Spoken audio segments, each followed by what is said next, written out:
ABC News, good afternoon. I'm Melissa Polomini. Political leaders have strongly condemned an overnight attack on a Melbourne synagogue and a protest at an Israeli-owned restaurant. Joshua Allen reports. Police say a man poured flammable liquid on the front door of the East Melbourne Hebrew congregation before setting it alight and running away. 20 people were inside the synagogue at the time and escaped unharmed. In a separate incident, police say about 20 protesters gathered at an Israeli-owned restaurant in the CBD shouting offensive chants. The Jewish Community Council of Victoria's CEO Naomi Levin says Jewish Victorians are tired. We're shocked that this has happened again. We just want to be left alone. Premier Jacinta Allen says the acts are abhorrent, while federal opposition leader Susan Lee says the incidents are horrifying and have no place in Australia. Last night's arson attack follows December's firebombing of the Adass Israel Synagogue in Ripponlea in Melbourne's inner southeast. Victorian Police Minister Anthony Carbine spoke a short time ago and says the AFP will be involved in the investigation. I've spoken this morning with Home Affairs Minister Tony Burke, and the full resources of ASIO and the AFP are backing Victoria Police in their investigations, both the attempted arson at the Melbourne East Synagogue overnight, also the intimidation and violence that we saw at the restaurant in the CBD. A person has died in a house fire in Melbourne's southeast. Emergency services were called to the blaze on Avondale Street, Springvale, just before 7 o'clock this morning. Police say a body was found inside the property. Australian actor Julian McMahon has died at the age of 56. His wife has told American entertainment website Deadline he died peacefully this week after a valiant effort to overcome cancer. The son of former Australian Prime Minister Sir William Billy McMahon and Lady Sonia McMahon, he began his acting career on Home and Away in 1990. He went on to star in films including Fantastic Four and television shows such as Charmed and Nip Tuck. Hundreds of rescuers in Texas are searching for people who've been swept away in flash floods. America's editor John Lyons has more. A massive search operation, including 14 helicopters, 12 drones and 500 people on the ground, has joined the National Guard after flash floods left as many as 20 children unaccounted for in Kerr County, central Texas. Authorities say as many as 20 of those missing are children from Camp Mystic, a Christian summer camp for girls. State officials say bad weather has made searching difficult, but the National Guard and US Coast Guard have been brought in as reinforcements to enable a wider search. John Lyons, ABC News, Washington. Hamas says it has responded in a positive spirit to a US-brokered ceasefire proposal for Gaza. Ali Crew reports. Hamas says it has completed internal consultations on a deal for a 60-day ceasefire proposed by US President Donald Trump. The militant group says it's prepared to immediately enter a round of negotiations regarding the mechanism for implementing the deal. Earlier this week, Mr Trump said Israel had agreed to the necessary conditions to finalise a ceasefire. Israeli media are reporting Israel is looking into Hamas's response to the plan. It comes as health officials in Gaza say at least 138 Palestinians have been killed in Israeli strikes in the past 24 hours, including on a tent encampment near the southern city of Khan Yunis. US President Donald Trump has signed his flagship tax and spending cuts bill into law. The bill makes permanent tax cuts introduced in his first term that mainly benefit wealthy Americans while cutting support for the less well-off.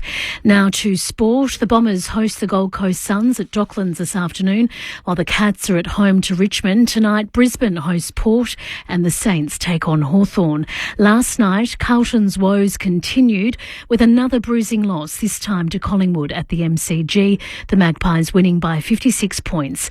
Greater Western Sydney cruised to victory over West Coast by 59 points in Perth. Now to the weather. Partly cloudy with isolated showers across the state over western and central districts, more likely this afternoon and tonight. In Melbourne, it will be mostly sunny today, heading for a top of 17, a possible shower tomorrow 17, partly cloudy and 17 on Monday, showers developing Tuesday with a top of 15. Right now in the city, it's 16 degrees. This is ABC News. As each day begins, get the facts you need to stay informed. Every day, across your day. Stay with Australia's trusted news source. all the latest, all verified. Stay in the know with ABC News. On ABC TV and ABC iView. ABC Sport.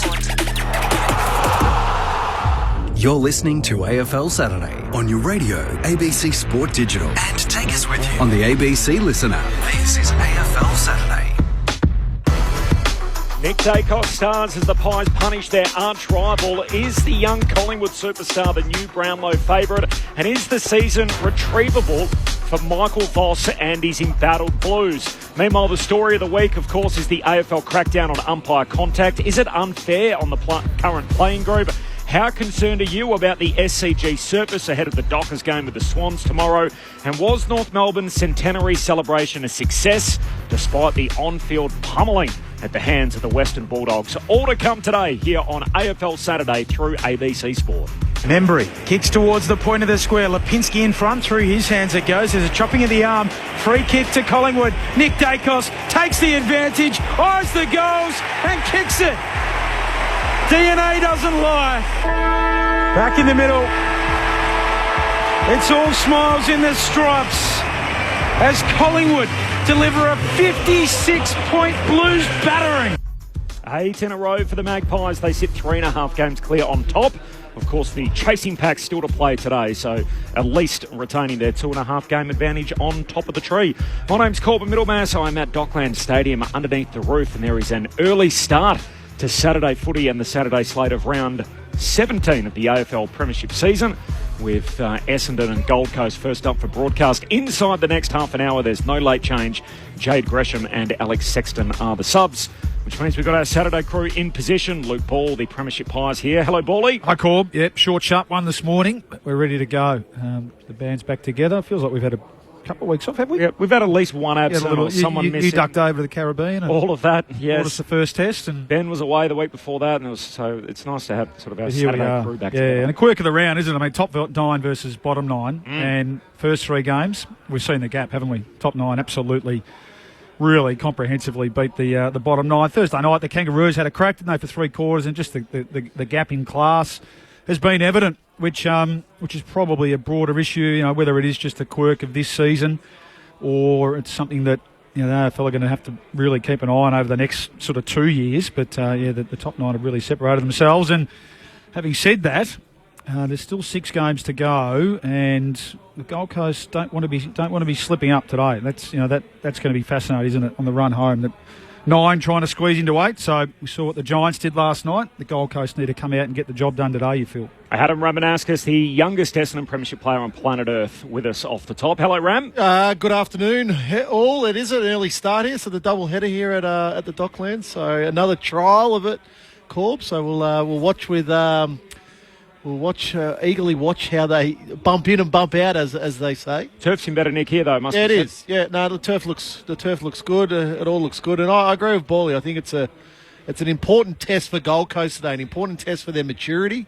To come down here, still with a game in hand on the competition, obviously. So to come down to Melbourne, get a win against still a banged-up Essendon, albeit they've got a couple of names coming back in. Nick Dacos starred last night. Collingwood winners by 56 points. They did their work by three-quarter time with 10 goals up and really just nursed their way through that final term. We had Tim Membry with us post-game on ABC Sport, who kicked 4 goals, and we asked him about their superstar running around in jumper number 35.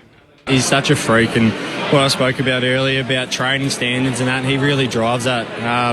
I seriously don't see him at the club without a footy in his hand. Like, he's just a freak. He's always carrying a footy around, and, you know, be walking around in the gym and he's kicking the ball across his body at you, so you've got to be ready every time he's in the room. But, his skills are sublime, and the way he covers the ground, it's just it's amazing. And, your eyes do light up when he's got the footy.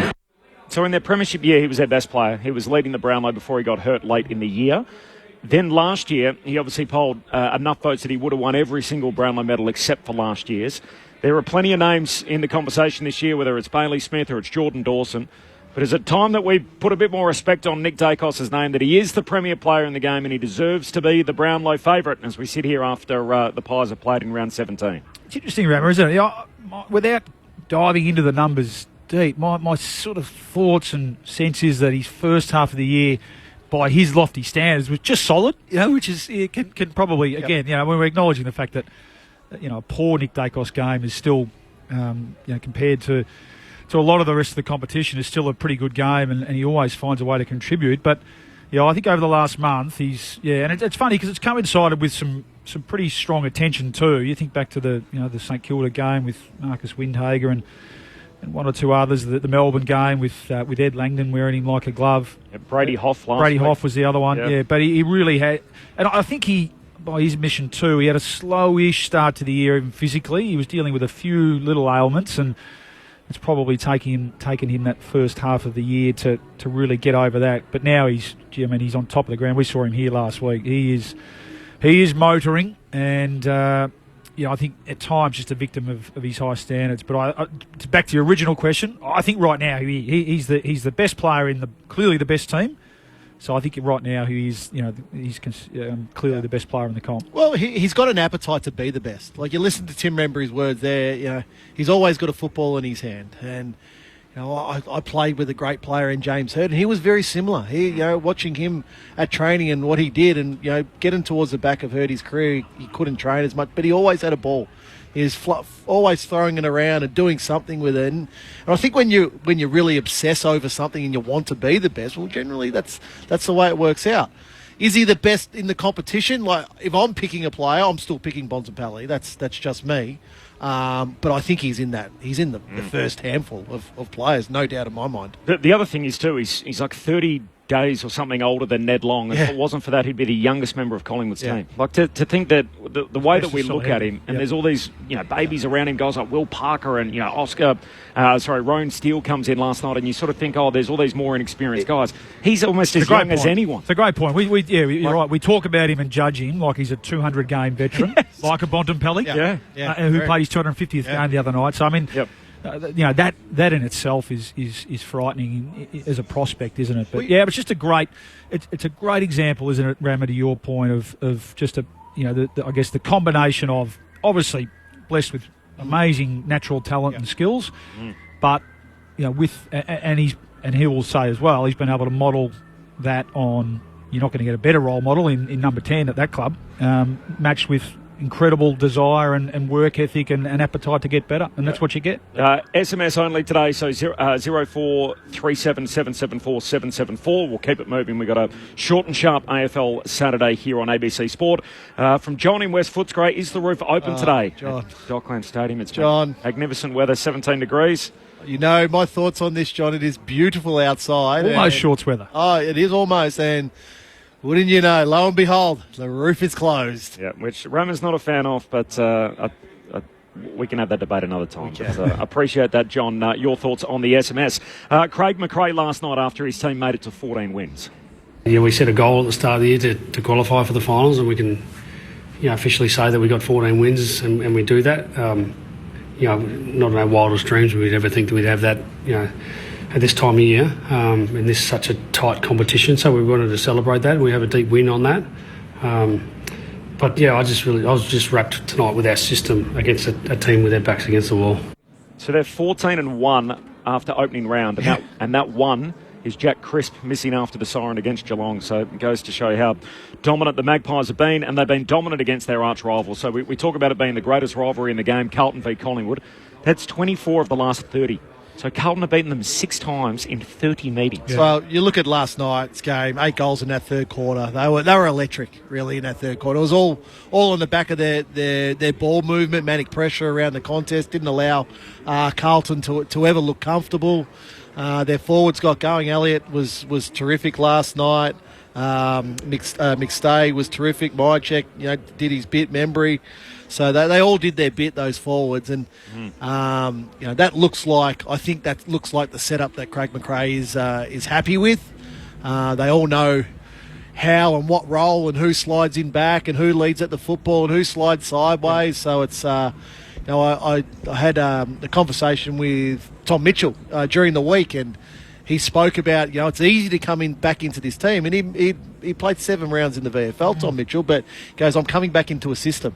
I'm not having to come back and be Brownlow medalist, a certain type of player. I'm coming back into a system to play my role. So it's sort of the plug and play. Yep, it is, and it's interesting. And you say the question goes, well, have they peaked too early? How are they going to stay up? They've still got 7 games to go, and then the big month after that. It doesn't feel like, and I'm sure this is their view as well, that they are 3 games better than the next best. I think that's pretty clear. We spoke about there's a top 9 and then maybe even a top 3 with Geelong and Brisbane. So that sort of mindset allows them, I think, and coupled with, they had 5 or 6 of their best 12 out of the team still last night. So pressure for spots, integrity of selection. Tom Mitchell, ex-Brownlow medalist, he's got to fight for his spot to stay in that team. Ned Long's been terrific, hasn't he, in his absence. So they're in a good position, but they're not. It doesn't feel still like they're so far above the chasing pack that they can get complacent. Only 3 of the last 10 premiers have been on top of the table at the halfway mark and gone on to win it, but they are one. So they did it in 2023 from number 1, and they're going to try and do it again, obviously, 2 years later this season. On the Blues and their struggles last night, so I felt like they were very competitive in the opening term. There were 3 lead changes. Couldn't get the ball inside 50. Same old issues for Carlton in quarter number 2. They only had 7 entries, and then in the second half, it felt like a little bit in the third quarter that the white flag might have come up at occasions as Collingwood took the game away from them, and then whatever happened in the final term was all a little bit played out, that the game was decided at that stage. Michael Voss was inevitably last night about his future post-game. My job is to look at what worked and what didn't work, and then we put our eyes in on that on Sunday. And it's clear that we need to be able to have some pretty important conversations. We let our club down tonight. We want our supporters to be proud of us, and we didn't do that tonight. There's an expectation on the way we want to be able to play, and we didn't do that tonight. So that's something that we're going to have to sit with. Not going to avoid that conversation. We'll have to cop our whack. Well, we have to cop it, because we can't tolerate that. That was a really poor performance. Sort of talking was strong pre-game, where he spoke about the season's live, nothing's parked, we're going after it. Yep. Talking was strong post-game about, we let our club down. What were the actions like? I think the action, I think he got the little bounce that he was after in the first quarter, as you said, Cause, but then probably after that, you could see the gap within the 2 teams just widening as the contest continued on. So it's interesting when he talks about we let our club down, and that's the right way. That's the right, obviously, language to use. But then off the back of that, when he's talking internally to the players, that's individual then. That becomes then individual, and who's done what and who's, because he's got a system as well. No doubt about it. He's got a system as well, Michael Voss, and the way they want to play. So then that becomes very individual based after that. So you would love to hear a little bit further, Bally, about that, but you've got to keep that internal. You can't go and make that public and the like. It's just not the way to go about things. So he's got 7 games. Is it retrievable for him? It felt like the president stopped. What are we retrieving? Well, it felt like the president, he had the chance during the week to say, look, he's contracted for 2026. Yeah. And he stopped short of that. He said, look, we're going to get through the next 8 weeks and we're going to make rational decisions. But that doesn't sound to me like, hey, he's our coach, no matter what next year. It sounds like we're going to make a call at the end of the year, which would make me, as someone in the sports media, to think, this guy's coaching for his job right now. Yeah, so I would like them then this week to come out and say that and say, no, stop asking us. He's our coach for this year and next. Yeah. Because we talked about it last week. I think that'll be the case. And I think clearly they've got some big list decisions to make. And Graham Wright, who albeit CEO, but with his history of doing that at Collingwood, he'll come in and do that and won't be afraid to make the tough call. And the list will look a lot different next year. So I'd love them to come out this week and say, I'll tell you what they need to do. It's too late. They need to get off prime time. So we're going to have to look at them again next Thursday night, and then the following 2 weeks following that, Thursday night against Hawthorn. So, gosh, the AFL will be thinking, what have we done here? I mean, that doesn't help either, does it? Hunting a Sunday twilight game or a just early Sunday game. Can we flex? Can we flex with a Saturday twilight? Get us off prime time. Back to your point, Bally. If they don't do that, they just allow speculation to continue to build. And look, the club and the players are already under enough pressure. So Correct. But at the same time, really, it's the CEO who makes probably the final call on the coach rather than the football manager. I think it should be the opposite way around, personally. That's what a footy manager is there for. But we ask all these questions and then we basically turn around and say, oh, look, you said 7 weeks ago and then you changed your mind. So what? Yeah, that's fine. Surely, I mean, you're allowed to change your mind, but surely as long as he's the coach, you just back him all the way in, don't you? Yeah. If the data changes, if the facts change, then of course you're entitled to change your opinion. So I'd love them to be more definitive this week. Otherwise, you're right. The question will keep getting asked, and I feel for every time he's got to front the meter, and it's not going to worry him. He's battle hardened and been around long enough to wear those blows, but just from the club's point of view, and then that flows onto the players. So Tom De Koning, do they have to come out, or do they have to sit down in a room now? Because it's clearly affecting the way he's playing. He's just, he's one of several players that are going out there that are really low on confidence at the moment. So how much of that is attributed to what's going to happen next year? Do they just have to have a big boy discussion and say, right, if you're going to go, that's okay, we're still going to play you, but we do have to start thinking about who's going to be our number one ruck for next year, so we can adjust. Do they have to have those sort of conversations? Of course they do. Yeah. I was thinking last night, we talk about Carlton being so good contest clearance. You know why that is? Because they're a poor kicking team. Yep. So the ball's always in contest. So they've got to be... They've got to be something like if ball's either out of bounds or it's been that's right. There's so many contests. So if they're a good kicking team, I can almost guarantee you their contest and clearance numbers would go right down. We've got lots of other areas to touch on, and we've fast running out of time here on AFL Saturday through ABC Sport. Corp and Middlemass, Adam Ramanaskas, Luke Ball. Does the Friday night doubleheader work? I like it. Yep. I don't mind it. I flick channels nicely. I got plenty of coverage of both games. Okay. Like you got the halftime break of the first game, so then you get the second quarter. I thought I managed it really well last night. Well, it sounds like you were prepared for it. I was. Caught a lot of people off guard. My older son was there watching. We like to watch the footy together. He's, all right, Dad, flick it over, flick it back, flick it over. I'm like, just relax. I know what I'm doing here. I've watched a lot of football stuff. What helps is when they're 2 10-goal games, so there's no real need to sort of sit on the edge of your seat and keep the channel on one. That helps. Yeah. What if the Perth game started a little bit later? It'd be even better. Yeah, another half an hour. Harley Reid last night, he was the central figure in all of it. He had both the greens coming at him, so Toby gave him a high fend off early. It looked like a sort of raised arm, similar to the Richards on Davies Uniacke, obviously, the other night. And then he had one where he sort of copped a backhanded whack to the midriff in later in the game by Tom Green. So obviously the Giants' namesake. Look, the reality is, and Boyle was in the hustle and bustle of the middle of the ground for a long, long time. If you're going to give them out yourself, you're going to be prepared to cop a couple every now and then as well. Yep. And what I didn't like, Harley might have been hurt, but I would have loved him just to jump back on his feet. Jump back on his feet, just get on with the contest and go again. So that's just how it goes. Is it a reportable offence, the Tom Green one? Well, if Ed Richards has been cleared... Yep. So Toby will be fine? Toby should be fine. And then on Tom, so we saw Aaron Francis, he had the swinging forward motion into the guts of Bramble, copped away. It's not as bad as that. No. Find it worse, just to say be a bit careful, because they can hurt. So I think based on the reaction, the fact that the player hit was out of play, so he'll have a case to answer, but it wouldn't be any more than a fine, I wouldn't think. The Giants are up to 7th, which means the Suns on the live ladder are out. They're building the Giants. I'm still there with them. There we go. Hey guys, does Graham Wright have the toughest job in footy? Andrew from Wangaratta? No, I don't think so, because he's got an incredibly well-resourced club. So, he's got to make some decisions, no doubt. But in terms of, tough jobs, that's when you got no money as a football club, you got no supporters, you got no fan base, you got no sponsor. He's got all that, Graham Wright. So it's just a matter of now getting the football department's decisions right. Is the Blues problem equally method and personnel, or one more than the other? From Bruce in Belgrave. I think it's more method. That's my opinion. I think they've got good personnel. Yeah, well, and it's interesting. I was looking across in the box next to us, Nick Newman. So he's been a key player. He finished second their best and fairest last year. You talk about their shortage of poor kicks, especially off half-back, which is the modern game these days. We know that. So they've had some factors that have gone against them from the start of the year. I think it's a bit of both. Coaches coach the method, and you hear Craig McRae talk about system to suit their personnel, don't they? So there's an element of getting some personnel right in certain areas, and that will help with the system, help with the method after that. The story of the week brings us to Cool Hand Luke here on AFL Saturday. It's meant to go for 30 minutes. on AFL Saturday. What we've got here is the champion bloke. Failure to communicate.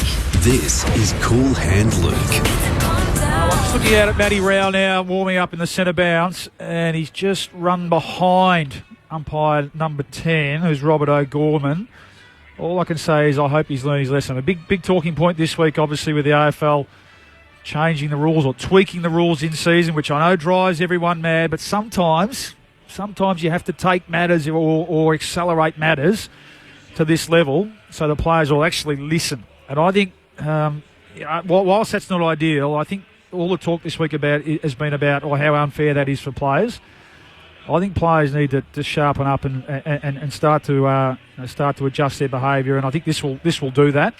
I don't think we'll see Matty Rowell. I'd be staggered, put it that way, if we see him lining up behind an umpire and making significant careless contact. Because I think the other thing that's been lost this week has been the significant injury that this can cause, for umpires. I know we'll ask Chambo shortly, but backing into a 90-kilo brick, rammer, the whiplash and stuff caused by that is significant. So I think we've been a bit flippant about that this week. Understand that no one likes things change mid-season. And ultimately, for a player to get suspended, it's still going to have to be a careless action. So the clipped heels that I'm hearing about, I don't think that's players will be able to argue the way out of that. But if you want to set up behind an umpire, use him as a screen, or make careless and significant contact, I'm not sure I feel sorry for you. You've had 2 warnings. Do something about it. And Dimmer, if it was Nick Dacos, well, you know what? It's not going to be Nick Dacos because he's too smart. Use a teammate. Yeah, that's right. So.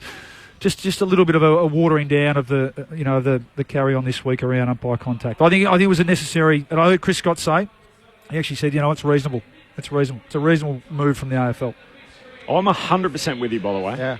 Are you on board, Ram? Yeah, I'm on board. Yep. It sort of was built up during the week. The AFLPA is unhappy and it's unfair on the players. No. Nonsense. Players have used the umpire as a tactic and a shield for so many years. Yep.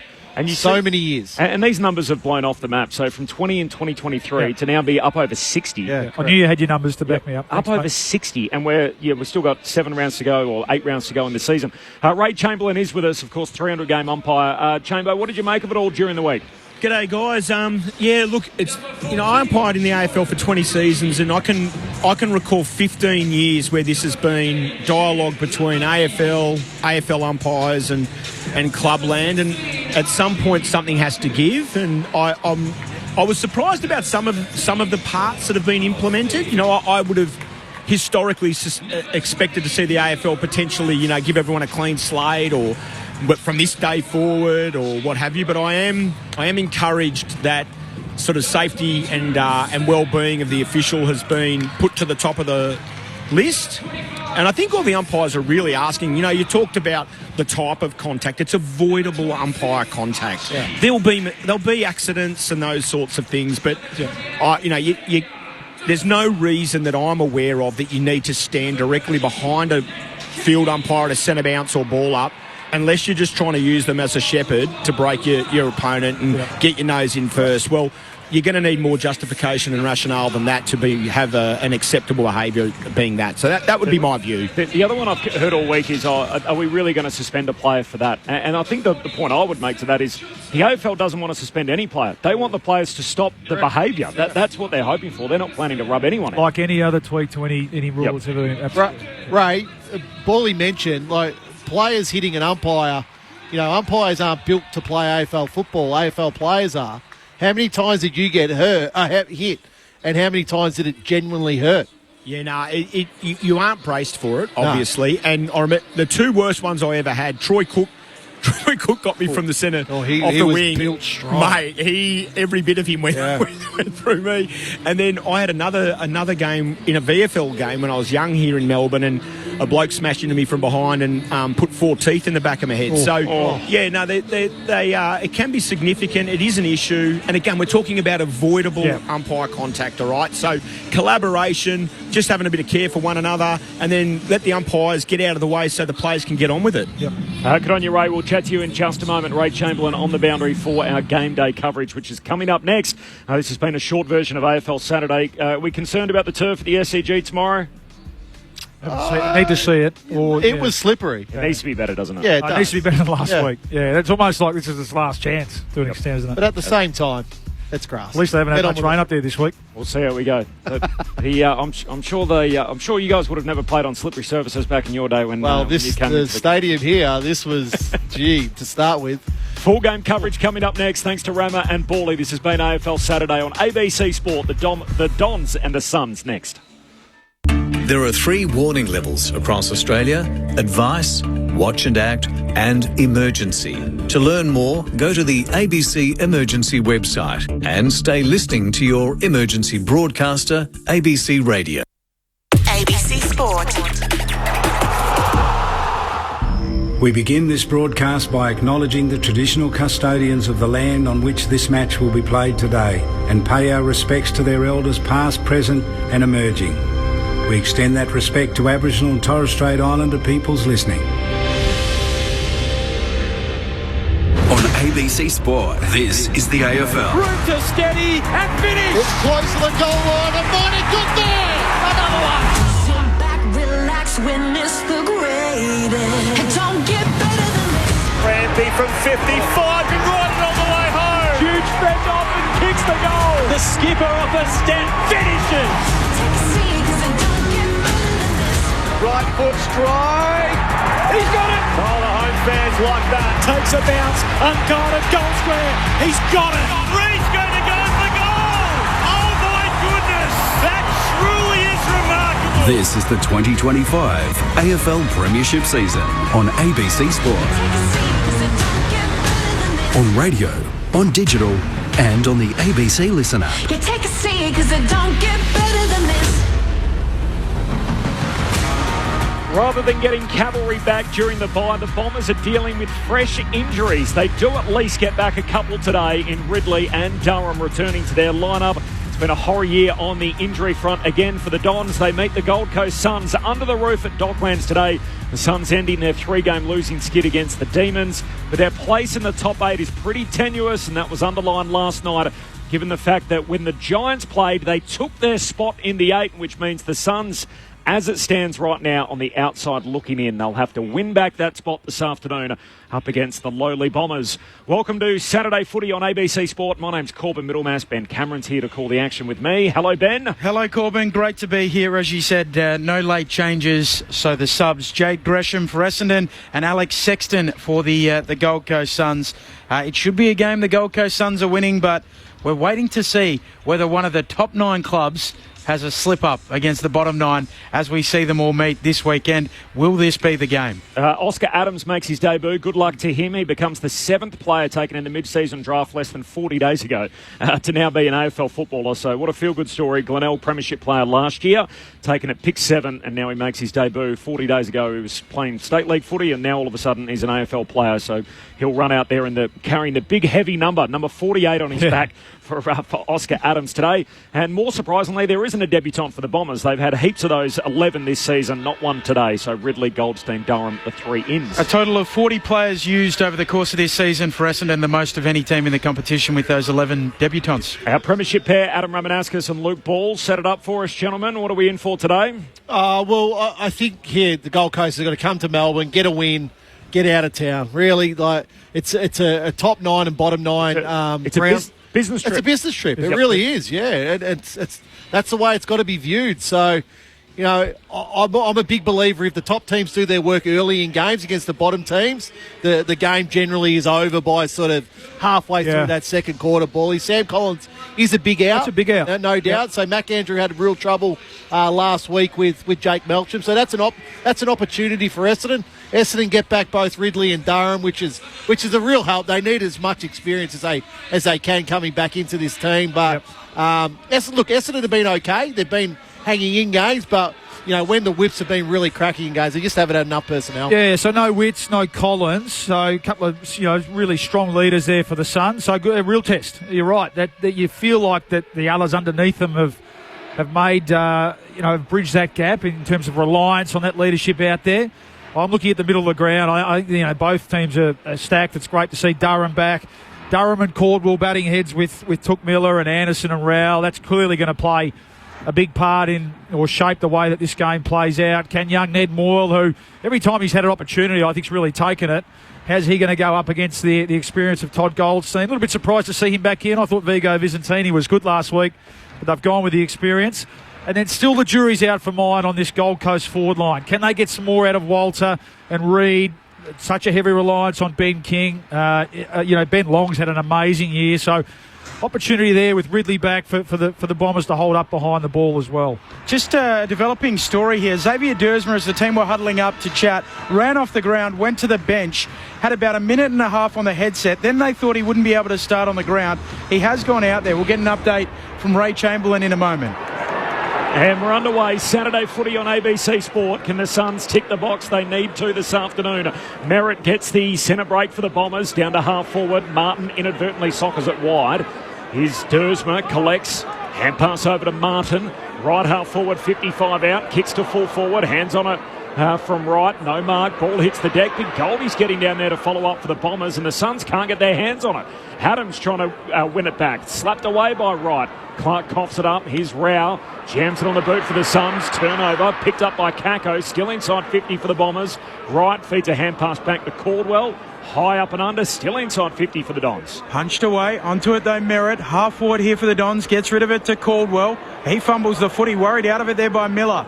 And Gold Coast come away with the footy. Walter tries to slap it on. Gathering it quickly, Flanders. Flicks out a handball. Miller's run on. Forward of halfway. City side of the ground. Tumbles a kick.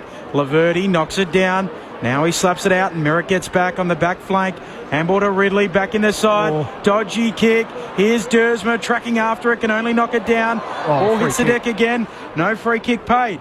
Coughing it up though, the Suns. And emerging with it is Durham there for the Dons as he kicks up to Caddy on the wing. Brings it down at ground level, goes back to Durham. Durham retreats with a handball, away to Nick Martin. Short kick for Hobbs, not the 15. Gives it back to Martin. A spiral up towards half forward. It falls Moyle. He can't gather it. Kako runs onto it. Leaves it behind momentarily. Inside 50 here, Essendon. Hewlin onto the footy for the Suns. Held up and a ball up. No score, a minute 38 play. Good to see the skipper starting to centre bounce, Remmer. Yeah. He spent a fair bit of time across half back before the bye, but back into the middle and already 3 possessions, Zach Merritt. Bombers Suns, Saturday footy on ABC Sport as Wright wins it down to Martin, who's tackled. Ray Chamberlain on the boundary. Afternoon, Ray. G'day, guys. Yeah, Xavier Dersmer in the warm-up appeared to have a little bit of a right hamstring issue, so he got tested early with the ground ball towards the boundary and a run and chase tackle. We'll keep an eye on it, but there was certainly some concern. And Caldwell trying to burst away was mowed down by Rioli. And just on that, you could see like they had Brad Scott on the screen talking to him, and Brad, I reckon, was laying down the law to him, saying, if you're not right, we cannot afford another soft tissue injury. Jeez, it's a long list, isn't it? Dersmer's playing and starting out there. We'll keep a close watch on him as Rioli takes some ground, kicks a banana down the wing. There's a free kick. Blackiston's being held, and he'll get the free. They're keeping Blackiston as a centre-half back as well, which I like. You know, he came as a ruckman in the mid-season draft, but they've given him a couple of games now. And kicks it up to Caldwell on the wing. Short ball up to half forward, a bullet onto the chest there of Caddy. Wide out half forward. Essendon looking to go inside 50. He just waits a kick for a leading target. Unable to mark on his chest, Perkins spills out. Throw in coming. So what do you think he's saying there, Rammer? If you're not right, take yourself out of the game right now. Yeah, otherwise, get through it or else. That's right. Yeah, no doubt. No doubt. So, look, if he, whatever it is, hamstring, quad, calf, whatever it is, if he pings that, that's 4 weeks. Yeah. Gone. Throw in forward pocket here for the Dons. Slapping it down right. Onto it, Rioli. Rushes a kick, back boundary side. Dersmer lets it track out. What would have been... Oh, no. Oh, insufficient intent. Ray Chamberlain not happy with it. As Dersmer kicks towards full forward. Punched away there by Hewlin. Spills out to Miller. At fullback here for the Suns. He'll repel with the kick wide out to the wing for Jeffrey. Bouncing ball. Laverty converges on it. And he knocks it out. Throwing Ray Chamberlain. Well, Rioli's taken. He's got no prior opportunity. He's legally tackled. He's pulled off the ball and he must make an attempt to kick. What are we asking the player? We want them to go and win the football. Yep, like it, Ray. Good start from you down there. Poor decision. Corb, what would have been really interesting is has there ever been a sub made before the start of a game? Yes. Well, we've seen a couple, haven't we, in recent times where the sub hasn't been pulled at all, but Yeah, I'm not sure we've seen that. Well, that's the other thing. I'm wondering whether, because there was so much confusion, I'm wondering whether Essendon were told it's too late to make a change. Henderson caught holding the ball. Free kick for Clark. The young woodchopper from Tantanoola, who kicks down to half forward. Adams competes in the air and then trying to win the footy. Worried out of it. Picked up by Hobbs of the Bombers. Hand pass to Roberts. Miller got him. Ball comes out. Here's Powell. Hand pass away to Fiorini. Gives it to Andrew. Was kicked the winner the last time these teams met. Goes long down the wing and Ben Long leapt early. Unrealistic attempt. Free kick for the Dons. Advantage applied. Nick Martin gathers it. Sweeping handball away to Durham, who gives it back to Martin. Kicks across the defensive edge of their square to the returning Ridley. He pokes his pass out wide and Goldstein drops the mark. Worried out of it there by Moyle, who bends over and picks it up. Suns possession just forward of the wing. Dock side of the ground, gives it off to Anderson, who pokes it 7.5 metres to Walter. Paid the mark. Walter looks long for the Suns inside 50, trying to find King. Overshoots him out the back. Bailey Humphrey can't run it in. Throw-in coming. No score yet. Ray Chamberlain. Prior to the first bounce, there's a lot of communication down here on the boundary between the AFL officials and Essendon, and they were given the 2 minutes. You've got 2 minutes to make your call, so they had the opportunity to work through it. Wealthy and Sardis, the two like-for-like emergencies, so neither required. Dersma playing and starting, despite those soft tissue concerns in the warm-up. The boundary throwing, Merritt, hand pass away to Clark, kicks out of the defensive 50 for the Dons into space on the wing. The only man there is Bodie Hewlin. Collects calmly and cuts back in the corridor. Short kick to Rioli. The Premiership Tiger now in the red. Kicks inside 50 and intercept mark for Ridley. That's what he does, makes his return and picks one off. Yep, good to see him back. They just look so much more solid behind the footy with him back there. Jed Walter there. It was a poor kick from Rioli, but he's got to try and compete, get that to ground. Saturday footy on ABC Sport as the kick goes out towards Clark on the wing. He sees it out. Some of the Suns come in to break it up. Corbin Middlemass, Ben Cameron, Adam Romanascus, Luke Ball and Ray Chamberlain. And Ray living the mantra today, dress for the job you want, not the job you have. Full suit. Wouldn't say it's radio clobber. Throw in on the wing. Goldstein slapping it down. Back towards the boundary line and they'll carry it out. Never be overdressed, can you? No. Good pedestrian start here, Ramo. I think 12:35 starts caught even the players off guard a little bit. Now, my theory on that with the early starts. Double dipper in Melbourne today here at Docklands. So Hawthorn St Kilda at the same venue tonight. In the twilight, it's Geelong and Richmond, and there's another night game tonight, Brisbane and Port Adelaide from the Gabba. So 4 on your Saturday slate for round 17. From the boundary throw-in, Rao got it out for the Suns to Flanders. Hand pass over to Rioli on the wing, city side, butchers it, puts it out on the full. The Suns in their home jumper, the red on red with the yellow numbering. Meanwhile, the Bombers all in black, of course, with the red sash. Essendon home game under the roof at Docklands, and Archie Roberts takes the free at half-back. Probably could have gone pink today, Suns. Yeah. The Bombers with the red sash. Kicks up towards Caddy on the wing, but Hewland ends up with it. Bodie Hewland is what I'm trying to get out. Have away a free kick though. Caddy, driving ball inside 50. Mac Andrew reaches up with those go-go gadget arms and punches it out. Throwing coming 47 around from the Dons goal. Well, you mentioned it, Ramo. Without Collins today, Andrew's now got to go and play on someone. Okay, so don't worry about playing the intercept game. And last week we saw him getting caught in between, and Melksham took him to the cleaners, kicked 5 goals at him. You go and play on Peter Wright and beat him one-on-one. No score through the opening 8 minutes. Wright taps it down. It ricochets back to him. Caldwell diving in. Another ball up coming. And it forces Bodie Hewlin to play on Nate Caddy. So a little bit undersized there, but in terms of effort and intent, Hewlin's a good matchup. Wright slaps it down. Ball bobbling around half forward for the Dons. Anderson just handballs to the wing. Blackiston goes and wins it for the Dons. Handball back into the muck. Miller gathers on the bounce and wrapped up. Ball up on the wing. Scoreless through the opening 8.5 minutes. Saturday footy on ABC Sport. We've got our veggies this weekend. Top 9 v bottom 9, but next week we've got 4 matchups where the top 9 play each other. So some juicy games on the round 18 card. The restart here, Durham's going to get a free. Already looking ahead, Cor. We're 7 minutes in. Got one eye on what's to come. Here's Durham, who takes some ground, and there's a free kick downfield. Play being held well off the ball, and Mac Andrew involved in some... No, it's against John Noble. He was holding Ben Hobbs there inside forward 50, so Nick Martin's then come over to, I don't know why, and Mac Andrew got involved, really. Kick the goal before you start little wrestles. Well, this is a gift. So instead of Durham putting it inside a crowded forward 50 from 70 out, Hobbs is shooting 20 out straight in front, and powerhouse Hobbs kicks the first of the day. 10 minutes in, Essendon 1 straight 6, Gold Coast yet to score. Saturday footy on ABC Sport. Adam Ramanaskas and Luke Ball. Where does that name, Powerhouse Hobbs, come from? There's a wrestler named Powerhouse Hobbs. So it's just a play on his Okay. Look, Essendon had a lot of the ball to start this game. 36 disposals to 22. Inside 50s, 8-3. But what we've come to know with Essendon, that's their game. They have a lot of ball for not a lot of damage at times on the scoreboard. So, what'd you see there, Paul? Pretty ordinary. Well, I mean, Hobbs, it might have been set for Noble just to play a bit of that defensive role. He actually gave Noble one in the guts, and Johnny just retaliated and well over the top too. Pulled Hobbs to ground. That's going to be a free kick every day of the week.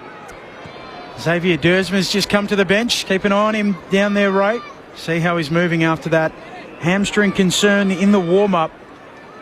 Secondary ball up in the middle. It's like Setterfield's going to go to Rowell. Stoppages. Just seen there almost hitting the umpire. Come on, Matty, get out of the way. Ooh. Power going in to pick it up for their Suns. Gets out a handball to Flanders. Gives it to Miller. They're going laterally out towards the wing. Noble sells a little bit of candy to Martin. Gets some revenge. Kicks deep inside 50. Up they go, no mark. Spills down to Humphrey, who snaps on goal. And he's got it. That is special. Twisting, turning, snapping and goaling. Bailey, Humphrey with the Suns first to cancel out the early Essendon lead. 1 straight 6 apiece through 11 minutes. Saturday footy on ABC Sport. Really emerging, isn't he, Rabba, this year? This is the year you feel like for Bailey Humphrey. He's got himself fit and he's just becoming more and more consistent. That was just a really smart bit of play. Front and centre play. Was it Ethan Reid? It looked like he had the sit on Blackiston. He did pretty well to get that to ground, but Humphrey just sharked it with the one hand, didn't he? Span out of trouble. He's so strong through the hips. Jaden Laverty probably had to be a bit stronger there with the tackle. And a bit of a stake to the heart, I think, for Essendon supporters there. I think Sardis was one pick before, Corb, is that right? Certainly remember that. Noble getting involved. Obviously feels like he owes his team one there, pumping the ball inside 50. Players tend to remember those things as well, don't they, Rummer, when a certain club overlooks them. Just ask Nick Watson and the grief he's given the Kangaroos over the years as the Bombers just knock on Sir John out to half forward, picked up by Durham, fight through traffic, kicks inside 50, punched away by Adams. He's done a couple of things early on debut. Oscar Adams, ball back towards the front edge of the centre square. Durham jumps on top of it and they all tackle him. Oh, holding the ball, didn't release. Dived on the ball. Durham's a little flat with that, so gee, the ump's keen to keep it moving. Free kick for Noble and the Suns. That was hot, that one. Noble flares it out wide for Sam Closey. He just waits a kick for Anderson. Well weighted too. Marks just forward of the logo, city side of the ground, under the roof of Docklands. Comes infield to Bodie Hewland, his younger brother Zeke the Freak. We've been playing a dozen minutes, 7-2 the free kicks. 9 already. Zeke the Freak in this year's draft as he switches it from one edge of the square to the other, almost on the centre line to Mac Andrew, who chips towards full forward, wants a mark. Laverty punches it away. Reid roves it, snaps it, goals it. And the Suns take their first lead of the afternoon. 2 straight 12 plays, 1 straight 6. 13 minutes into the opening term. Adam Ramanaskas and Luke Ball. Well, it's just a poor spoil there by Laverty. So he did everything right to get to the contest, to come and impact, third man into the contest. But where that spoil went was basically back into the corridor. His man in Ethan Reid stayed down, who's 202 centimetres, so you can't miss him. Yeah. And then he was able to crumb the ball, but got to clear the area. It's a left-hand spoil. He actually missed his fist and hit him on the shoulder. So he's tried to spoil it with his right hand, which is the boundary side was to his right, but he needs it's a left cross spoil there for Laverty. End up being a Falcon. Yeah. But you love that from Ethan Reid. A big guy recognises that, okay, I can't have any impact in this contest. I'm going to stay down. I'm going to keep my feet. And then there's a little one grab, snap over the shoulder. So terrific play by Ethan Reid. Damien Hardwick persisting with the big 3 up front. So King, Walter and Reid. And Reid on the scoreboard early. First lead change of the game. In the middle, Moyle palms it down towards Miller. Kicks out to high half forward. Ainsworth leads Roberts to the footy. Kicks inside 50 looking for Reid again. Blackiston breaks it up. Ball hits the deck. Pryor Back pocket, collects, kicks it straight out of bounds on the full. Probably could have just run it out, couldn't he? Under pressure there. Skies it a bit better. That's the one there, Ethan Reid. He's got to clunk those. No, he's a developing young tall. Okay, so gets the crumbing goal, hits the scoreboard early. You'd love to see him lead out there and clunk that. He's 200 centimetres. It's getting the forearms and the biceps stronger. Ben Ainsworth in Ramsden pocket, kicks to the top of the goal square. They come from all directions. No mark. Butterick at the drop, scrapping for it, attracts a crowd. Pack forms. Throw a blanket over 20 of them, and the umpire says, I'll have it. Top of the Gold Coast goal square. Try and say that really fast. Gold Coast gold square. 6-point lead for the Suns. I think you still got it wrong. I think you got it wrong. Yeah. What did I say? Gold Coast gold square. Yep. Jeez. Third time's a charm. Moyle taps it down. Humphrey shovels out a handball into the pocket. Perkins getting it moving forward for the Dons, but onto it is Rioli. Little handball to himself. KB style. It flicks out of somebody's boot, but I think there was a bounce in there and boundary throwing coming. Suns goal square, I reckon, next time. Cool. Yeah, I'm making that adjustment. Thanks, Paul. Got to be ready to go on Saturday footy on ABC Sport, don't you? Protect yourself at all times. Yep. Team's coming for you. Off Anderson, out towards Durham. Right, he fumbles it out. We'll get another throw in right at the elbow of the boundary in the 50-metre arc. Suns by 6 points. Quarter hour mark in the opening term. 2 straight plays, 1 straight. Not too bad a crowd, just beginning to file in. Early start on this Saturday afternoon. The umpire flings it back in. Moyle palms it down boundary side. Setterfield gathers on the bounce, tackled quickly. Nowhere to go, right there with him. All over him, inside his jumper, Fiorini. And a ball up coming again, half forward here for the Suns. Right. First hands on it. Fiorini knocks it on to Miller. Spun around, somehow got boot to ball. Kicks one bounce out of bounds. Half forward for the Suns. Boundary throwing. Grew up a Bombers fan, didn't he? Tuke Miller? He did. Yep. Northern suburbs. Sure, he was probably available at some sort of pick there too. Where did he end up? Pick 20s.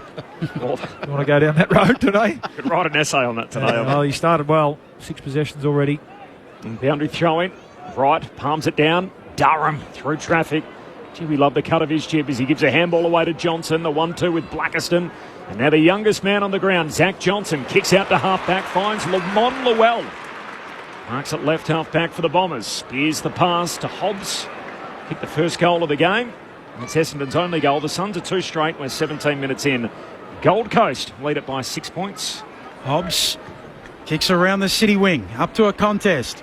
Caddy's there. So too McAndrew, who drags it down, juggles it. Ends up with the footy as he hits the deck. Kicks back inside defensive 50 to Powell.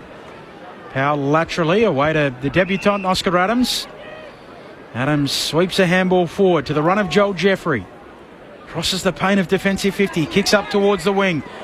Doing a good job, Butterick. Works his man Merritt underneath it. Marks for the Suns. Kicks infield. Shocker. Turnover straight to Kako right on the centre line. I was about to give him a rap too. Yeah. I'm not sure what he saw to pull that trigger. Kako hand pass to Johnson. And he gives it off to Setterfield. Now to McGrath through the middle of Docklands under pressure. Back to his teammate Setterfield, who's crunched. Ball comes out of the rubble. Only as far as Noble, locked up straight away. And right there, Essendon supporters were going, kick the ball, get inside forward 50, but the forwards hadn't reset quick enough. So Essendon had to use handball through the middle of the ground there. Gold Coast by a goal. Ball up, centre half forward for Essendon. Goldstein winning the tap. Straight to Powell though. He has no room to move. Perkins has him wrapped up. We'll do it again. Saturday footy on ABC Sport. Goldstein laying it down. Anderson knocks it out towards Fiorini. His kick goes 1 metre. Hobbs goes in hard and wins it for the Dons. Flicks it out to Merritt. Into the pocket for Setterfield. Handball to no one. Suns are there through Jeffrey. Back pocket for them off to Rioli. Short kick. A good kick. Finds a teammate there in Flanders who can move it out to the city wing. And plenty of room for Closey. Bit of run here. Closey needs it to sit for him. Collects. Up over halfway. Finds Ainsworth, who marks. He just dabs the kick over the man on the mark and into space at high half forward for Walter. Now into the slow play. Yeah, Goldstein's got back into the hole. Reed's gone down to even up the numbers. 19 minutes in, road team by 6. Suns over the Bombers. Bit of pressure on the kick. Up in the air and punched over the boundary line by Johnson. That's a great spot. Boundary throw in forward pocket for the Suns. It's been good, Johnson, hasn't he? Yeah, He's shown a bit. Yeah, I think all their debutants this year have showed a little bit where you go, yep, okay, that may work in the future. Walter, after getting rid of the footy, or in the process of... Well, he held on to the ball too long. Yeah, met by he Archie invited Roberts. the pressure.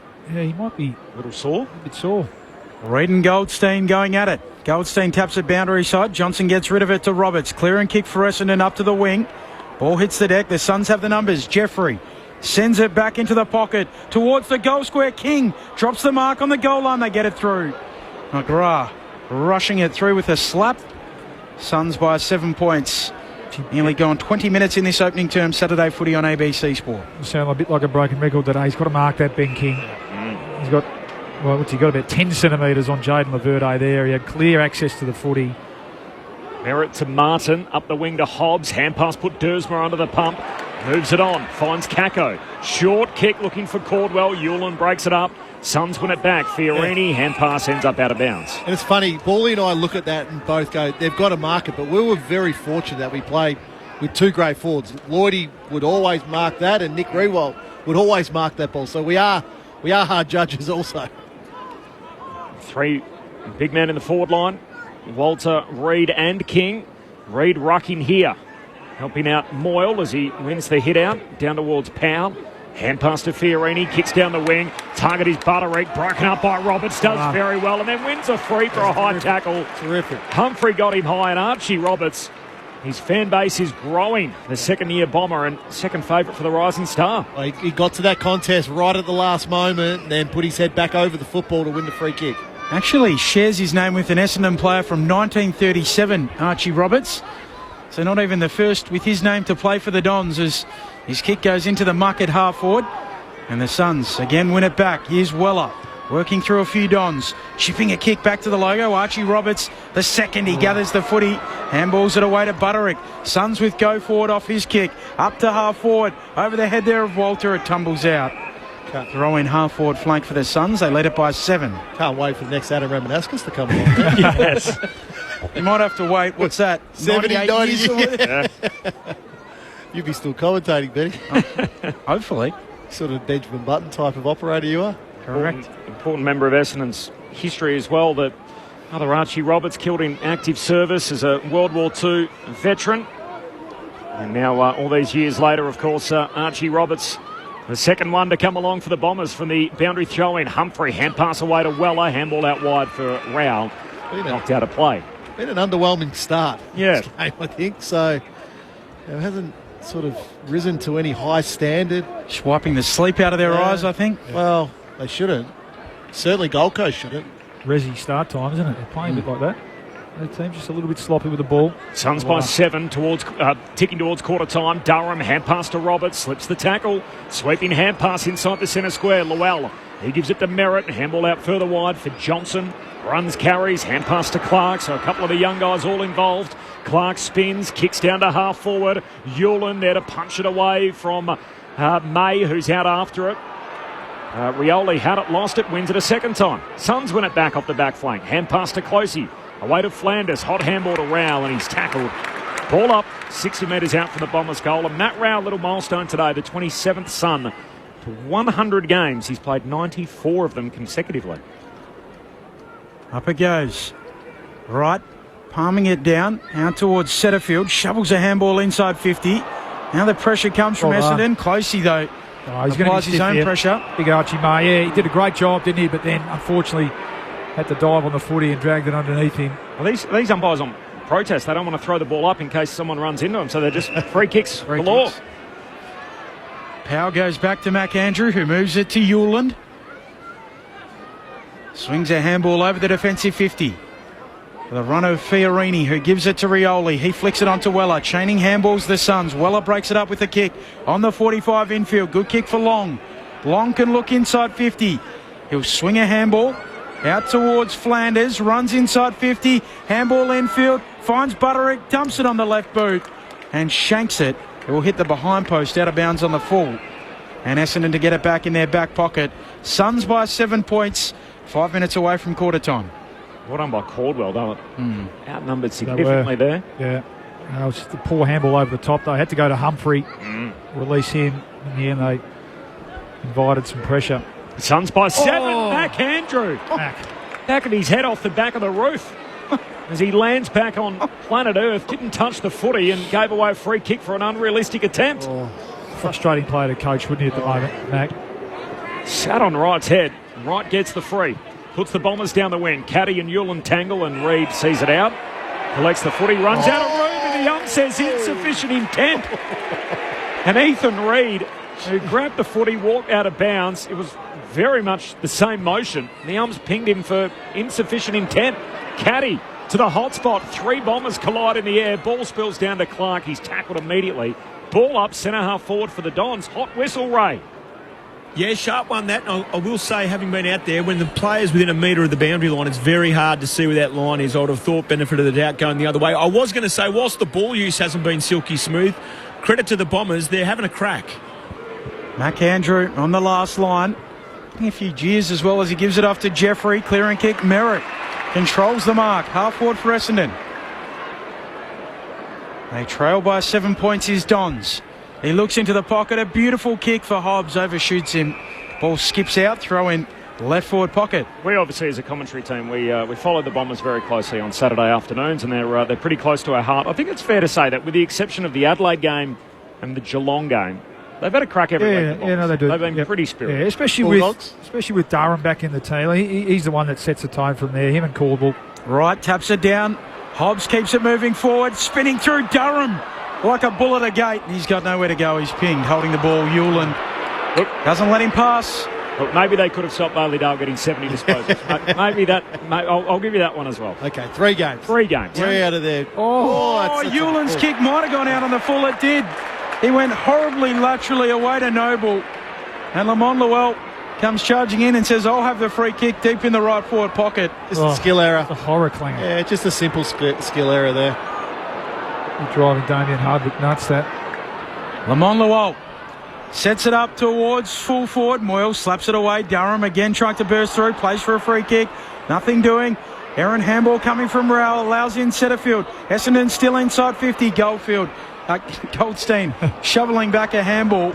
And now they'll clear the Gold Coast Suns through Humphrey. Long kick up to the wing. Ridley and Walter. Walter grabs the jumper, gives away the free bally. Just a few Suns that are making it hard for the coach at the moment, I think. Put it that way. Suns by 7 points, 27 minutes in. Bombers with the footy. Merritt to his mate Laverty. Well, he's racking them up here, Zach Merritt, so this will be his 10th disposal of this quarter. He gets another kick at centre half back, and now a bit of go forward. Up to Setterfield on the wing. He turns, kicks down to half forward. Dersma the target, reels it in. He's got May inboard all alone. Ignores him. Goes a little further to goal. In from the side, Caddy plucks it. Standing in front of the pack, and Nate Caddy will shoot 15 out straight in front. Well, Paul, we both thought he missed 2 options there. Dersma, May being one, and I think Setterfield was the other one who had a short lead, but he goes to the hot spot where it looked like Caddy was outnumbered, but he took a great mark. Caddy whacks it through from straight in front, and the Bombers get their second. It's a 1-point game at Docklands, 28 minutes in. Suns by a point. 2-1, they lead Essendon 2 straight, 28 played. Saturday footy on ABC Sport. Yeah, what he was doing all along, didn't he, Xavier? Dersma, just the Suns, and we spoke about the absence of Collins and just the flow-on effect of that and the challenge of getting structured up behind the ball, and that time their defenders were all at sea. Bodie Yulin, who's got the match-up on Caddy, he was caught in between. And that time it was Mac Andrew having to cover too. And when you let Nate Caddy, we've seen that, have a run and jump, clear run and jump at the footy. He's terrific. Good clean hands. Essendon with the first and last goal of the game so far, and Gold Coast with the 2 in the middle. Suns by a point. Bounce back in the middle. Moyle and Goldstein both with hands on it. It flicks out towards Durham. Dribbles a kick up to half forward for Essendon. Coming in, Caldwell leaves it behind. Going in, there is Noble. He flicks it out. Merritt crashed over as he tries to pick it up. Now they all pile in. And a ball up. Centre half forward here for Essendon. Saturday footy on ABC Sport. Round 17 from Docklands.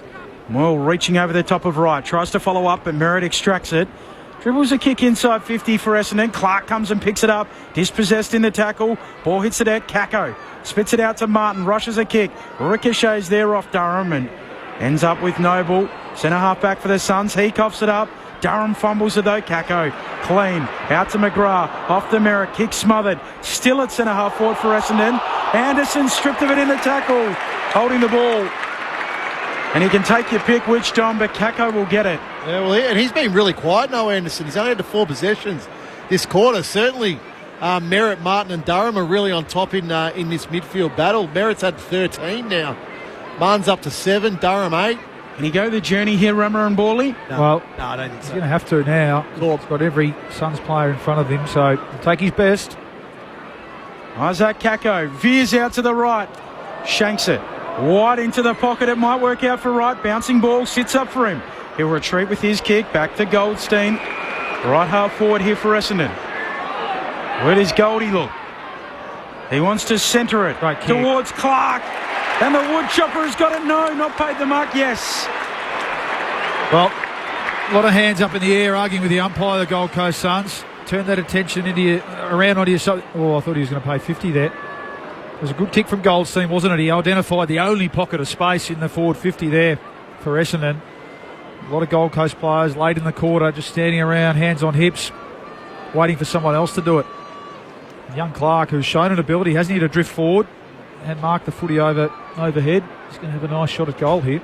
3 goals on debut in that dream time debut. His drop punt here is pure. Flushes it through the middle and swings the lead Essendon's way. 3 straight 18 plays 2-1-13, 31 minutes into the first term. Adam Ramanauskas and Luke Ball. Well, that goal's built out of pressure. Really right at the top of Essendon's 50 there. It was 6, 7, 8 efforts by both teams, but it was Essendon that had the ability to continue to strip the ball out of the Gold Coast Suns' hands when it looked like they were away. So Durham was involved, Kako was involved, Martin was involved. There was one more. Hobbs was involved in there as well. So you love that. You love that type of pressure from Essendon. You look at tackles this quarter, Bally. It's massive numbers by both. Gold Coast 32 tackles, Essendon 26. Yeah, so here numbers. at the Docklands, they are really, really big numbers. Relatively long quarter as well for, 5 goals.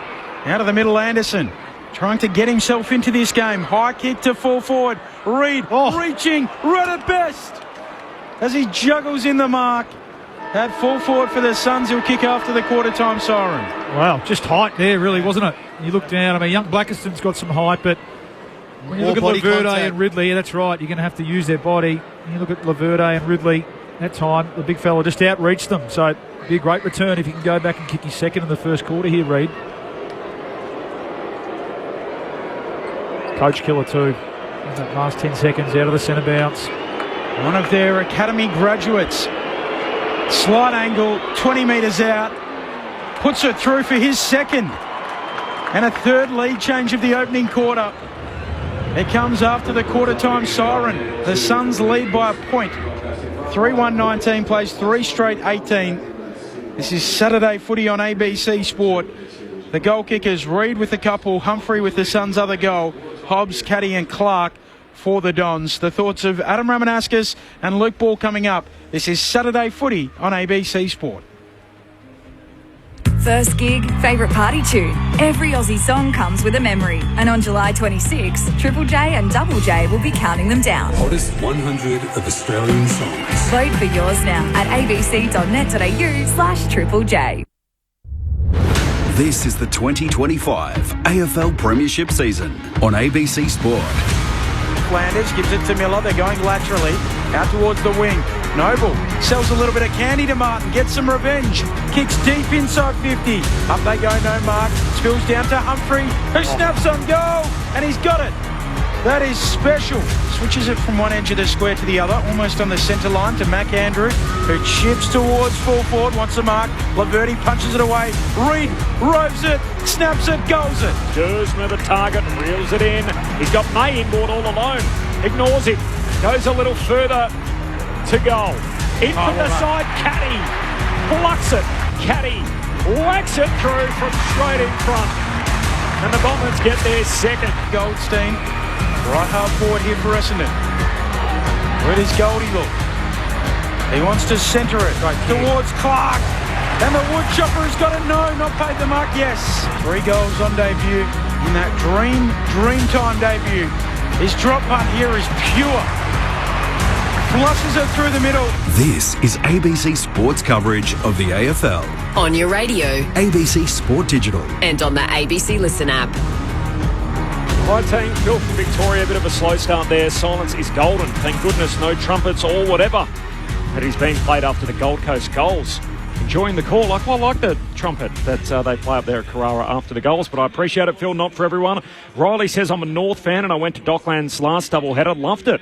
So I'm doing the same again today. Grab some dinner after the game, then cruise back for tonight's game. Thanks, Riley. You can do exactly that here at Docklands. 2 games on the same day. The double dipper, as they're calling it internally, the Hawks and the Saints to come tonight. Great to hear the dynamic duo supporting the dynamic duo today. Love your work, fellas. Regards, the Traralgon Tiger. One of our most loyal listeners. Yes. 0437 774 774. Suns by 1. Saturday footy on ABC Sport. Luke Ball, Adam Ramanauskas. Paulie and I were just commenting off air there. It's a high-pressure game. Yeah. So you're talking about 27 tackles to Essendon, 34 tackles to the Gold Coast. So we've had 61 tackles for a quarter of football. So, which is a really good number. Now, and there was no better example of that, really, of Essendon's last goal, where it was a real muck around the top of their 50, but they just kept going and going and going at Gold Coast. Now, I think Gold Coast haven't played a great quarter of football, but they've got the lead because of their pressure.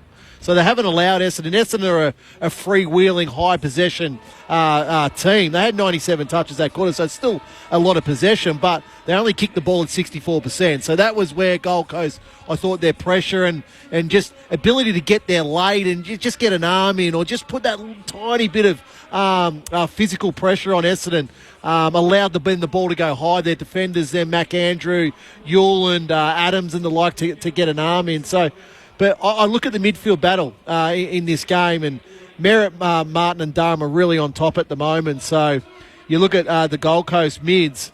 Where are we here? So Anderson's only had the 5. Matty Rouse had the 4. Miller's had the 6. So they want a bit more ball, particularly out of those 3 midfielders. Fiorini's the leading possession winner for the Suns with the 8. Then Dan Rioli off half back with the 7. So I think Damien Hardwick will be talking to his mids about, hey, let's get to work here. Let's get our hands dirty. Let's start winning the ball in close. And let's force Essendon to defend us. Well, it's been a big pattern all year, Rammer. The Gold Coast letting the opposition, gun midfield to get off the chain a bit and have big numbers against them. Now, they've been good enough as a unit to almost fight fire with fire. That's their want a bit, but you just feel like maybe it's Miller to go and spend a bit more time on Zach Merritt, who hasn't been as damaging as he can be, but if you're going to let Zach Merritt have 12 possessions a quarter, eventually it's going to come back to bite you. So watch for that to see if they look to tighten up through the middle there.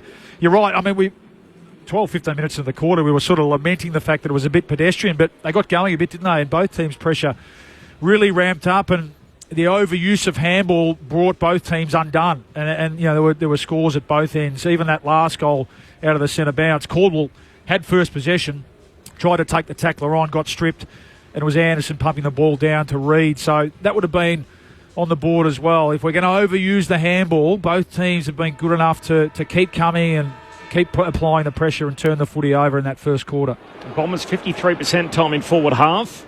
So interesting numbers there. The Bombers actually ranked 14th in the competition in that stat. The Suns 3rd. 16 of the last 16 premiers, top 6 for time in forward half. So Essendon playing it in their territory at the moment as the ball one down to Rowell and he's tackled straight away. Suns by a point, start of the second term. One down to Durham. They look a different team when he plays. Kicks hurriedly inside the forward 50. Caddy can't trap it. Ricochets towards a young man Adams on debut, looking for the safety of the boundary line, and Caddy in the end takes it out.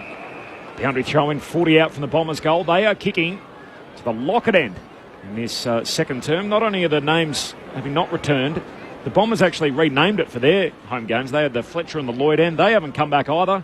No. It's nameless, but going to the northern end, I can tell you that for sure, Essendon in this his second quarter. Right, wins the tap down. Durham picks it up, dribbles a kick forward. Adams onto it. His kick smothered by Durham. Gee, he's ballistic, Durham, isn't he? In the way he goes after the footy. Weller with the clearing kick. Butterick drops the mark, allows the Dons back in. Tries to go back and retrieve his error. Merritt's over him. Umpire wants it. It's a great call, Corey. Such a different team with Sam Durham playing well in the middle of the ground. Both, with and without the footy. Such an impact. Moyle winning the tap. Straight to Miller, who's under pressure there from Merritt. Handball away to Fiorini, who goes back to Adams, pokes his kick, corridor, it's a good one. Might open it all up for the Suns as he finds Flanders. Handball to Jeffrey, to Rioli, back to Jeffrey. Past halfway now, kicks up to half forward. Long marks, Long gives it back to Jeffrey. Finish it off, Joel. He kicks on goal and does. The Gold Coast Suns at their very best. A sweeping symphony of a goal. From half-back through the middle, chaining handballs. That is brilliant. Great call, Benny. Great call. Actually, they get to Young Adams too. It was him who started it, just taking that kick inside, getting it off the line, inside 45 to Flanders, and then you could just see them streaming forward. But I'll tell you what, remember we hear about the orange tsunami. That was a red tsunami. It was Rioli. And how good's that? I've gone blank. Jeffrey. Sorry, I was about to say Jeffrey. Jeffrey, the goal kicker. Jeffrey, the long, back to Jeffrey. Rioli was there riding shotgun. That was a brilliant bit of play. Geez, it got down there quick, didn't it? Had 3 touches in the chain. So first the handball, then chips it further afield, goes, gets it back, finishes it off. Joel Jeffrey. Yeah, super Might stuff. be the best team goal of the year. 4-1-25, plays 3 straight 18. The Gold Coast Suns lead it by 7. We've played 2.5 minutes in the second term. Second generation VFL AFL footballer, son of Russell Jeffrey, former St Kilda Brisbane Bears footballer. Miller, first disposal at the restart, and hands it straight to the Dons ruckman, though, and Goldstein kicks it inside 50. Andrew Spoils down to Durham, fights through traffic, got it out to Kako. Hand pass to Merritt, kicks it into the hands of Rioli, and the ball trickles away through from behind. That was outstanding by Durham, wasn't it? He hit that contest. He was the only player that hit it at full speed. And generally, when you do that, you win the ball, and he did. Well, I love that he took possession too. A lot of the time you see players just bang that forward or belt it forward. Busted a few tackles already today in a high-pressure, high-tackle game that we've outlined. Suns by 6. Onto it, Martin here for the Dons. Gets it off to Setterfield, who gives it to Durham to Merritt. Somehow finds a kick into the pocket. And Gussie Clark. He's a smart player, this kid. He knows when to push forward. He may cheat a couple of steps forward just before Essendon win it, but it works. It's working for him at the moment. He's just got to realise that at times the opposition are going to win and he's going to get back the other way. So, but in terms of pushing forward and finding that space inside forward 50 on the fat side, he's doing a really good job, Angus Clark. Kick to goal already. 30 metres out. Just slightly right of centre. He misses here. Bad right. 5 points the Gold Coast Suns lead. 4-1 plays 3-2. 4 played second term. Made his debut, of course, Dreamtime at the G earlier this year. Angus Clark, short to Jeffrey in the back pocket, now long up the wing, leaving it behind there, Martin. They're winning it, Flanders. A 1-2 with Humphrey, then dishes it off to Weller. Running in waves at the moment, the Suns. Handball to Miller, took too long. Merritt came and got him. Caught, holding the ball, free kick. And the Bombers will win it back at half-back. A bit out of sorts, took Miller. Moment.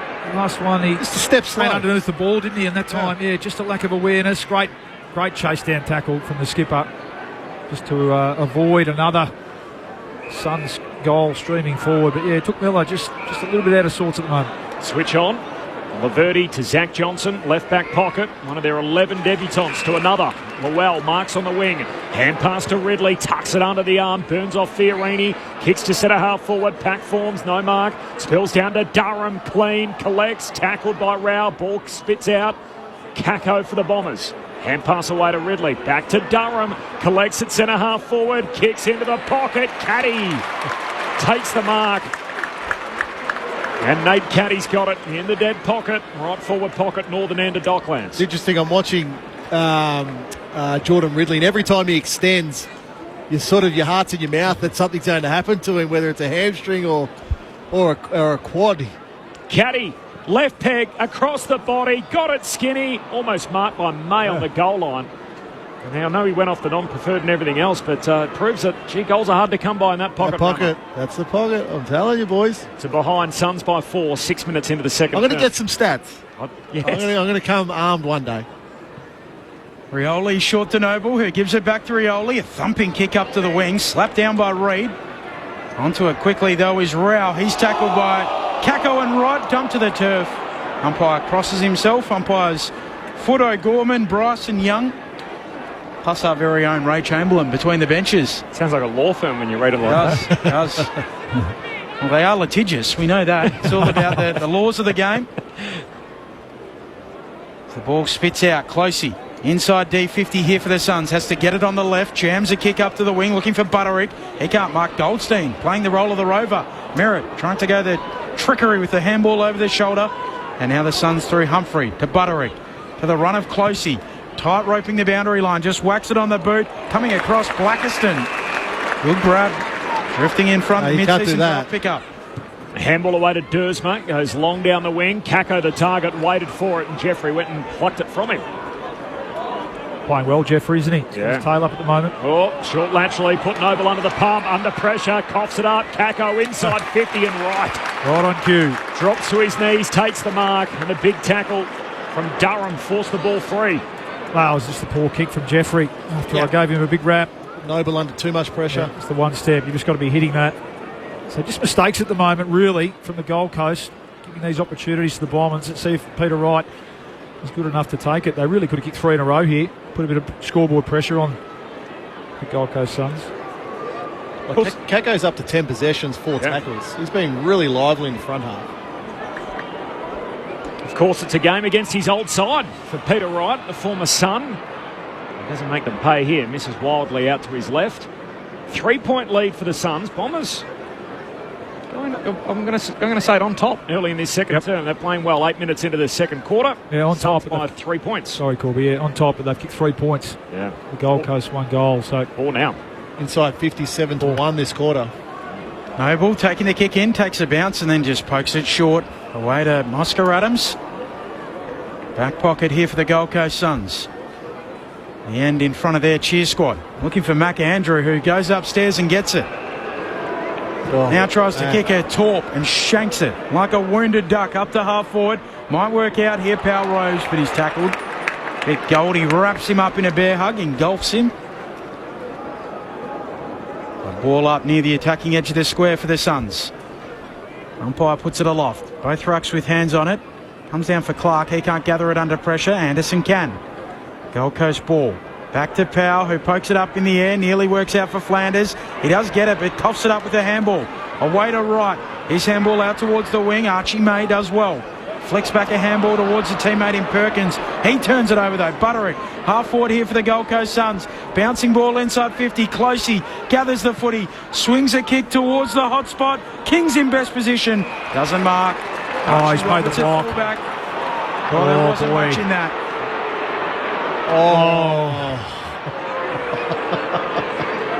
Ray Chamberlain didn't have a great view from up here, but didn't look like there was much. No, not a lot. I can see what the umpire was looking at. I don't think he's actually really done anything that warrants a free kick. He hasn't made the contact that the umpire thought, I think. Ben King was pretty keen on making sure that he saw it. Again, Ben King should just go up and mark the ball. First kick of the day for Ben King. He's only kicked 1 goal from general play this year. The set shot, King puts it through and unwraps the gift. Gold Coast by 9 points. Essendon making all of the running, but it's 2 goals to 3 behinds. 5-1-31. Plays 3-4-22. Make that 4 behinds for Essendon in this second term. So the Gold Coast Suns lead it by 9 points, 10 into the second. Oh, that's amazing, isn't it? So how many goals have you kicked this year, Ben King? 39 now. Wow, and 2 of them come from general play, you said, Ben? One from general play. So 92% from set shots, which I imagine the outstanding percentage there would be free kicks. But it goes to the point, he just doesn't get, he's just not involved enough. You know, if he's not getting the ball on the lead, how else is he impacting the game? Yeah. And that becomes really important as a forward. You've got to be able to work up to, I want to see him work up to the wings. Come get on his bike and start to work, present as a target. Yeah, well, you see Walter doing that. Yeah. And he's still working his way through his career and as is Reid, but at the moment, they're the two that are doing that, not King. Caldwell to right. Now out to Durham. The Bombers get it, but under pressure in the middle. Gives it back to Caldwell. That is a dart onto the chest of Hobbs. He's cut him in half as he hugs it to his chest. Powerhouse Hobbs gets up, drives it to full forward. Over the top, Jeffrey. He's having a game. Picks it off. Intercept mark and comes wide to Butterick. Takes a strong mark with pressure from Hobbs. Ben Hobbs has got to give that ball to Archie Roberts on the fly. Ben Hobbs kicking inside 50. That's not his go. Butterick with a long kick up towards half forward. Blackiston just shoved his man right underneath an advantage. Rioli slaps it on. Tuke Miller has to try and pick it up. He bends over, can't do it the first time. Rioli goes again, trying to keep it alive. Good work from Archie Roberts. Great defensive effort. And they'll bottle it up in the pocket, the Dons. No, they'll come away with it. McGrath gives it to Caldwell, whacking a clearing kick. Go. And now they're off the Dons, down the wing. Here goes Kako, takes the bounce, closely in pursuit, keeps going, looks for Caddy. Oh, well done. Closes left, free kick. throws it away. Free kick. It was a good contest. It's a good free kick. Yeah, it was. Just a free kick too. I thought he closed pretty well there, Andrew. Caddy wheels and goes. Charlie Curnow like goal. In the image of the man he grew up idolising. He's got a couple. And he cuts the Suns' lead to just 3 points. 5-1, 31 plays 4-4-28. Adam Ramanauskas, Luke Ball. Well, it's a good call, Bally, because Archie Roberts stopped playing there. And Gold Coast had a 2-on-1 with Rioli and Miller. Yep. But they couldn't work it out. So credit to Archie Roberts, where he then somehow found I won't say energy, he found the effort to go and make a contest between those two players. He knew that was going to look bad. Yeah, it was going to look really bad. On the edit, if he didn't make up for You're it. better off grabbing the ball there. Yep. As a defender, if you don't know what happened, just grab the ball. Stop the play on advantage. Yeah, that's right. So, but then Essendon take the ball from one end of the ground to the other. Great contest by Archie May here in front of us on the half-back flank. And then it was really a one-on-one contest between Caddy and Mac Andrew. Mac Andrew gives a free kick away. Caddy good enough then to kick the goal. Back in the middle, 3-point game. Suns lead it, 13 gone opening term, and repeat ball up in the middle. Ray Chamberlain. Yeah, we saw a series of marking contests free kick after that Ben King free kick that were actually terrific umpiring in my view. Like, players' prime objective has got to be to contest the football, and there were 3 occasions in a row where that wasn't the case. So the umpires are getting tested in that area. Thanks, Ray. As Powell, hand pass out to Ainsworth, kicks inside 50. Reid out on that searching lead, and you can't stop him like that. Takes the mark, true centre half forward. Yeah, nice kick. A bit of play from Ben Ainsworth. They just all peeled off him, didn't they? Thinking he was going to release handball, but he was composed enough to control the footy. Stop the ball carrier. That's right. And a nice lead. That's what you love seeing, Ethan Reid. At the moment, he looks the one, doesn't he? Ben King hasn't really been sided other than that free kick, but Reid's the one that looks most likely forward of the ball for the Suns. The only teenager in their team today, and it's his last weekend as one, as Ethan Reid is celebrating in style. He's got 3. And we're only 14 minutes into the second term. Suns by 9, 6-1 to 4-4. 14 gone in the second term. Saturday footy on ABC Sport. Well, you've probably got to start looking at the matchups now. I think and getting those right. So at the moment, I think the majority has been Blackiston as his matchup. So I'm looking now. Where is he? Oh, he's going into the ruck, I think, anyway, Ethan Reid, so we won't sort of get a true indication. It was Lockie there, yeah. Yeah, so, when he does come forward next, maybe that is just a slight little change there, because he's the one that's off the chain at the moment for the Bombers in their defence. But he just looks a player. Yeah, he does, He looks a player, and, I know he's been a tiny bit in and out of the team, and I love that from Damien Hardwick. It's like, okay. Is there room for all 3? Oh, there's going to have to be. Yep. Well, I think this is the key to him. He can go into the ruck. I think this is what he has to be able to do. And he will. I mean, that's it. He got drafted as a ruckman, didn't he? So that's the benefit of playing Ethan Reid as well. Wins the tap there, but it's stolen by Merrick. Kicks out wide towards half forward. Dersma buffeted off the footy. Hamstring still attached, which is good news after that pre-game concern. I say this every time I call Ethan Reid, but I'll keep saying it until I can get my head around it.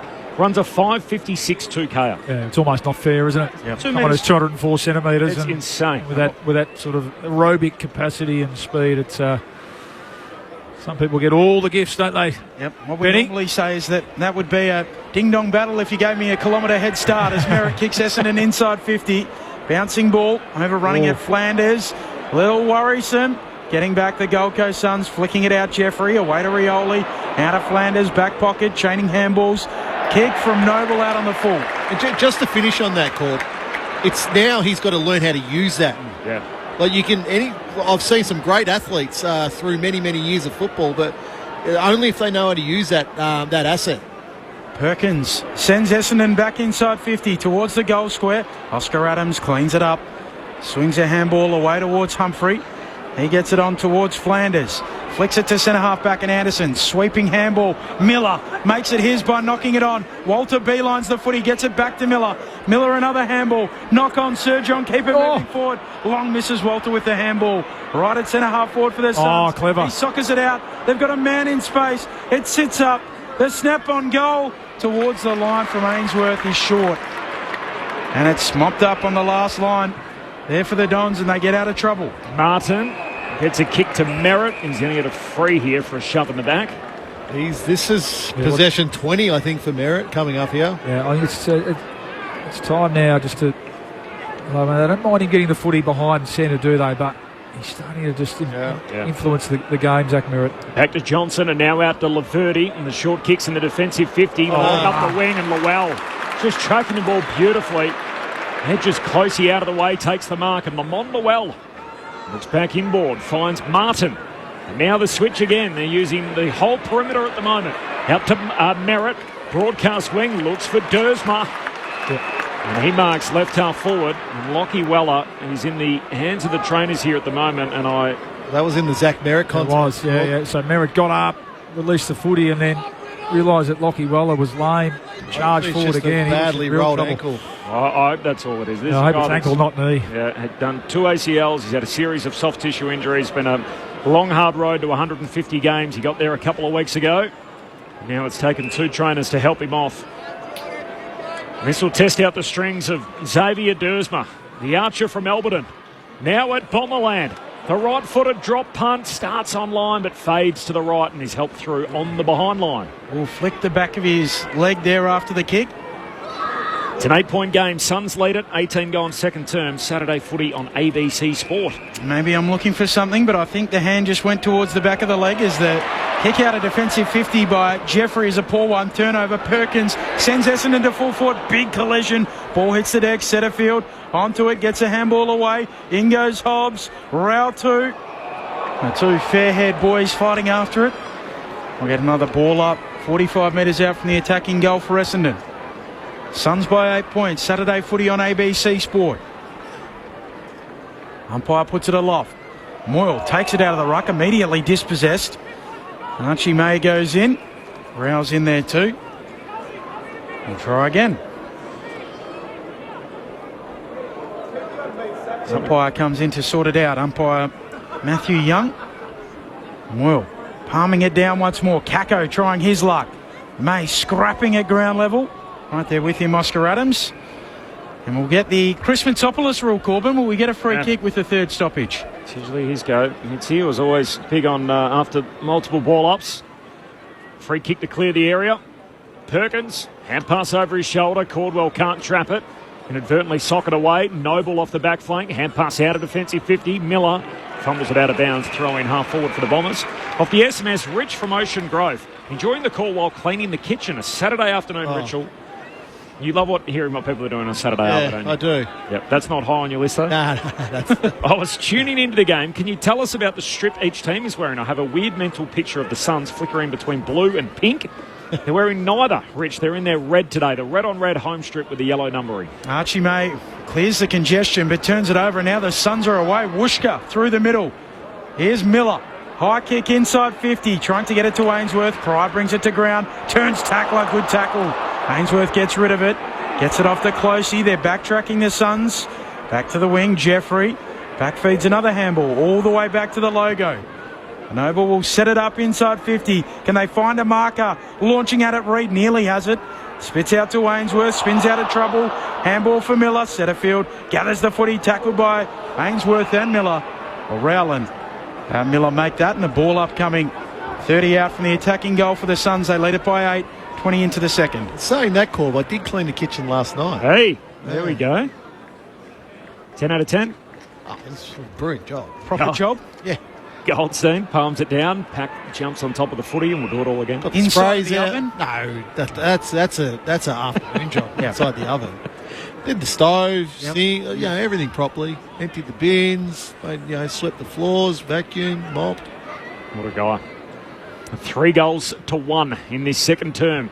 Bombers win it from the stoppage. Setterfield, hand pass to Ridley, high up and under to half back, and Rioli jumps in the hole, takes the intercept mark.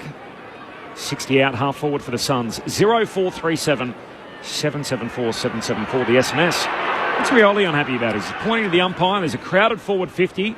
And in the end, kicks it to the hot spot. Can they get a marker down there? Not to be. A crash of bodies.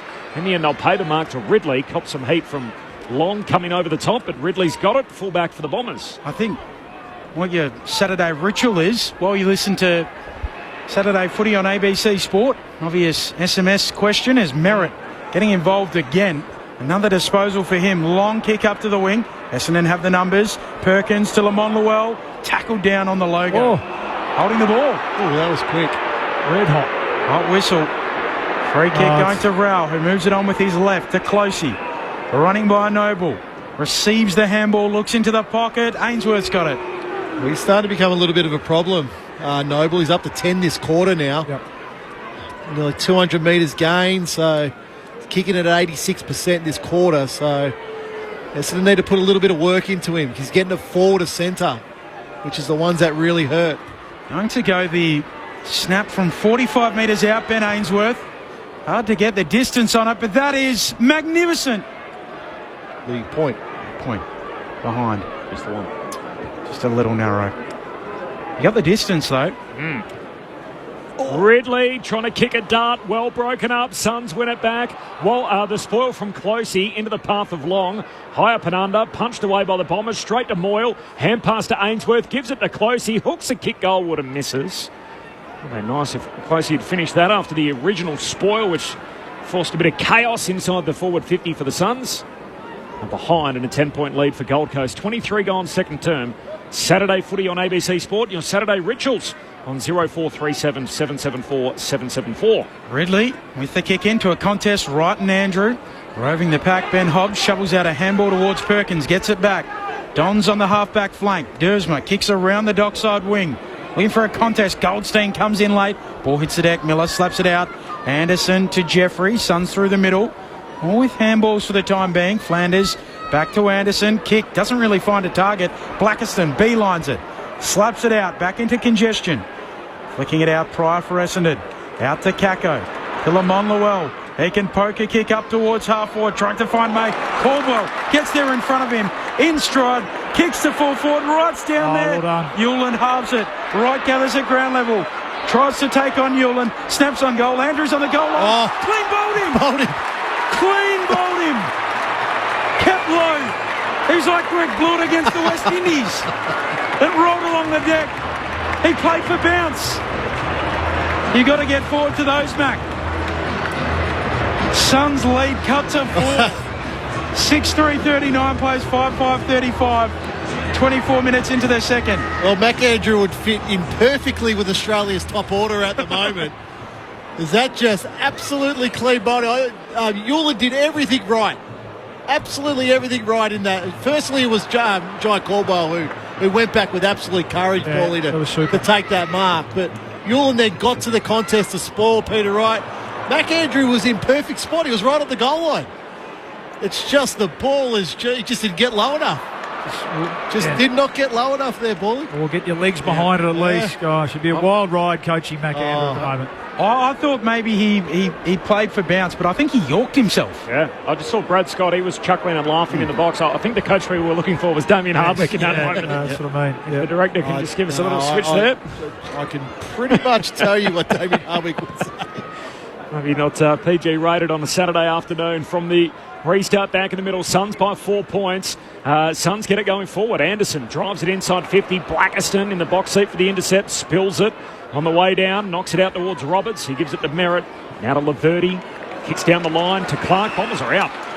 Clark slows it down. He's got to give that Clark. Oh, he didn't. Yeah, it just slows the game down too much. Angus Clark runs, carries, kicks in the May direction. Oh, knee into his back from Adams. Did well to break it up. Hits the deck. Lamont Lowell collects. Half forward for the Bombers. Hand pass to Setterfield. They've got options back in the corridor. He retreats by hand to Clark. Now across to Roberts, one of their better users. The lefty kicks it into the pocket. Mac Andrew intercepts. Back pocket for the Gold Coast Suns. A 4-point lead for Gold Coast, ticking towards half-time. It will be fun watching the matchup of Caddy and Mac Andrew for the next 10 years. They're both super athletes. Is Mac Andrew the best matchup for Sam Darcy with his athleticism around the competition? Yeah, probably. It's a good call by you, Ben. Yeah, I was thinking about that during the week. It's one a year. You've done well. Round 17, yeah, one July a year. 5. Yep. I think you said last time we worked together you're seeing the game pretty well this year, Ben. No, don't get ahead of yourself, Eddie. Noble with a long kick up to the wing. Looking for Moyle off his hands. Down in front it comes. Durham picks it up. Rushes a kick, snapping across his body.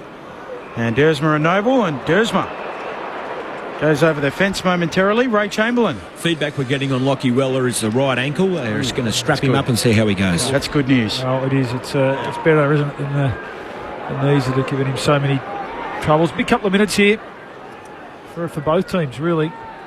Bombers just hanging in there. The pressure's been great. Ball on the wing from the throw-in. Essendon's football again as they work it out through Setterfield. Off to Dersma. Dump kick inside 50. Shallow entry. Wide out. Going up right. He can't take the mark. Goes again at ground level. Rioli pinches it. Emerges with the footy. His kick's not great though. Allows in Lowell. Ricochets off his shins. Bounces away towards the half-forward flank. Butterick puts his head over it. Lowell goes and wins it. Sweeps a handball away. Here's Archie May. And he may from the pocket. He may not as he shoots it across the goal. Yeah, he's going to get a free kick. And Mac Andrew just cluttered into Caddy. Well, he missed the ball. That's the problem, Mac Andrew. Like, terrific to go into that contest as aggressive as he did. But you've got to make contact with the ball. It was a delayed whistle, but it was a pretty straightforward free kick. Very straightforward free kick. Yeah, that's right. It's the umpire process that he hadn't got a hand on the footy. This is the problem for Damien Harvey. Yeah. It's the trust level of Mac Andrew in a final. Well, it's not just him either, and we'll talk about it after this kick, but they're defenders. That Really, put it's a wild ride. Back in front. Caddy slams it through for his third. And he's summed it up beautifully, Borley. This is a wild ride with Mac Andrew at the moment. 6-5-41 plays 6-3-39. Essendon by 2 points on the stroke of half time. Well, as Andrew makes the ultimate mistake, but the kick from Dan Rioli, so I get it. You've got to ride the good and the bad at times with these attacking defenders, but Dan Rioli just shanked the kick, just completely shanked the kick. They were out. They had two players out the Gold Coast. So it's that unforced error that allows the Essendon pressure back into the game, and then they're good enough to centre the ball inside 50, and it's been Jeffrey at times, it's been Rioli, who they've all had plenty of the footy, Noble at times, and Mac Andrew. It's just hearting them out stuff. And that's, without Collins there, who's that rock, that stability, there's some opportunity there for this Bombers forward line. If the pressure's up, which it has been, and that time it was Lowell who was good enough to get across and affect the turnover. Fourth lead change, first in his third quarter. Bombers by 2 points on the stroke of half-time. And a glimpse into the future today. Caddy 3 at one end and Reid 3 at the other as Moyle gets the centre clearance. Goes long to King, who takes the mark. That was a bit unusual as King was about third or fourth in the queue and just shook Laverty and takes a clean one-on-one grab. He'll have a look from 15 out. Well, I love that from Ned Moyle.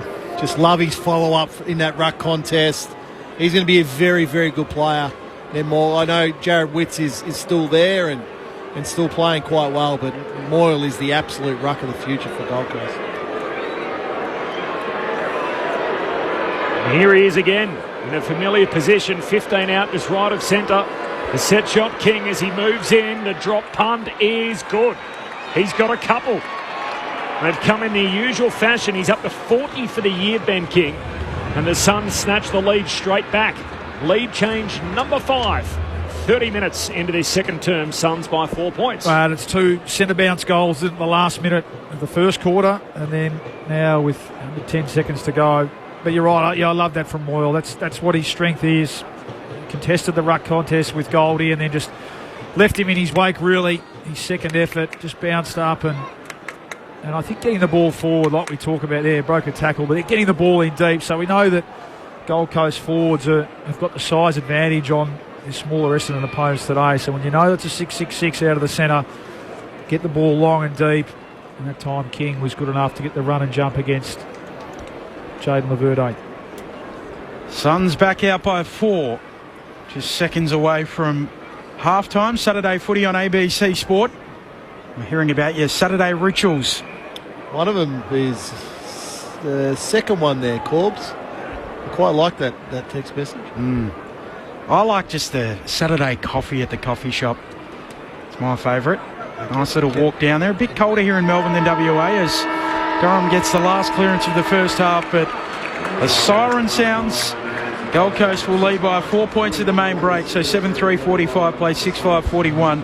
5 lead changes in that opening quarter. The goal kickers, 3 for Reid, 2 for King, 1 for Humphrey and 1 for Jeffrey. Jeffrey's goal, unbelievable. The Gold Coast Suns just flicking it around, chaining handballs through the middle, and Jeffrey with the finish for Essendon. 3 for Caddy, singles to Hobbs, Wright and Angus Clark. Ben Cameron alongside myself, Corporate Middlemass, Ray Chamberlain on the boundary, Adam Ramanauskas and Luke Ball, your call team. This is from Dave from Ferny Creek. Is this one you wanted, Ram? Yep. Go Freo, listening to the game. Got the leaf blower going on the roof with the headphones on. Yep. The Border Collie and the Vizsla looking on but not helping. Vizsla. The Hungarian Vizsla. It's a Vizsla. It's a type of dog. Vizsla. You're not across your dog breeds. No, I'm not. And the Vizsla. Very popular. I like it, but you'd be a leaf blower guy. Love it. Just love get out leaf there. Blower. You're not actually sure what you're doing, but just blowing stuff around. Making it someone else's problem. Correct. Right. Just that'll do. Just as long as it's not in my vision, I can't see it. Yep, Someone else's problem. It's going somewhere. That's what we know for sure. Wayne in Oakley, g'day, gents. How is the Gold Coast coping with the witless in the ruck? You know what I'm trying to say. They haven't got wits about them. They haven't got Jarrett Witts. Is the short way of saying it? No, look. I think Todd Goldstein's had a good first half. If you look at clearance though, as an overall for that first half, they're 1 up. So 20 to Gold Coast, 19 to Essendon. So it hasn't been an issue. Centre square maybe a little bit of an issue. 7-4 in Essendon's favour, Bally. But other than that, I think Ned Moore's going to be a really good player. No, I think Essendon, I think the clearance and contested game in this first half, Essendon have been great. That's clearly a strength of the Gold Coast, and I think Essendon have probably shaded them through that part of the ground. So then it's been about scoring from turnover, taking opportunities from turnover at both ends. Really, that's been the difference in a pretty even first half. But in terms of effort and contest and clearance work, you couldn't ask more from Durham and Caldwell around the clearances. I mean, Matty Rao that quarter only had 1 possession. He had 9 tackles. Yeah. But he had 1 possession for the quarter, so that's been a big win for the damage. Is that 14 tackles for the half, Matty Rao? Yeah, so he's on target. They don't want that. For a record. They need him getting the ball. They need him getting some clearances, breaking out of clearance. So he's well and truly under control. That time it was really just the Gold Coast outside players that got started to get going a bit that quarter. You spoke about Noble, Rioli, and Jeffrey off half back who were damaging at times. They also turn the ball over, so they create opportunity, don't they? Those sort of players. So if you can just manage them, when they have the ball in hand, that opportunity will come. But I think the Bombers would go in pretty pleased with how this game's playing out at halftime. Well, if you're looking at what both messages are now for both teams, Damien Hardwick, so Gold Coast have had 92 kicks, 89 handballs. Too much. So they're a kicking team. They're not an over handball team. They want to get the ball from halfback inside their forward 50 as quickly as possible. So I think that will be the message from Dimmer. It's hey boys, we've over handballed. Let's get the ball moving quicker. Let's get it into our forward line. Give Reid a chance. He's had a really good half. Kings then he's kicked his 2 goals, I think, has he in that first half. So he's got 2. So that's 5 of their 7 goals from their 2 key forwards. So let's give that a chance. Essendon, I think, on the other hand, it'll really be about their defensive pressure. I thought they slightly dropped off in that quarter. So a couple of chains where where Gold Coast were able to take the ball from half back inside their forward 50. You've got to stop the ball at the source sometimes. So it's whether you put a block, a tackle, whatever that may be, just to stop that forward momentum of opposition. I think if they're allowed to do that, John Noble really came into the game in that second quarter. He had the 11 touches in that second quarter, so he'll be a real concern, I think, for Brad Scott moving into this second half. But, yep, Bombers can be pleased, but I also think that Damien Harwood will be pleased because they're not playing near their best. Yeah. Just on Rao's 14 tackles, so the record for the most in a game, Rory led with 20 in 2022 against Well, he's Collingwood. sitting right next to us. Well, not Rory Led, that's Rory Sloane. Scratch that. Close. Yep. I got Rory right. Well, but I think if you ask Brad Scott if you're happy with Matty Rowell having, breaking the tackle record and not having the footy, he'd take that. He's only had the 5 possessions, so he's got to get going. Anderson's only had 10, so he's been reasonably quiet. Miller had moments, but a little bit out of sorts at times as well. So there's plenty of upside there for this Gold Coast midfield team. I think they've been, they've been overshadowed in this first half by Merritt. Durham's been great, back in the team. Caldwell's been okay, and Martin as well. So plenty of upside there for the Gold Coast midfield group to gain some ascendancy in the second half. Also off the SMS, Madison from Sydney tuning into the game through earphones while watching my boyfriend's soccer game. Hard to say which game is more exciting at the moment. Just stoked for my Bomber boys to be finally showing some effort from Madison. They've given a good account of themselves to half-time, Madison. Mary from South Hobart off the SMS. Love listening to your call. Just got back from snagging some great bargains at the local tip shop. There you go. Thanks, Mary. From Megan in Bendigo, loving the call and the special comments. My rituals for Saturday, walking the dog and colouring. So thanks, Megan. 0437 774 774. Paul You'll colour inside the line soon, Corb. Paul from Torquay off the SMS, listening to your entertaining call and spending the salvo cleaning up the previous owner's rubbish that for some reason thought would love to inherit. That's not what you want, is it? That's a no-no. It's not it. It's a hard no. And from Wayne from Elizabeth in South Australia. Of course, Elizabeth is the suburb. Saturday tradition, making a spag bog for dinner tonight. Letting it sit and flavour up for a few hours. Secret ingredient is 4 tablespoons of fruit chutney in with the bog sauce. Yum, from Wayne. Yeah. I wonder if that's in place of the red wine. That's there you go. The fruit chutney. The 4 tablespoons just to give it a little bit of something extra. And hi, Corbin, what is the estimate of the crowd figure, Mark, in Adelaide? I reckon 30. Okay, I'm saying south of that. I reckon it's half full. Somewhere between 25 and 30, I think, is where we're thinking at the moment. Mark, appreciate all your contributions off the SMS. It's half-time here at Docklands. The Suns by 4 points, 5 lead changes in the first half. Second half action not too far away as this Saturday slate rolls on in round 17. But for the meantime, let's get the latest from the ABC Newsroom.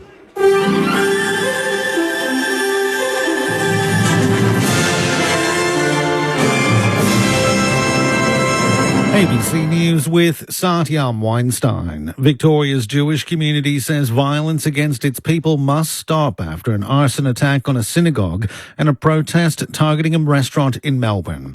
The East Melbourne Hebrew congregation was the target of an arson attack last night while 20 people were having a Shabbat dinner inside. They escaped without injury. In a separate incident, police say about 20 protesters gathered at an Israeli-owned restaurant in the CBD shouting offensive chants. The Jewish Community Council of Victoria's Naomi Levin says Jewish Victorians want to be left alone. We're tired, we're angry, and we're just shocked that this has happened again. We've seen this happen in Victoria before. We just want to be left to practice our faith and to be part of our community. Last night's arson attack follows December's firebombing of the Adass Israel Synagogue in Ripponlea in Melbourne's inner southeast. A ban on a pro-Palestinian group, Palestine Action, has come into force in the UK. The group lost a last-minute appeal in London's High Court to stop it from being listed as a terrorist organisation out of a court hearing on the legality of the move later this month. British lawmakers this week decided to ban Palestine Action after its activists broke into a Royal Air Force base and damaged 2 planes. Hamas says it submitted a positive response to mediators on a proposed ceasefire with Israel, adding that it's seriously ready to enter negotiations.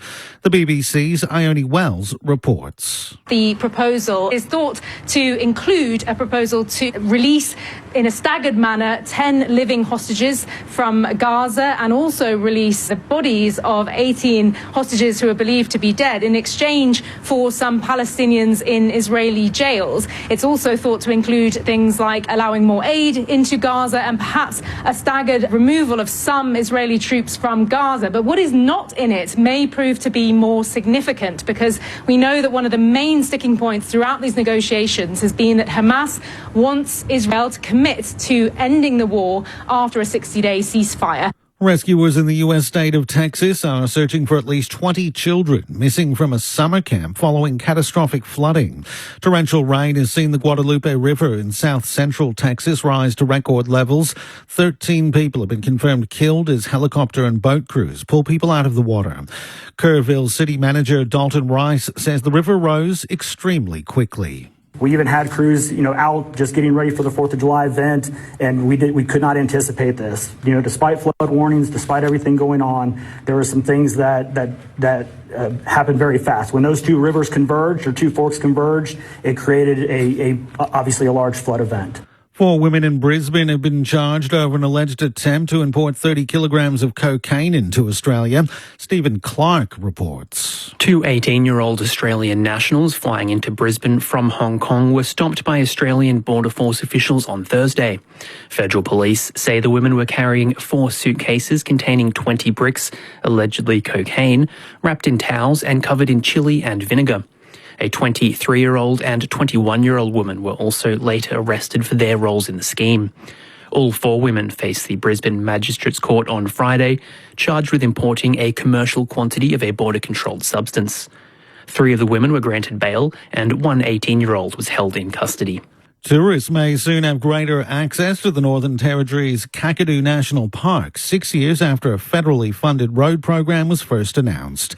Samantha Dick with the details. A $70 million federal funding package announced in 2019 promised to upgrade roads leading to campsites at Jim Jim Falls, Mogook, Gimbat, Gunlom and Kubara to improve road safety and reduce closures during the tourist season. The first tender is due to open next week, following the long-awaited reopening of Gunlom Falls following a dispute between traditional owners and Parks Australia over damage to a sacred site. In a statement, Federal Infrastructure Minister Catherine King says the road upgrades will help drive tourism at Kakadu National Park, which typically attracts up to 200,000 tourists each year. The works will be staged over a 2-year period between 2025 and 2027. And scientists have found that zooplankton, tiny marine animals, are locking away vast amounts of carbon in Antarctica's deep ocean. Researchers discovered the creatures gorge on carbon-rich algae in spring and then migrate to Antarctic waters, where in winter they sink hundreds of metres down. You're up to date with ABC News. Where else will you find free fun and games? Teens being boss, hard quiz, boiled by kids, and of course... Do not watch this show! Find them all where it's always free, always fun for the family. ABC iView.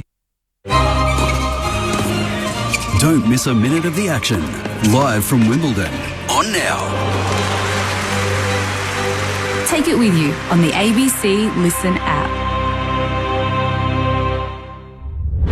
This is the 2025 AFL Premiership season on ABC Sport. Flanders, handball to Jeffrey, to Rioli, back to Jeffrey, past halfway now, kicks up to half forward, Long marks, Long gives it back to Jeffrey, finish it off Joel, he kicks on goal and does! The Gold Coast Suns at their very best. Caldwell whacking a clearing kick, and now they're off the Dons, down the wing, here goes Kako, takes the bounce, closely in pursuit, keeps going, looks for Caddy. Oh, well done. Closes left, free kick. throws it away. Free kick. Caddy wheels and goes. Charlie Curnow like goal. Caldwell gets there in front of him. In stride. Kicks to full forward. Right down there. Well done. Hewland halves it. Right gathers at ground level. Tries to take on Hewland. Snaps on goal. Andrews on the goal line. Clean bowled him. Clean bowled him. Kept low. He's like Rick Floyd against the West Indies. Butterick puts his head over it. Lowell goes and wins it. Sweeps a handball away. Here's Archie May. And he may from the pocket. He may not as he shoots it across the goal. Yeah, he's going to get a free kick. And Mac Andrew just cluttered into Caddy. Caddy slams it through for his third. This is ABC Sports coverage of the AFL. On your radio. ABC Sport Digital. And on the ABC Listen app. Sounds there from the second term. The Suns by 4 points at halftime. 7-3-45 over Essendon. 6-5-41. So the Suns led by a point at quarter time. They lead by 4 at the half. It's been a half which has featured 5 lead changes. 3 of them in the opening quarter and 2 of them in the second term. There was an unusual incident before the start of the game where Xavier Dersma looked like he had an issue with his hamstring. He came off the ground, hit the bench on the warm-up, put the headset on, started to speak to the box upstairs. You could see, or at least if you could lip read, Brad Scott was giving him a message which looked pretty stern that, look, if you're not right, come out of the game.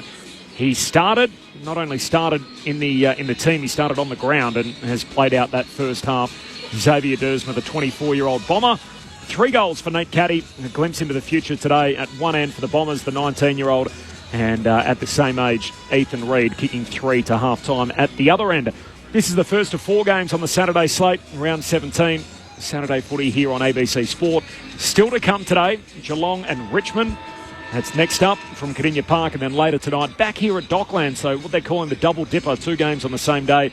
They'll get everyone out and get the new crowd in, clear the car park, change the change rooms, everything that goes along with it. The new signage is up, and a St Kilda home game to come at the same venue tonight up against the Hawks.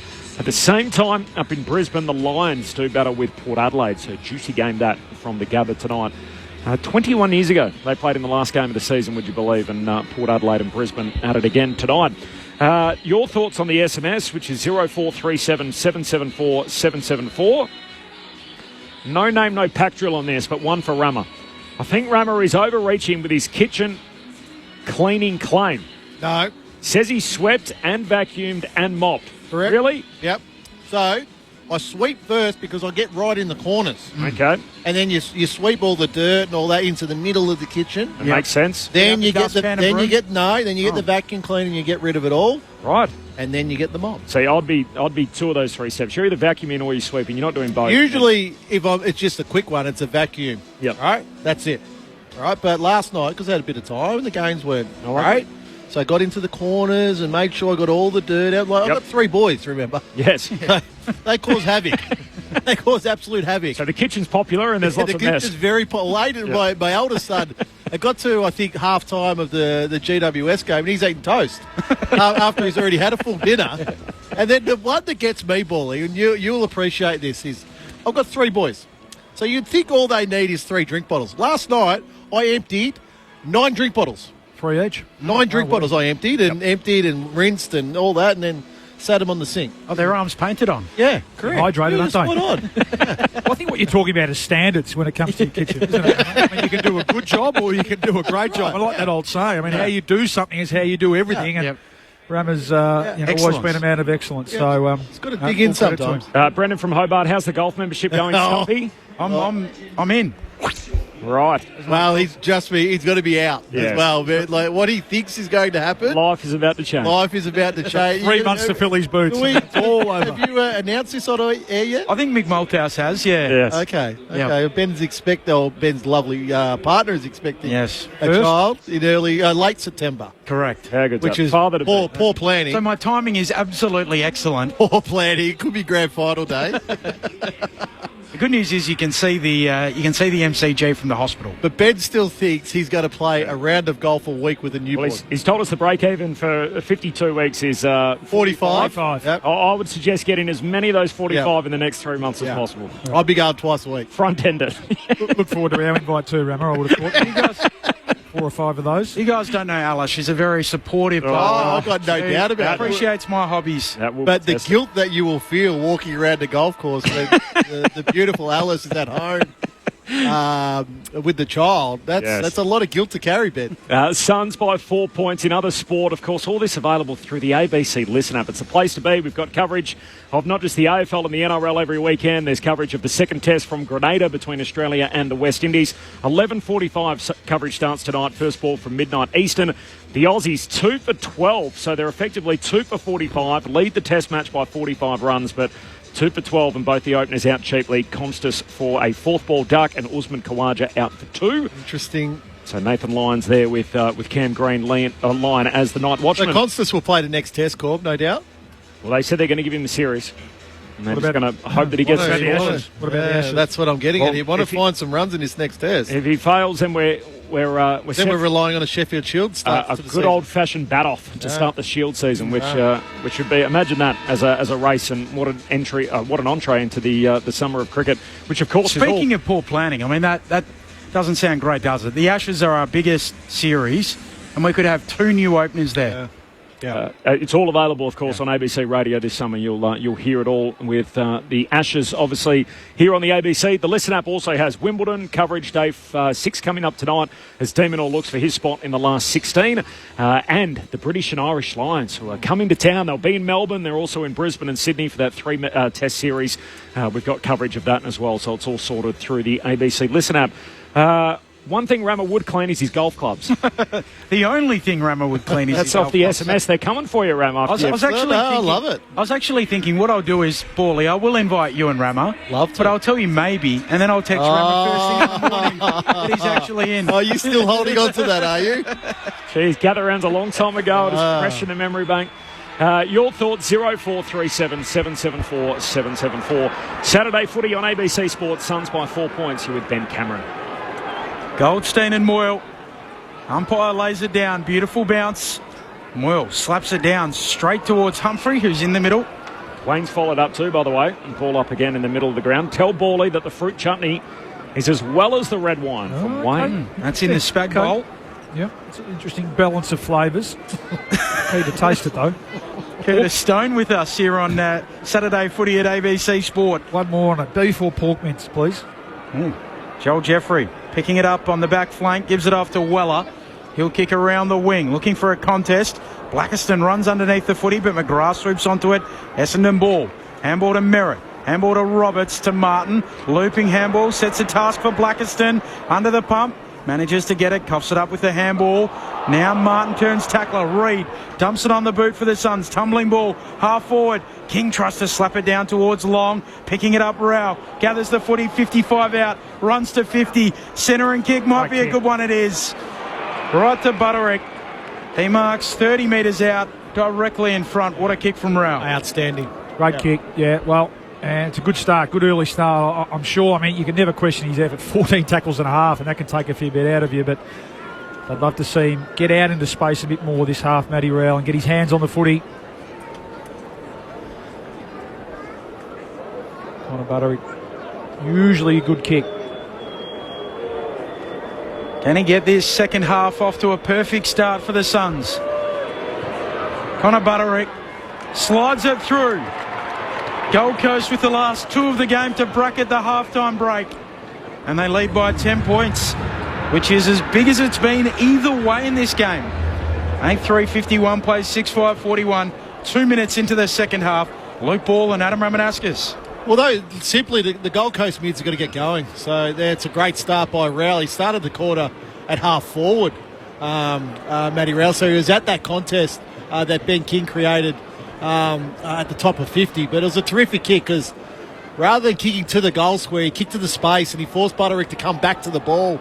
Didn't allow Zach Johnson any opportunity at all to get to that contest. You mentioned the kick to handball ratio too from goal. Don't be surprised to see them be a bit more direct this half. I think that sort of 1-to-1 or even less than 1-to-1 kick to handball, inviting the Bombers' pressure, which was really good in that first half. I'm sure that would have been up on the whiteboard at half time. Moyle palms it down. Merritt sockers it forward for the Bombers. Durham off the square. Collects. Hand pass away to Merritt. He kicks out wide to half forward, and Caddy takes the mark on his chest. Right on the junction of the boundary line and the 50. He's got a roll there. Geez, if he kicks this goal, this is, 5% at best chance, Corb? Roll on his left. Yeah, absolutely. No, roll on his right foot.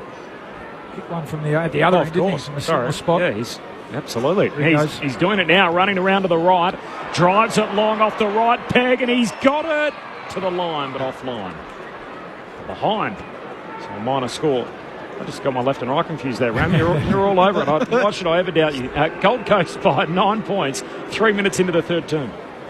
McAndrew from the pocket sends the Suns up to the wing, out the back. Merritt, it was prolific early in this game, and he's got it again here. He gives it off to Archie Roberts. Kick towards half forward. Up they go. Durham halves it. Does well. Kako bursts through them. Dumps it on the boot. Rams it through. Kako at full speed. Gets full points. Essendon bring it back to 3 points the margin. 8-3-51 plays 7-6-48. 3.5 into the second half. Saturday footy on ABC Sport. No, he's been great. You mentioned the first half, Rammer. It's the best game I've seen him play. Isaac Kako, I think both sides of the ball. He's having an impact defensively. He's caused a lot of turnovers in that front half for the Bombers that resulted in scores. And that time just playing the role of the classic forward pocket. Wasn't he front and centre in the right spot? Yeah, Will Powell, his direct opponent, dragged into the contest. He broke the Rioli tackle. Had to be stronger there. Daniel Rioli just let him through way too easily. And a lovely finish. Well, I'd love to see Kako show more of his offensive flair. He's been asked to do a lot of work this year defensively as that smaller forward. His underage football, he was an absolute attacking weapon for the Calder Cannons and Vic Metro, where it wasn't rare that he had 6 or 7 scoring shots per game. Only his third goal in the last 7 matches for Isaac Kako, including a run of 4 weeks without a goal. As Rowell and Anderson combine in the middle. Handballs away towards Powell. Back to Rowell. Kicks to half forward. Reid looking to take the mark. Not to be. Spills down towards Miller. Hand pass for the Suns out to Weller. Good to see him back on the ground. Kicks inside 50 and Ridley picks it off with the intercept mark. A little wrap around to Roberts, who gets it out of defence. His kick, not a good one. Low down. Unable to gather it is Jeffrey, but the Suns do come up with it. Weller goes back to Oscar Adams. Kicks infield. Onto the chest of his skipper Anderson. And terrific to see Lockie Weller back out there. Yeah. He goes lateral to Rioli, attacking point of the square. Suns by 3 points. Rioli shorts it. Further out to the flank, and Fiorini. Fiorini twirling the Sharon. Just on one hand. Now works to his left. Sets it up towards full forward. Can they find a pack mark? Goldstein. Big fist through it. Throwing coming left forward pocket for the Suns. Corbin Middlemash, Ben Cameron, Adam Ramanauskas, Luke Ball and Ray Chamberlain bringing you all of the action. Saturday footy on ABC Sport. And a little bit of everything else as well. There's Goldstein. Lays it down boundary side onto it quickly. Flanders. His snap goes out towards the opposite pocket. Humphrey beelines it. Good tackle, Dersma. Trying to play for the free kick. Humphrey doesn't get it. Essendon emerge with the footy. Clearing kick from Martin on his left, up towards Caddy. Outpointed by Hewland. Back in possession, the Gold Coast Suns, high half forward. Bodie Hewland, runner-up last year in the best and fairest. Good to see Humphrey be out there, Ben. Goes short. Hasn't been quiet today, though, Borley. To Jeffrey. Jeffrey in that launch pad. Right half forward. Kicks inside the forward pocket. Reid leaps at it. No mark. Long got a hand pass out of all that. Johnson, gave it away to Roberts. He was bowled over. Picked up by Flanders. Hand pass to Weller. Tight angle from the pocket. High up and under the goal square. Moyle able to float across the front of the pack and take the mark for the Suns. How on earth was he allowed to do that? Well, Goldstein was 10 metres off him. That's why he was allowed to do it. It wasn't a traditional centering kick from Lockie Weller, but Moyle just had an easy run and jump at the ball, being the biggest player on the ground. If he was able to get up to the height of the ball, he was always going to mark it. What are you going to do here, Big Ned? He's only kicked the 1 goal. Here's a right footer. He's going to go the outside of the right boot, slams it through, and the Suns with a new high water mark. 9-3 to 7-6, 7.5 gone into the third term. Suns by 9 points. Saturday footy on ABC Sport. He's got caught ball watching, didn't he? Yeah, Todd Goldstein. Just ended up in no man's land. Having said that, I mean, the ball was in the air for an eternity, wasn't it? You'd really expect a Ridley and Laverde, who were certainly within the vicinity of the drop there, and in the end he just took an uncontested chest mark, didn't he? So disappointing there from the Bombers. They certainly had numbers around the footy. I saw that too, yeah. Robbo Gorman. Oh, is he okay? Is he still out there? Had an umpire and player collision. Is that what you've seen there? It's an in-player, which we don't see. It was a pure accident. Yeah, pure accident. Where Nate Caddy's just ran into the umpire. So I think he's okay. He's down here. Yep. Ray Chamberlain. Yep. They bred him tough in Bo Morris. He'll be fine. Bounce back in the middle. Goldstein slapping it down. Anderson goes and gets on the footy. Handball forward for Miller, who's tackled by Merritt. Miller emerges with the footy, but a quick whistle from the umpire. Quick. Lightning. Still on 14 tackles, Rao. Slow start. Needs a few fall on top ofs to get that stat up. Anderson scrapping at ground level. Ball still bobbling around. Hobbs. He flicks it out to Setterfield, who's tackled there by Rao. And it flicks out towards Powell, who gets it onto Miller. Centre half forward Anderson. Flying shot on goal. The smooth mover kicks it. The skipper from range.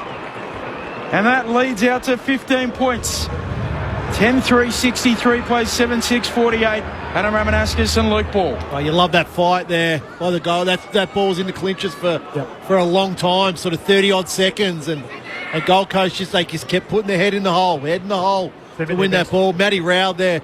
I talk about stopping the ball at its source. Well, Setterfield was out. Then he ran into the brick wall of Matt Rowell, who laid a terrific tackle, number 15 for the game. And then Rowell's running mate Anderson onto the ball, and from long range a goal. Yeah, Miller involved. That's the Gold Coast at their best, isn't it? Just relentless. Hunt the footy, hunt the man with the footy, calls the turnover, and then released once they've got the ball in hand. Miller involved. Their 3-star mids involved. Jumped out now, 15 points. Nice little lead. 3-1 to start this final term the Suns' way. Saturday footy on ABC Sport as Goldstein wins the hit out, but straight down to Humphrey. Hand pass away towards Anderson. Gives it off to Powell, peeling off the back of the square. Handball away to Noble. He kicks wide, turns it over, and Dursma the intercept mark. Moves it on to Johnson. Down the line to Hobbs. So always too slow, Ben Hobbs with the ball. Looks to the bench for instruction and then goes very short to Johnson, who skids and takes the mark. The youngest man on the ground, Johnson, at 18, kicks across the ground, finds Durham. Essendon head up front. Durham's kick superb. Straight onto the chest of Archie May, who marks it true centre half forward. And that was, as the great Dennis Cometti would say, centimetre perfect. It's good ball use, isn't it? Just looking inside. There you're right. I thought Hobbs had gone a bit too slow, but he found that inside 45 kick. And then it was Johnson with a lovely kick. Some slack defending of the corridor there from the Gold Coast mids. Yeah, just not deep enough, were they, inside Essendon's forward 50 there, the Suns. Good kick, this kid. One of many out of the Richmond VFL. Archie May, drop punt. He's good. He's got it there. And the Bombers hang around in this contest. They move to 8-6-54. The Suns 10-3-63. A dozen minutes into the third term. Saturday footy on ABC Sport. I'll talk about Ben Hobbs. Playing that half-forward role. When you do mark, you've got to roll the ball on. You've got to be a go-forward player as a half-forward. You can't just take the mark and stop. Now, I talk about it to the kids that I coach at Strathmore. You can't take the mark and let mum and dad and grandma and grandpa take a photo of you. Got to move the ball, get it going there. So lucky there that the ball comes back into the corridor and they allow the hole inside Essendon's forward 50. But I want Ben Hobbs just to move that ball on. Bit of camera time. Just hold on to the just hold on to the booty, have a photo, smile. It's amazing. I used to get mine in the warm-up. Not too many opportunities in game. What, with your water boy bib on? Oh, come on, Roma. Gold Coast Suns by 9 points. Saturday footy on ABC Sport. Back in the middle, Moyle slapping it down towards Miller. Nice half-volley pickup. Handball to Fiorini. Flicking his head back, and the umpire will have it. 10-3-63 plays 8-6-54. Archie May, drafted out of Subiaco in the WAFL. Before that, Richmond's VFL, as Corbin mentioned. Clearing kick from McGrath for Essendon, up towards that man May, and he'll get a free kick.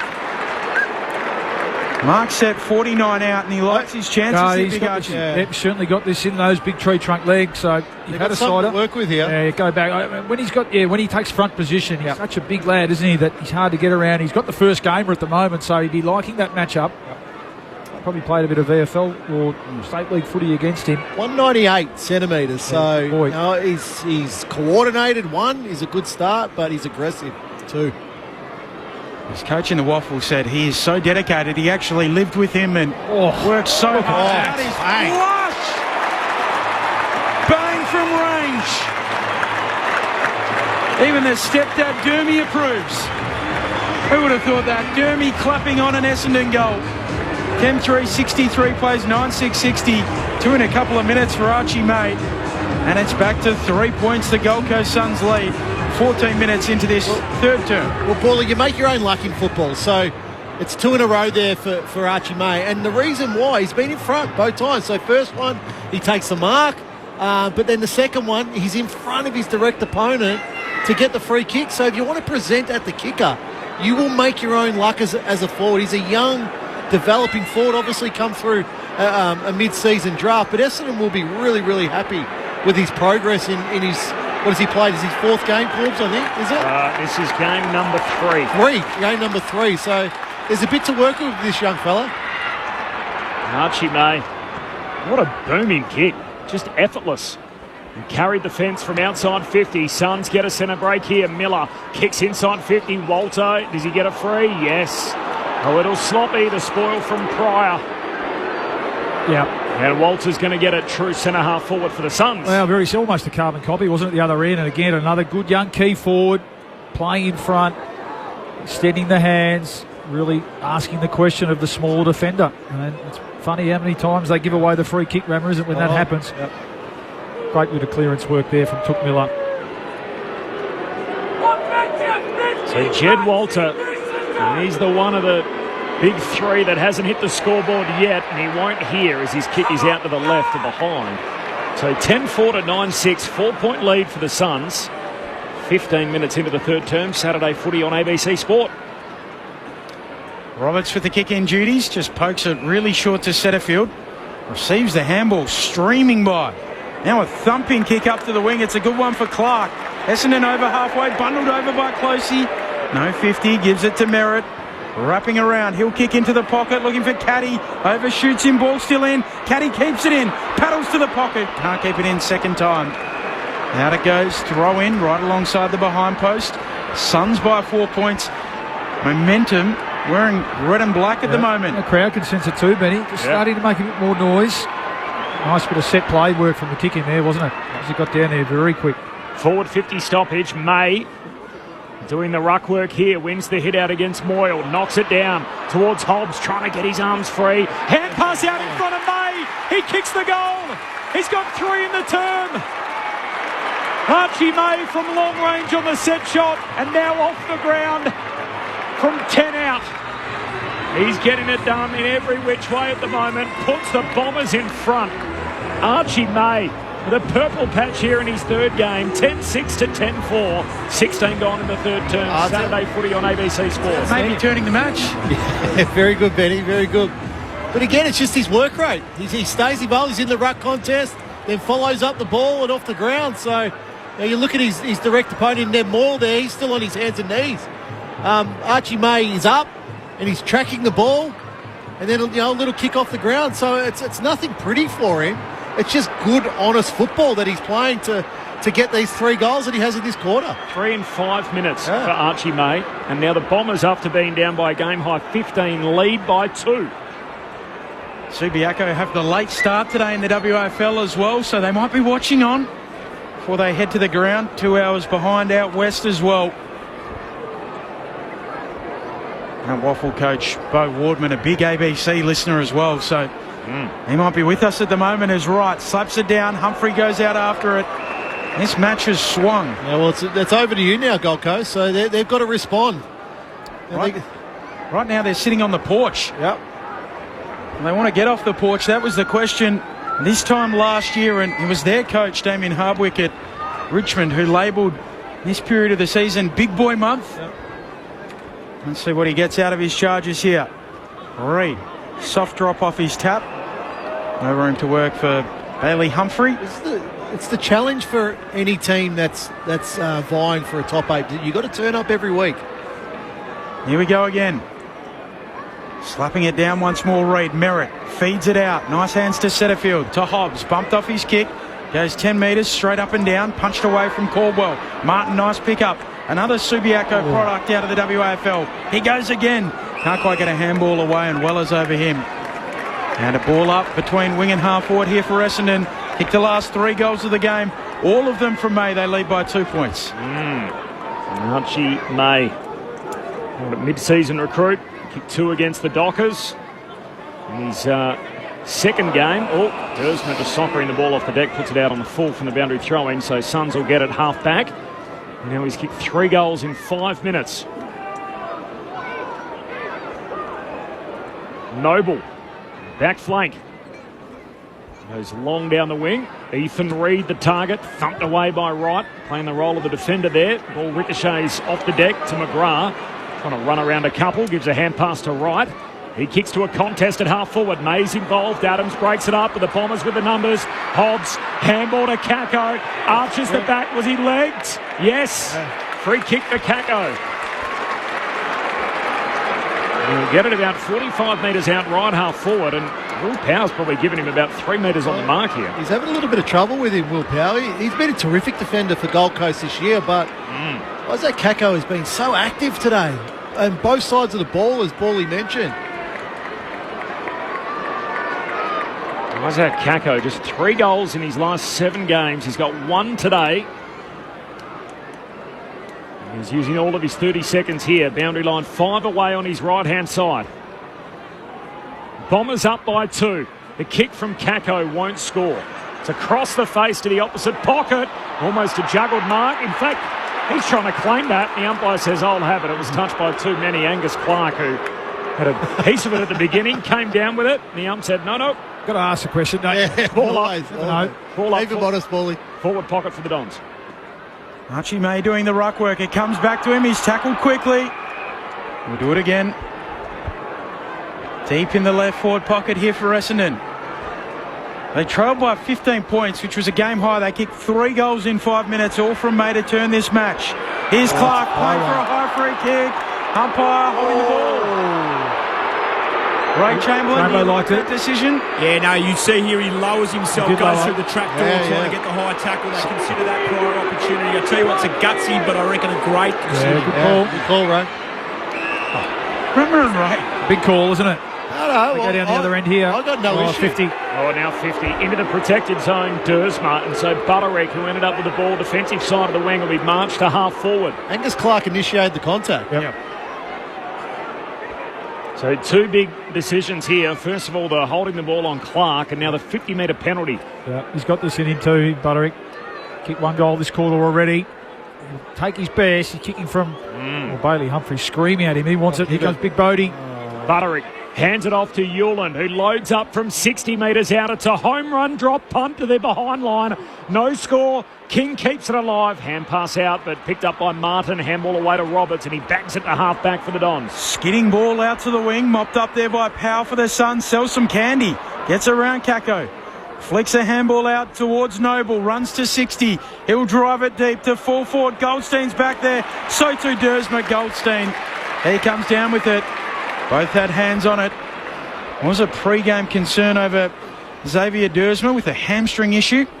Had a 1.5-minute chat to Brad Scott on the phone, who it looked like was telling him, if you're not right, you come out of this game. But he stayed in and he's got through it today.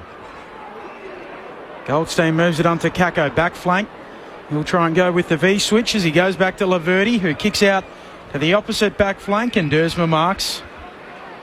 Essendon by 2 points. 22.5 minutes into this third term. Dons leading. Big 1.25 coming up for the Suns. Caddy launching at it. High free kick. That's really good by Caddy.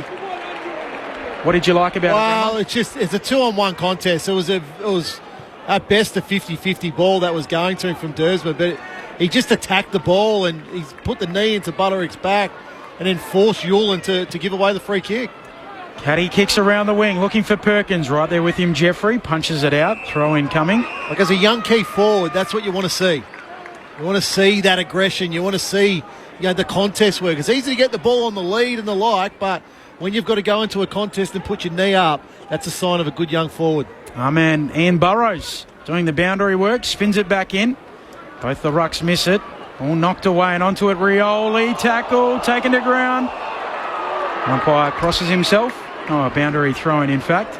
Just watching Zach Merritt here, Rammer. He's never had so much space in his life. I mean, I know they like backing their midfield group in here, the Gold Coast Suns, but you just feel like the state of the game at the moment, Merritt's the one. What's he had? He's up to 28 already. Might be time just to put a bit more time and effort into him. Gresham and Sexton, the two subs, neither of them used so far today from the boundary throw-in. Anderson ends up with it. Long kick down to half forward. Leaping in from the side is Reid. No mark, falls to Long. Hand pass to Humphrey. Ugly kick inside 50. Blackiston keeps it in front of him for the Bombers. Thought about the handball, grabs it himself. Long kick down the wing, one bounce out of play. And the boundary throw-in in front of the benches. He's growing in confidence, isn't he? Behind the footy. It's been a good battle. Ray Chamberlain. Yeah, I've been loving the work of Will Setterfield at Matt Rowell at stoppage as well, boys. You're talking about having some accountability in a role. Will's certainly got himself right into this.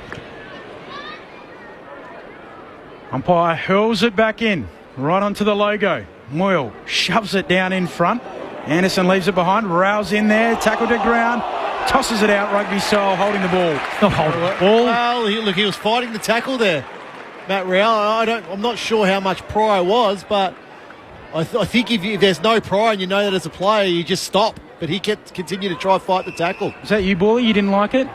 He's trying to get it. It was definitely no prior, so he's trying to make an attempt, a legitimate attempt. Anyway. Durham, driving kick into the pocket. Caddy caught behind Hewland. Playing in front. Good contest, that one, isn't it? Yeah. As he just kicks short, still inside defensive 50. Yeah, I really like Hewland as a defender. The two blondies. Very underrated for Gold Coast. Essendon by 2 points. Is he sort of similar enough to Damien Hardwick in some respects? Hewland? Yeah, there's been comparisons. A little bit taller, a little bit. Yeah. Plays a bit taller, but yeah, it's been a really good battle. He doesn't whack blokes either. I'm ready for his brother Zeke the Freak. We've got some great nicknames in the AFL at the moment. Zeke can seriously play. Yeah, the Flying Viking, the Wizard Watson, and now we're going to have Zeke the Freak as well. Balling contest on the wing. Going in is Reid, dribbles out a kick 1 metre. Little clumsy was Ridley, gave away a high free kick. Gold Coast Suns to get it just forward of the logo. Essendon by 2 points. Saturday footy on ABC Sport, 5 minutes from three-quarter time. It's Fiorini. There's short back and across and finds Anderson. And Anderson with the switch, one side of the centre square to the other. To Jeffrey. 2 point lead, the Bombers. 26 gone, third term. Jeffrey runs past right on the mark. Long kick into the forward pocket. Walter. Towering mark. Plucks it. Right forward pocket for the Suns. Yeah, that's a good mark, isn't it? That's a great mark. Just no body there. And that's what young Blackiston, we said, he's growing in confidence. Like what he's doing. He hasn't played a heap of footy behind the ball. Yep, just got to step in front. And just at least get a body on. Just had an uninterrupted run and jump at it, Walter. And showed his athleticism there and a great clunk. Remember, Walter is 198. Yeah, he's a big boy too. He's a unit. And can jump. Blue chipper against a ruckman out of the State League at 26 years of age. And Walter showed his worth as a high commodity as he pokes it through and returns the Suns to the front. 11-4 to 10-6. Lead change number 7. The second of this third quarter. The Suns go back in front by 4. 11-4-70 to Essendon. 10-6-66. 27 minutes travelled in the third.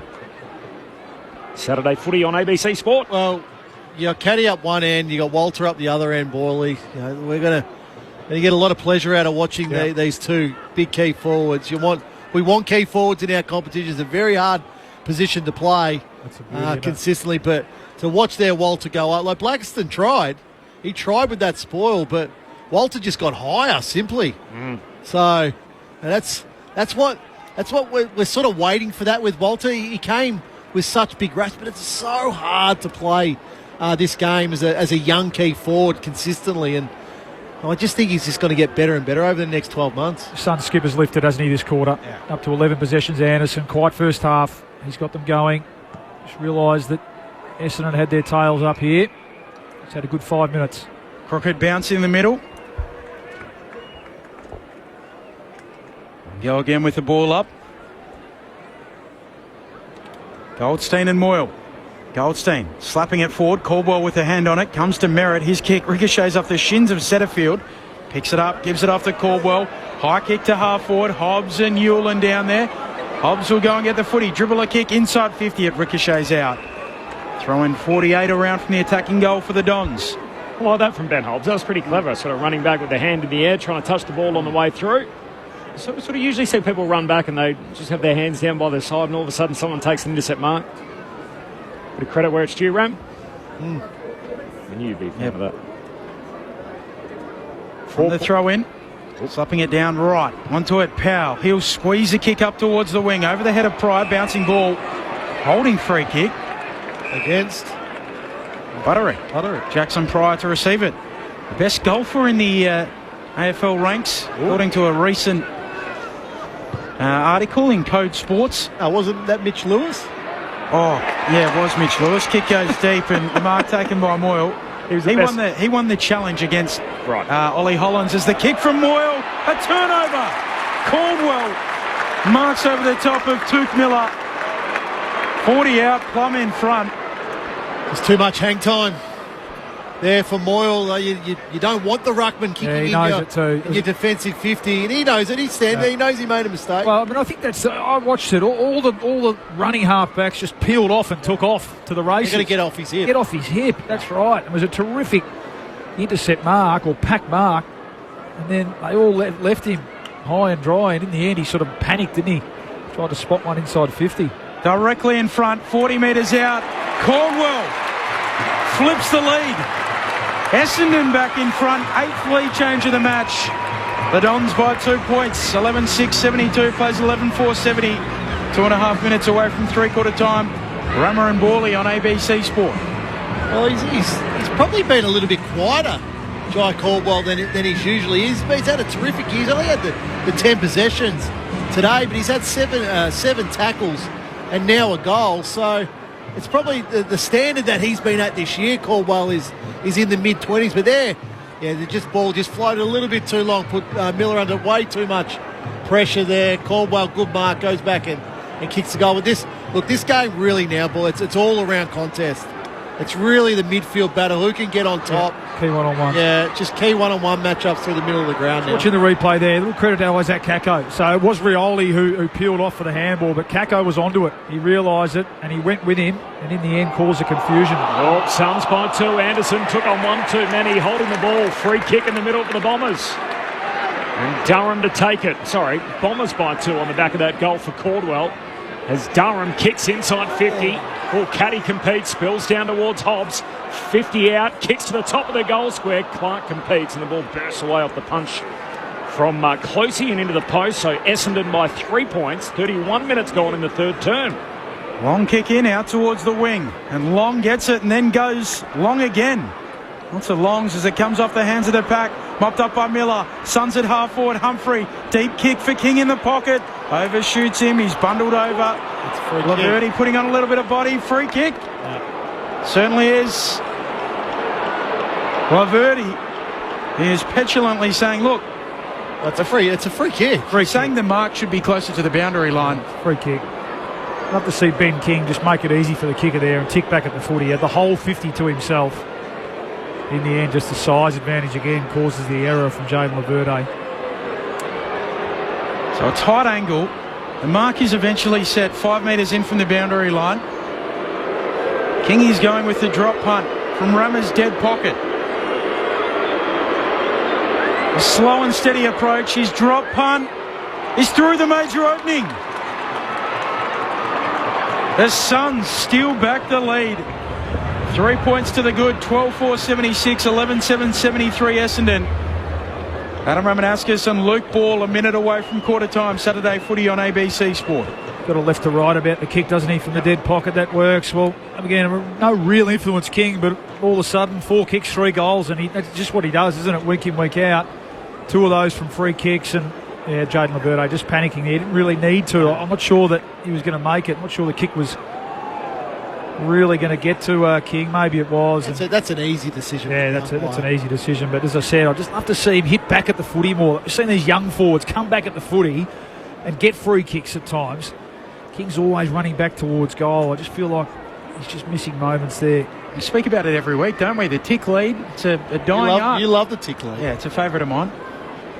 That's the undersized defender panicking a little bit there, isn't it? Jaden Laverde. Goldstein wins a hit out. Anderson involved again. Grabs it, gets a kick out to half forward, and a good mark for Ridley. But the body contact from Long took it anyway. Now across the half-back line finds Roberts, one of their better users, pokes the kick down the wing. Blackiston thought it was for someone else and then realised, hang on, that's me. Takes the mark, kicks down the line and punched out of bounds. Nice work by Adams. It's Oscar Adams, who's on debut, spent time on Melbourne's list, and then won a premiership with Glenelg last year in the SANFL. Picked 7 in the mid-season draft, and 38 days later, Oscar Adams debuting for the Suns. Suns by 3 points, 34 minutes gone in the third. And the boundary throwing, Caldwell with the clearance, kicks long for Caddy, and Yuland edges him under the foot. He takes the intercept mark. Caldwell needed to put that in front, but it was really good defending by Yuland. Just made that little bit of body contact with Caddy. Took a good mark. Suns led by a point at quarter time, 4 points at the half. They lead by 3 points at the moment. Not far away from three-quarter time. Powell a driving kick to a contest on the wing off the hands of Blackiston in front. Throw in neutral territory, city side of the ground. Saturday footy on ABC Sport. Essendon with a 5-minute period in which Archie May kicked 3 goals. Turned a 15-point deficit into a 2-point lead. Now it's the Suns by 3. Miller held up after the throw-in.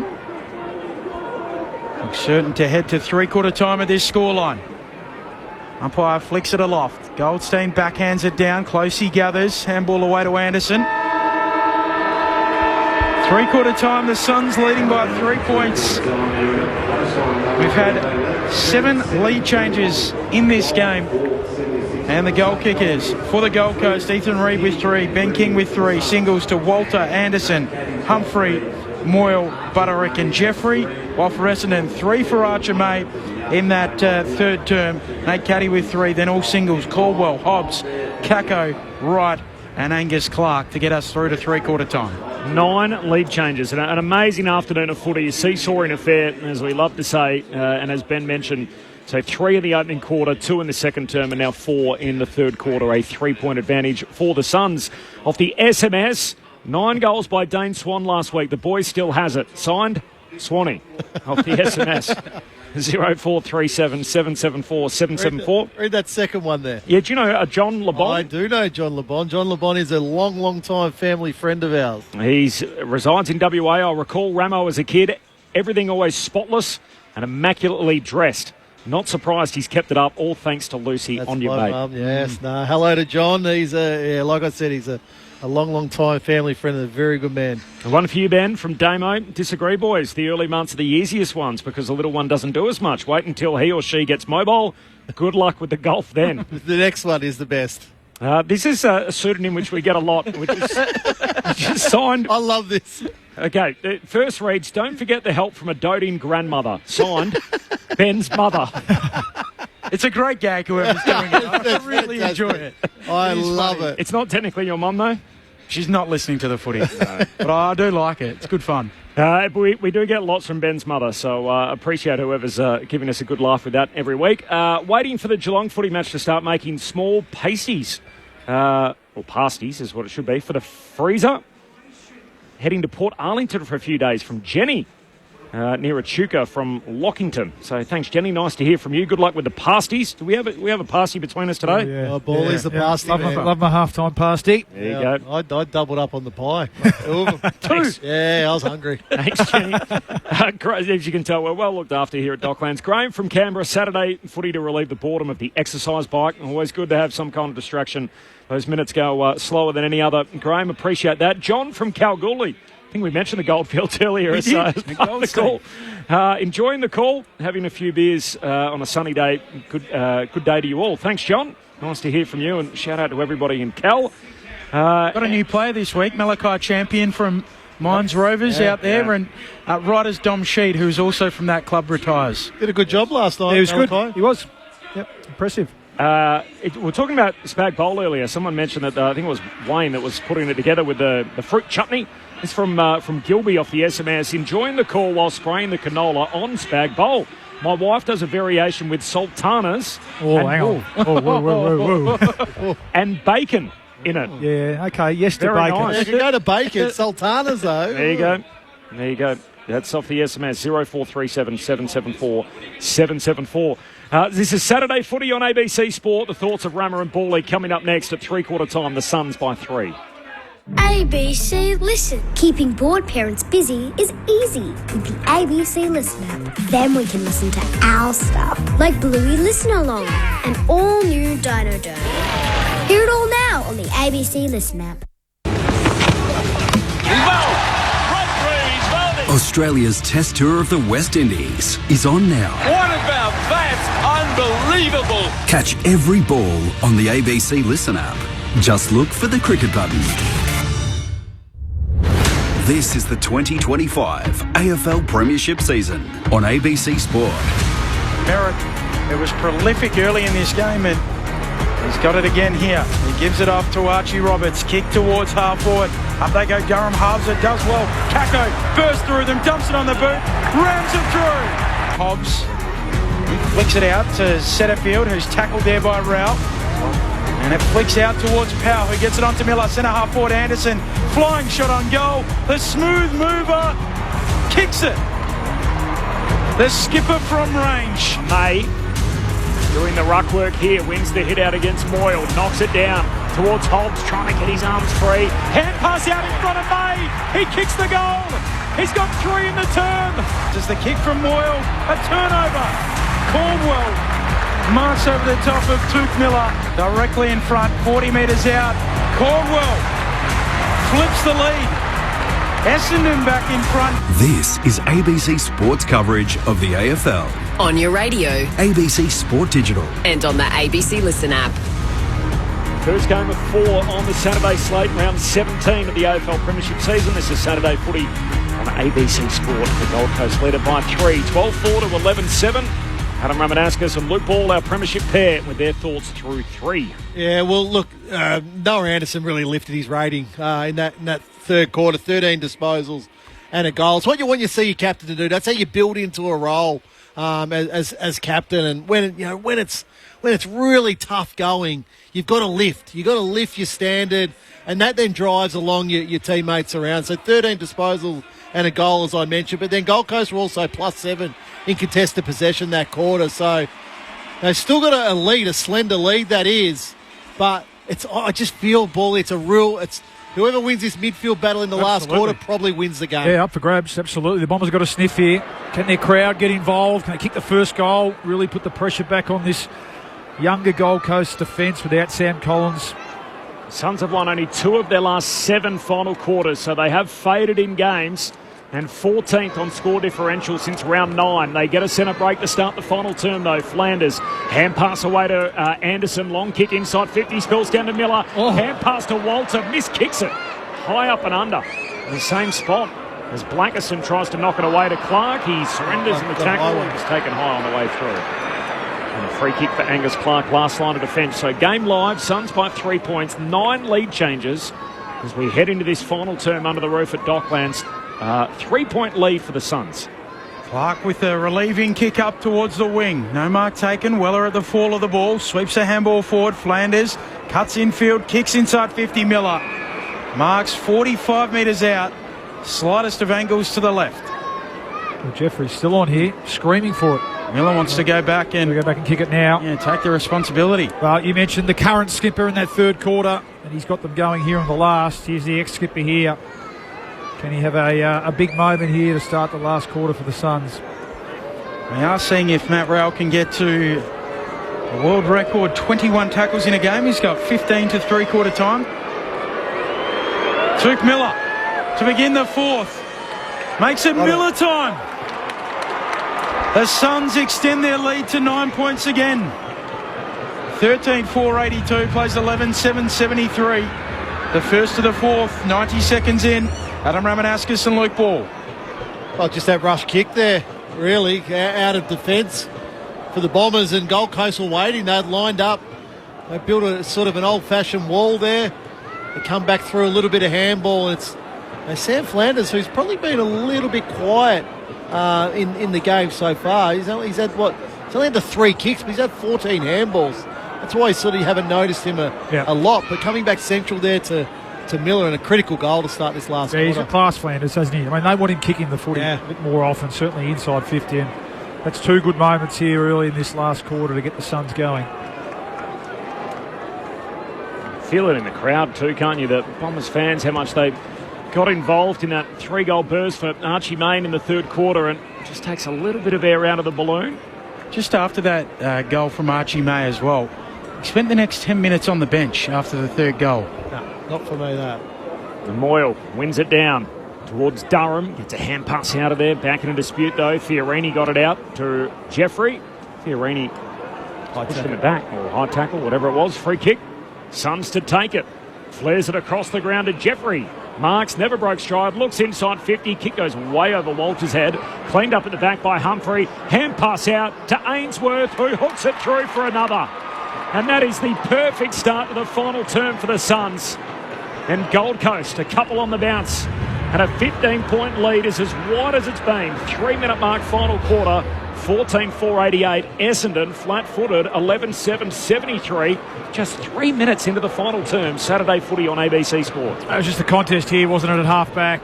Braden Fiorini, actually, it was. That it got lower and won the free kick, and then a bit of slack marking there on Joel really Jeffrey, who streamed into space, really, didn't he? And missed the kick inside 50. But Finn front first to move. Good small forwards. Humphrey there that time with the goal assist to Ainsworth, who was in far too much time and space as well. And good finish. So good flex here from the Gold Coast. First couple of minutes of this last quarter. Oh, Brad Scott will be filthy with this start as the Essendon coach. Corb mentioned it, flat-footed, completely flat-footed. Bounce back in the middle. Goldstein and Moyle lock up. Moyle slaps it down in the Miller direction, tackled by Nick Martin. I think when Archie May was playing in the WAFL as well, he played pretty close to 100% game time. Such as his fitness, coming off a rowing background, and his aerobic strength as Flanders sends the Suns deep inside 50 again. No mark taken, ball hits the deck. Onto it quickly, Zach Johnson gives it to Blackiston, under pressure. Suns have ratcheted up the pressure in this final term. Gussie Clark picks it up, tumbles a kick up to the wing there for the Dons. Joel Jeffrey there for Gold Coast. Their ball again. Powell's tackle, caught holding the ball, and the Dons will take the advantage. Oh no! Rouse got him with the tackle. Just gets rid of the handball. Out towards the boundary line, out after it, Andrew. Picks it up, comes infield with the kick, and spots up Anderson. Gold Coast ball through the middle of the ground. Looping handball for Flanders. On to Rioli. Inside 50. He goes for King. Sticky mitts. Not quite. Ball hits the deck. Butterick gets involved. Half forward flank. Off to Fiorini. Pokes it to the pocket for Walter. They spoil each other. The two Gold Coast Suns, and allowing the Dons and McGrath. He switches with a good kick. Gee, that's a let-off. Should have been a mark inside 50. Walter and King banging bodies. King. Oh, goodness me.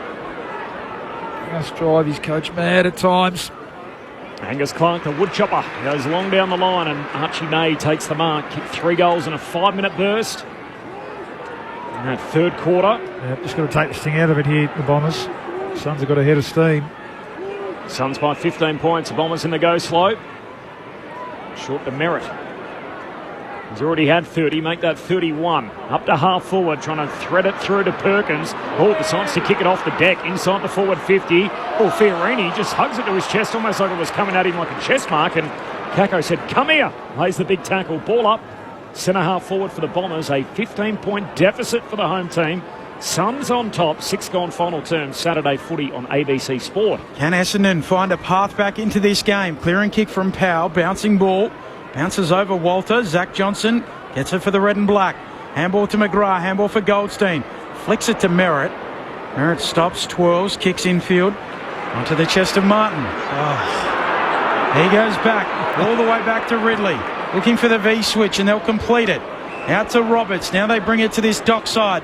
He gives it off to Laverty. Short to Llewell. High half forward here for Essendon. A dense 50 in front of him. So set it up to a warmish spot. Wright goes up, hands to it, no mark. Rioli Rose loses it in the Durham tackle. And he works it out though. Gets it onto Flanders, Terrell, and they run it up the middle. Sums out, gives it to Anderson through the middle of Docklands at full speed. Hand pass to Humphrey. Turns his opponent inside out. Unguarded goal square. Humphrey dobs it. Suns an explosive start to this final term. They've kicked 3 on the bounce to begin quarter number 4. And the Gold Coast lead it by 21. 7 played final term. 15-4 to 11-7. And Bailey Humphrey with his second of the day. Saturday footy on ABC Sport. Well, I think it was Flanders who got that little handball out to Matt Rowell deep inside Essendon's forward 50. And then it was just on. Yeah. It was on. Essendon couldn't stop the ball. The quality too, wasn't it? Rowell, Anderson, Miller, and then finishing with Bailey Humphrey, who, I mean, I know the comparisons have been there, haven't they? That was Dustin Martin like. Yeah. To pick the ball up, wheel around. He knew he didn't have anyone there to support, to release the ball to. And off 2 steps, he's just absolutely pummeled it through from 53 metres out. There's Ridley's issue. He loves sitting off. He sat off Bailey Humphrey 2 or 3 metres. Yeah. And he punished him. I think that was his senior coach, Dimmer. He'd have a pretty good idea. He would know, wouldn't he, Ben? Yeah. To Dusty. Just keeping expectations low. 3-time. Are we getting a check here? It is clipped the post. Is it? Oh, don't tell me. We're standing around statuesque. Ray Chamberlain. Through that, Essendon have activated their sub. Archie Perkins has come out of the game. Jade Gresham in. There's a vibration. Snicko called into the action. That might have even flicked the flag. On the backside of the goalpost. It is vibrating as the ball sort of looks like it's past the back padding. Cross it out. We've blotted our copybooks. And retract your comments, Sporley. Corb's gone to liquid paper. Nothing like us. He's a neat freak, Corb. Clean as Rama's kitchen. Yes. After the whiteout goes on. There's a question for me too on the SMS. I will answer that question. Okay. Gold Coast by 16 points. Don's still in it. Ridley, long up to the wing, no mark for Wright, spills down to Hobbs, handball away to Kako, to Gresham. He was looking for the 1-2 and Hobbs says, I'll just kick it anyway, bangs it forward, turns it over. And Yulin takes the intercept mark. Why did Gresham give it? Why did he give that handball? He was out, fresh legs, just out. Hobbs tends to go fast when he should maybe go slow and go slow when he should go fast. It feels like a lot of their defenders in particular have got the no-kicking hats on and they know their limitations, but Ben Hobbs might be putting one of those imaginary hats on soon for the Bombers as Weller goes long down to half forward, an intercept mark for Ridley. And now the Dons back the other way, short to Caldwell on the wing. Bombers chasing the game, Suns by 16. Long kick up towards Wright. Yulin gets up to spoil. A little climb there as he punched it away from Wright, throwing 60 around from Essendon's goal. Suns by 16. Paul from Torquay. Rama, name me some cleaning agents as verification and I will let you off. Yeah, I can name plenty. Well, you got your stock standard spray and wipe, and I usually use the Pina Clean on the floor in a hot water solution. But I've found a Dettol solution at the at the moment, which I think smells a lot nicer. And then my stainless steel, I use the microfiber cloth. So. What about for the mopping? Do you put a little bit of methylated spirits just in the water? No. The Dettol solution is beautiful. Okay. Yeah. Clark looking to kick infield for Essendon. Off the hands it goes to Martin, who misses the handball. It allows in Jeffrey for the Suns, centre half back. He gives it off to the runner, Butterick. Misses the handball of Noble. Time to recover. Back flank for the Suns. They lead it by 16. Well-weighted kick. Closely marks in stride. Driving ball. King's in good position. He's got it this time. He's got men on everywhere, but he'll go back and kick for the sticks. Oh, he should have went. They had two players in the goal square effectively, but... Just a turnover again, wasn't it? Nick Martin, who hasn't had a great day, Nick Martin, certainly hasn't had his best day, just overcooking that handball in the middle of the ground. And then the Suns were off to the races, just punishing on the turnover. That's been the difference this quarter. 45-degree angle. Boot the ball from 30 out. King strolls in, puts his boot through it now, and it's straight through the middle. And maybe the Suns have got a game-winning break. 4 for him, 22 points the lead. They've kicked the last 4 in the game. 15-5-95, plays 11-7-73. 11 and a half minutes into the fourth. Well, they can't stop the ball at the moment, Essendon. So every time Gold Coast is winning, it was a bad kick by Nick Martin, no doubt, but you've got to be able to stop the ball. So, Butterick handballs the ball back to Noble along the ground, but then they're still able to get out. So over to Sam Cloesi, and then Ben King's all alone really inside forward 50. So when there's one mistake, don't make two. And the second mistake there for Essendon is they couldn't stop the ball. They couldn't lay a tackle. They couldn't get a spoil in. So great play by the Suns. They're running Essendon off their legs at the moment. Cord mentioned their last quarters, but right at the minute, that's a thing of the past. As Ray told us, Perkins out of the game, Gresham in. That's the Bombers sub, tactical. And for Gold Coast, we have to see Alex Sexton, who's their sub. He's also the oldest member of their 23 today at 31. And the Suns by 22 points. Wright palms it down to the Merritt on the fly, gives it to Caldwell, hand pass to Setterfield, kicks to centre half forward. They come from all directions. No mark, falls down to Martin, jams it on the boot, top of the goal square. Hewlin tackled by Caddy, rolled him over, got a hand pass out. Llewell picks it up, back pocket, runs out of room, hand pass to Wright. He goes back by hand, turnover, and Rowell able to get it out of defence for the Suns. Blackiston in good position, goes up and marks. Forward of the logo on the wing. Gold Coast by 22. Essendon need the next goal. Oh, no. Oh, Blackiston goes all the way back. Right back to Ridley, who kicks just forward of the bullseye for Merritt. Can he pick out a target? Sends the Dons wide out towards Dersma. Through the hands of Closey. Martin gets onto it. Coughs it up with the handball under pressure to Noble. Handball goes back to him from Jeffrey, holding free kick. Advantage Jeffrey, kicks up to the wing for the Suns. Overshoots King out the back. Here's Long. He slips over. Merritt picks it up. Still trying the Don skipper. Handball away forward of the wing towards Dersma. Handball too hot for Pryor. Goes back. Gives it to Dersma. Kicks it out on the full. Just real mistakes by Essendon in this last quarter. It is laborious. Yeah, what are we, 12 minutes in, and they haven't even looked like scoring in this quarter. Still 11-7-73 as they were at three-quarter time. Ray Chamberlain.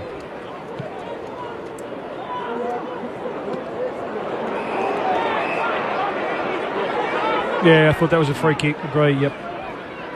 Noble bouncing off half-back, kicks up for Ainsworth, who accepts it. Happy to skip back off the mark. Yeah, I think it's control the footy now, the Suns. Just take a bit of time off the clock. Consolidate their lead here. Saturday footy on ABC Sport. Thoughts of Luke Ball, premiership pie. Irini stabs it short. Caldwell clatters into Powell. He's taken pick 18 a number of years ago, Will Powell, and that was after he didn't even play in the State 18s Carnival. Sends it into the pocket now, looking for a target down there. Slides off the knuckles of Blackiston towards the pocket. Dersma fighting after it in the back pocket for the Dons, and Setterfield rushes a kick, pitches in play, tumbles out. All eyes on the green, insufficient intent. Free kick for Powell. He stabs it down to Humphrey. And marks 55 out right half forward. Halfway through this final term, Saturday footy on ABC Sport. Suns by 22, which is a game-high advantage. Kicks it to a pack of players and all the tall timber in the forward pocket, and it's whacked through for a minor score. A spoil from Peter Wright and a rush behind. Suns by 23. Ray Chamberlain. Gold Coast Suns are getting set to activate their sub. Long's going to come out of the game for Alex Sexton. from the kick in. It's a good one. Right up the middle. Works out for Caddy, who knows the equation. Just kicks it up the pipe towards half forward. Two Suns spoil each other. Ball hits the deck. Jeffrey, he goes and cleans up. Handball out into space. Gresham buzzing around the sub. Fresh legs. Caddy gets it onto Caldwell. To Llewell in the pocket. Slips one tackle. Not quite. Has to feed a handball back. He was caught holding the ball. Free kick going the way of the Gold Coast Suns and Joel Jeffrey. Probably, yeah. Look, he took him to ground, so... Tackle didn't slip? No, I didn't think so. A reminder coming up after this game. What's happened to John Caldwell here? Richmond and Geelong as Caldwell hobbles off. Ray Chamberlain. So hang on. So we're stopping a game for a rolled ankle now? Is that what... Well, no, I think what the problem is, you've got an injured player who's in the direct line of kick, and so, you know, there's obviously a care element there. Okay. That's the key issue. The kick's going to go in that direction. So if he's in the opposite pocket, let's play. Yeah, well, if he's kicking a bit away, so that's out of the immediate vicinity, he's not going to be likely to get caught up in it, is he? Roberts with a big tackle here on Walter. Yeah. Just as the Suns were trying to thread a series of handballs through the maze on the wing, Roberts went and tackled the much bigger man. 23 points the Suns lead. If nothing else, this man has had a sensational year in his second year in the system. Archie Roberts kicks inside the forward 50. Caddy flies for it. No mark, another one of their rising star noms. The Suns, Fiorini gives it to Rioli and he's tackled.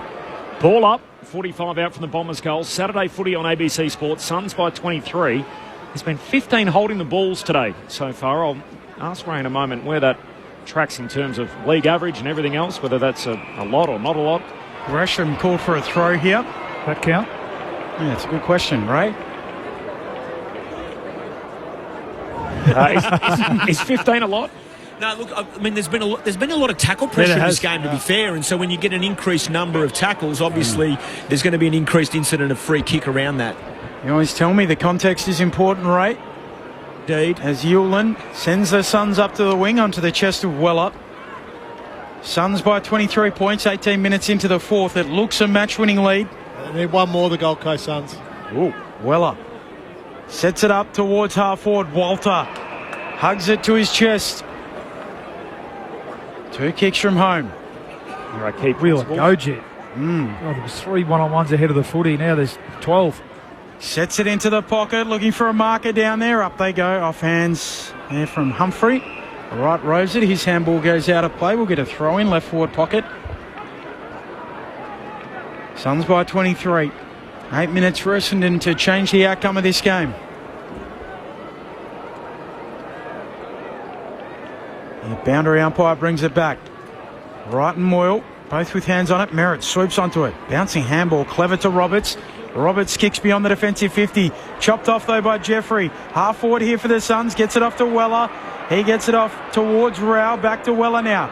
Weller swings a handball inside 50. Straight to Merritt as if he was the target. And they go through the corridor, the Dons. Off to Hobbs, to Dersmo.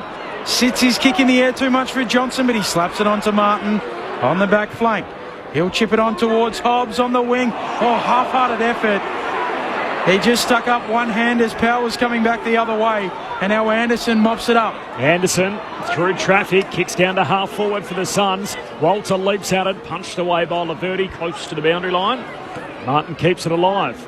Cuts back inboard, finds Dersma. Hand pass away towards McGrath, runs across the ground, dangerous lateral kick, turnover. Jeffrey picks it off, straight down the pipe to Humphrey, leaps up, gets it free for a shove in the back. And he was a long way up in the air to take the mark prior with a bit of contact. That's dangerous. And he hit the deck very hard, and Humphrey earns the free, true centre half forward. A little bit of a tunnel, wasn't it? Well, they just played around with it too much.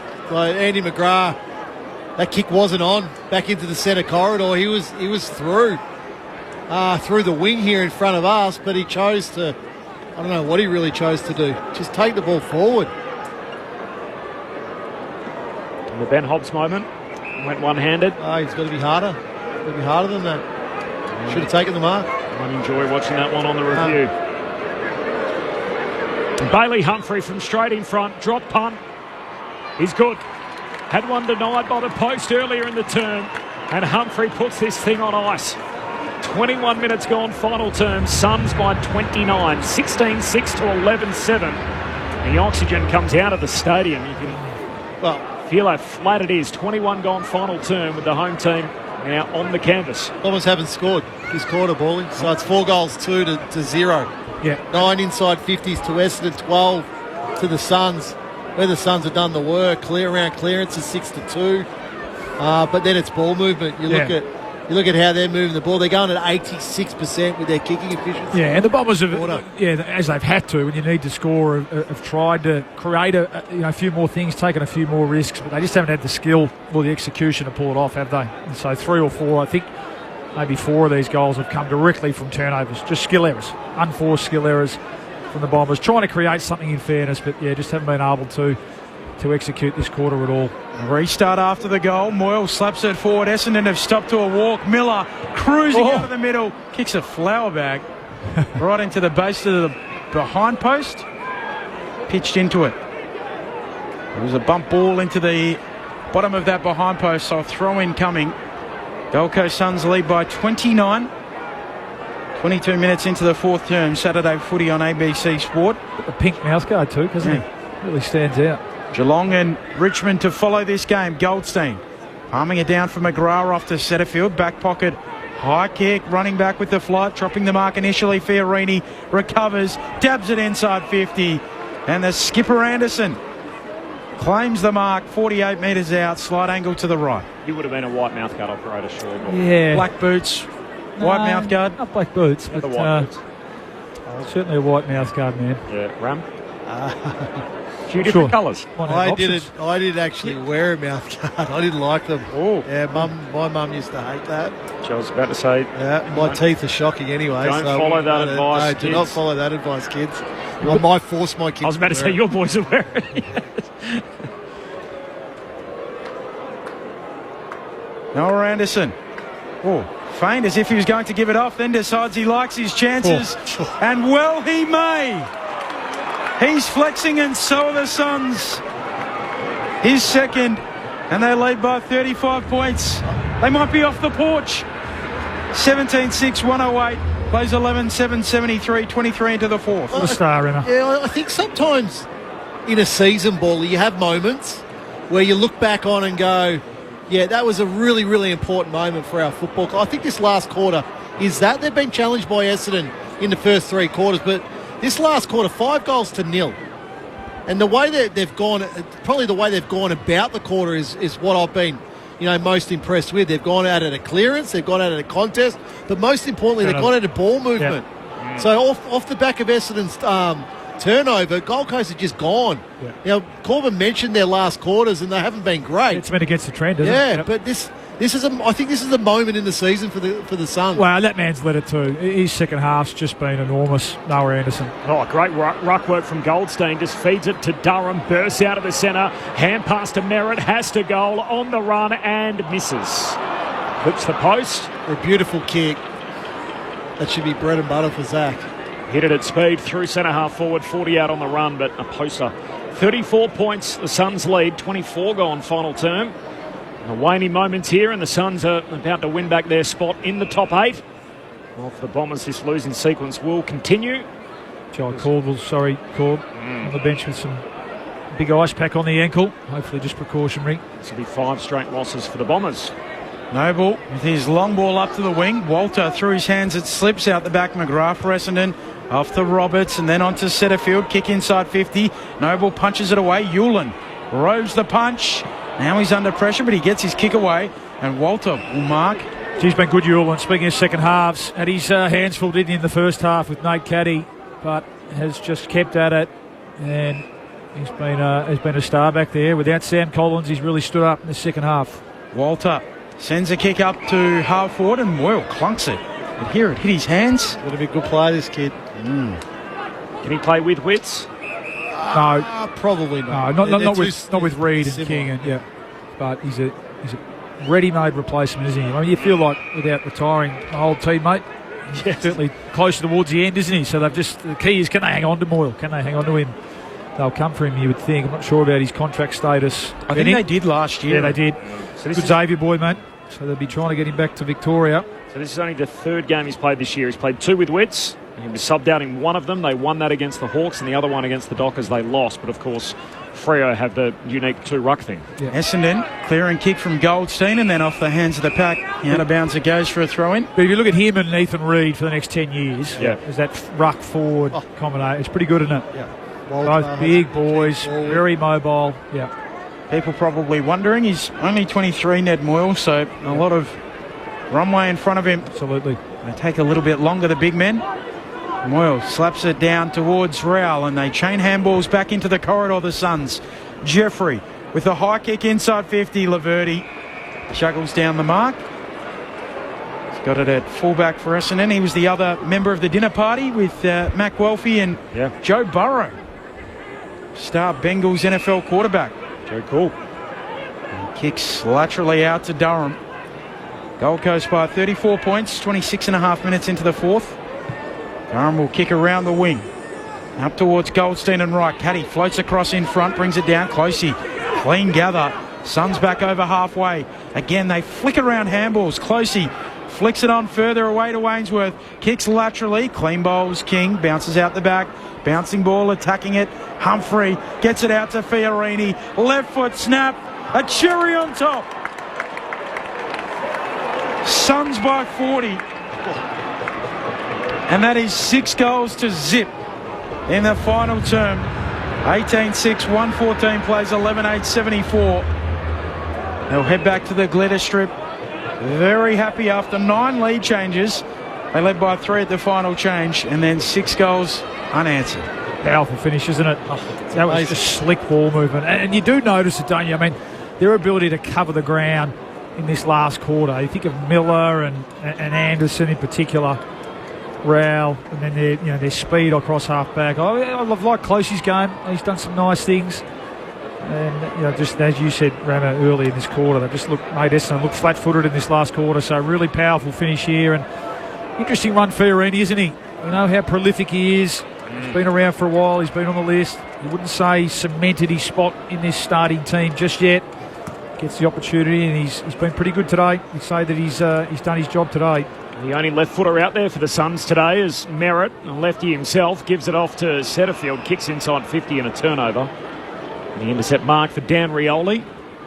Who's on the injury list for the Suns at the moment? We'll cover that, I'm sure, in the post-match. But yeah, they're in the position now where they can start to really have pressure on for spots. So no Ballard. They won't be getting him back. He's on his knee for a season. You got Tom Berry, who's probably on the fringes anyway. Will Graham, shoulder 4 to 6 weeks away. And then that's about it. Rogers is back in the VFL this week. And then the 2 guys that came out this week, obviously the outs, Collins. Yep. He's a certain starter, of course. Played the last 90 games, misses today through injury, and Wits, who we've touched on, obviously rested as their first choice ruckman as the Suns work it inside 50 and out of bounds. So you look at their best team. Ballard's not coming back, forget him. Will Graham, I think when fit, is in their starting lineup. Yep. But all of a sudden, there's competition for spots. Wits and Collins, so you've probably got to make 2.5, 3 changes at most. And the boundary throw in, the Bombers get it out of defence. Merritt to Durham, kicks to half back, and Kako marks. This will be 5 losses in a row for Essendon. Last time they lost 5 in a row was 2016. That was the year of the Essendon 34, so you have to go back a little way since the Dons have had a losing skid like this. May kicks inside the forward 50. Martin paddles it out in front, trying to evade Jeffrey. Hand pass to Lowell, balks his way around Noble. Great tackle.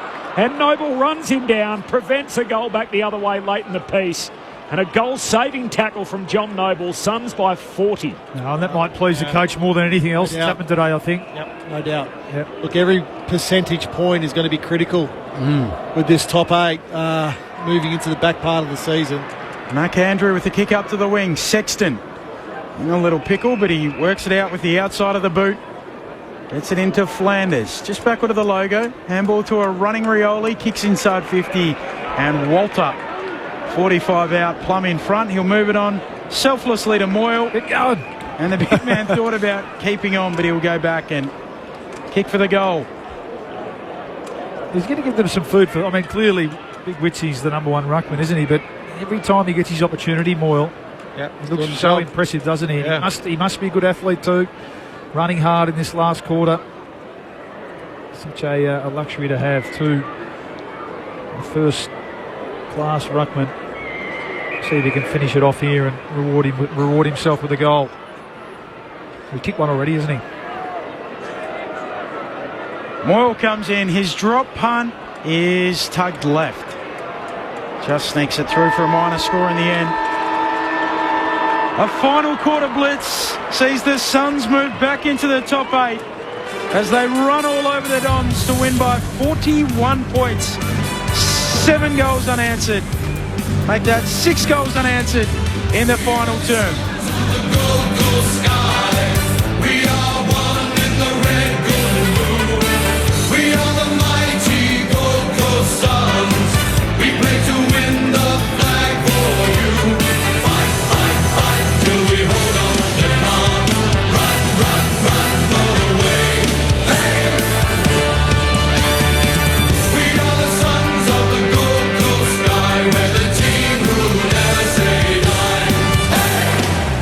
So a 6-goal to zip final term. The last 7 goals of the game for the Gold Coast Suns sees them win by 41 points. It was 1 at quarter time, 4 points at half time, 3 at the final change, and 41 in the finish. The goal kickers, King with 4, Reid 3, Humphrey 3, 2 to Anderson, and then singles to Walter, Fiorini, Ainsworth, Miller, Moyle, Butterick, and Jeffrey Wall for Essendon. 3 to Caddy, 3 to May, singles to Caldwell, Hobbs, Kako, Wright, and Angus Clark. We are the sons of the Gold Coast sky.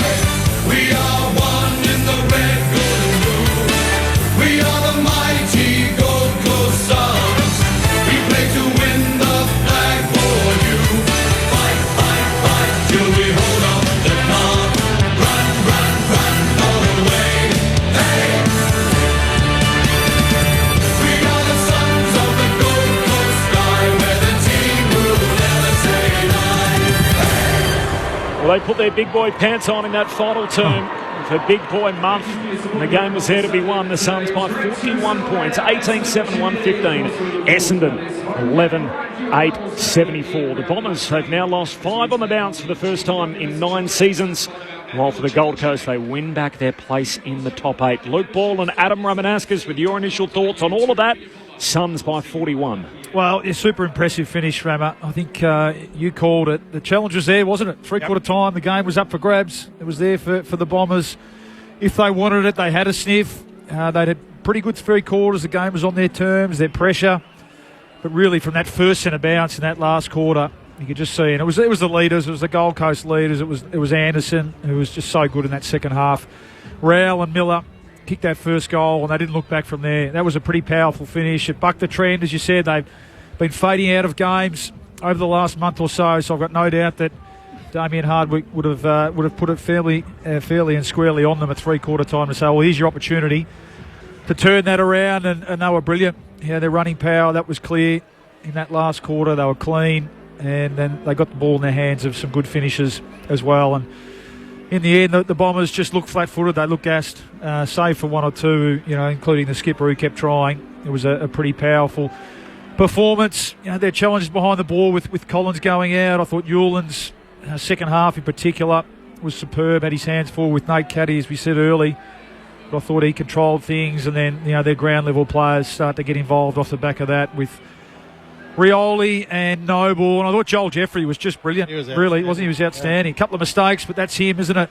You take that. He's just you're really emerging as a really, really good player in this competition. They want the ball in his hands, coming out of defence, but also pumping the ball inside 50. And he kicked what was really the team goal of the day in that second quarter. So, no, really impressive. I think that we came here today, and as you said off the top, Rama, these are the games that they need to show us their maturity. If they want to go on and play finals like we think they should this year, they need to show us on days like today. And with a couple of leaders out in Witts and Collins, as we said, I thought across the board they were super today. But a special shout out that Noah Anderson's second half. He was a bit flat the first half, as they all were around the ball. That the Bombers were on top around the midfield contest in that first half, and then just the class of Noah Anderson, who really, he's a top 10 player in the comp, isn't he? There's no doubt about it at the moment. He's a star. He looks like he's thriving on the extra responsibility of the captaincy. and he took control of the game in the second half and was clearly the best player on the ground, and they all jumped on board, and that's what that's what a good captain should do. He might even win a Brownlow medal. Something I haven't seen really before as well as Alex Sexton already doing his extra. Just getting running. ahead of it, isn't he? He's thinking while everyone's out here, he's just thinking, I'm just going to try and just tick over the GPS while everyone's out here, and I don't have to come back out, go back in and sing the song. Just some numbers for you, Bally. So second half for Noah Anderson, 20 disposals, 2 goals, 6 of them contested, 3 clearances, 1 of those from the centre bounce, 3 inside 50s, 4 tackles, and the metres gained 311 in a half of footy. 5 of his 20 touches in that second half led to scores. Yeah, he was in everything. It was terrific. He was, yeah. And we spoke about that, just their overuse a bit early, which invited the Essendon pressure, which was terrific. And it just looked like, after half time, he said, no, let's put that away. Let's play more direct. Let's be more decisive with the footy. Let's take our space when we've got our shoulders out. Get the ball in long to our forwards who have the size advantage today against those smaller Bombers defenders. And as I said, the rest of his teammates jumped on board after that. And we're just so used to seeing it now. This isn't, this is a week in, week out thing for Noah Anderson now. He's just become an absolute star of the competition. We've still got another game to come. We'll bring you the Suns song in just a moment. But first, coming up next down at Kardinia Park, Geelong and Richmond. Joel Peterson's heading up the call. Joel, what are we in for down at the Cattery? G'day, Corb. It's a beautiful day down here in the Pivot City, first of all, for this feline-friendly clash on a Saturday afternoon. It is 5th and 17th. But the Tigers are hoping to come here and make a little bit of a statement. There is team news at Geelong. Gee, what a shock. Bailey Smith is out. That was doing the rounds pretty early. Jack Bowes comes into the squad. That's the late change. Tyson Stengel was pulled out of the squad yesterday. South Warrnambool product George Stevens makes his debut for the Cats, their second player to debut this season. No late changes for Richmond. Mitch Duncan, the sub for Geelong. Morris Rioli, the sub for the Tigers, of course. Chris Scott's 350th game, the 6th coach to get to that milestone with one club, the 19th overall. And for the Tigers, there's no Tom Lynch, and their forward line, it's just kids. It's Jonty Fall, it's Sam Lawler, it's Jasper Alger, it's Tom Sims. They're all rookies. Seth Campbell's not much older than them. Scoring will be the challenge. It is always a challenge down here at Kardinia Park. Me and Andrew Mays to call the footy. Cameron Ling, Bob Murphy, and Alexia Pesce, your call team. It's, about just under an hour from now, and the sun is shining. It's a beautiful day down here beside Corio Bay, Corb. Gee, it's a loaded commentary team. All the best, Joel, heading that up. So Ling and Murphy, part of your call team coming up next for that game between Geelong and Richmond. Murph might break out in hives. Did Lingy used to tag Murph? No, this is B. Murphy. Bob Murphy. Oh, Bob. As opposed to, or Robert Murphy, as opposed to Mark Murphy, who I think you're... I reckon Lingy would have tagged Bob Murphy as well at one stage. Yeah, I think so. Okay. Yeah. Oh, well, I'm sure we'll revisit He's some of tagging that. back flankers. Oh, yeah. Mate, Lingy was an everywhere man. Just to recap that major news, Bailey Smith out. So Smith out, Bowes in, the late change for the Cats. Suns by 41 points here. Ray Chamberlain is with the winners as the Suns make their way down. A big boy win for the Suns, Ray, to start the month of July. Big boy win, back-to-back wins, and they've got a massive game coming up Friday, obviously this week coming up at People's First, and they are loving the victory down here. I'm going to step back. There's a bit of water getting flicked around. They're obviously up and about the Gold Coast Suns, and rightly so. Just careful of that pink jumper, Razor. We are the Sons of the Gold Coast Giants. We are the ones in the red, gold and blue. Woo! We are the mighty Gold Coast Suns. We play to win the flag for you. Fight, fight, fight till we hold up the cup. Run, run, run all the way. Hey! We are the Sons of the Gold Coast Giants. With a team who will never say done. But they're a happy bunch down there. Yell out, Ray, when you've got someone to have a yuck to us, and we'll throw it back down to you. One of the things we did speak about throughout the afternoon was the tackles of Matt Rao. He got to 17 in the end, which that's disappointing. His career best. Slowed up. Yeah, disappointing. 14 in the first half. Really went out of it. Come on, Rowley. What are you doing? Shirked the contest in the second half, didn't he? Yeah, harden up. Yeah. So didn't quite get there. We have noted as well the double dipper, which is coming up. So they've got to work. There are crews going through the chairs here, cleaning up all of the muck that people have left behind. Corbs has left the box. He's going to help. He wants to see this whole process. He's obsessed with the double he dipper. is. He loves it. He loves it. So he wants to be on the ground today. My favourite bit is the on-site parking. Please exit the car park by 4:30 to avoid an additional fee. Are we out by 4:30? If you don't get out, we're going to charge you for it. So good luck. Certainly. So the Gold Coast Suns moved to 6th on the ladder with this win today. Important for them, because their month, including this game, they've got Essendon, Collingwood, Adelaide, and then Brisbane. Oh, big boy month. Tough. That is month. big boy month. Well, and look, and the way to make a final series is to beat the teams above you. So they've simply got to go to work there, and if they're able to beat those teams above them, they deserve to play in a final series. But also, they know then they're good enough, which I think is more important. Like you can sometimes make finals and have real questions on yourself still about, are we actually good enough, or can we actually compete with the better team? So this next month of football will determine that. And we've actually got this game still to come again in the AFL season because of the round 0 replay. But just looking at that month, they've got 10 wins now. How many of those 3 do you think they need to win? 2. 2. Yeah, I'd love them to see two of those get wins. And they got Collingwood up there next week. If they could choose, you'd love to see it. They need to get Brisbane scalp. Yeah. Brisbane have got the wood on them, big time. Yeah, so they get them at the Gold Coast.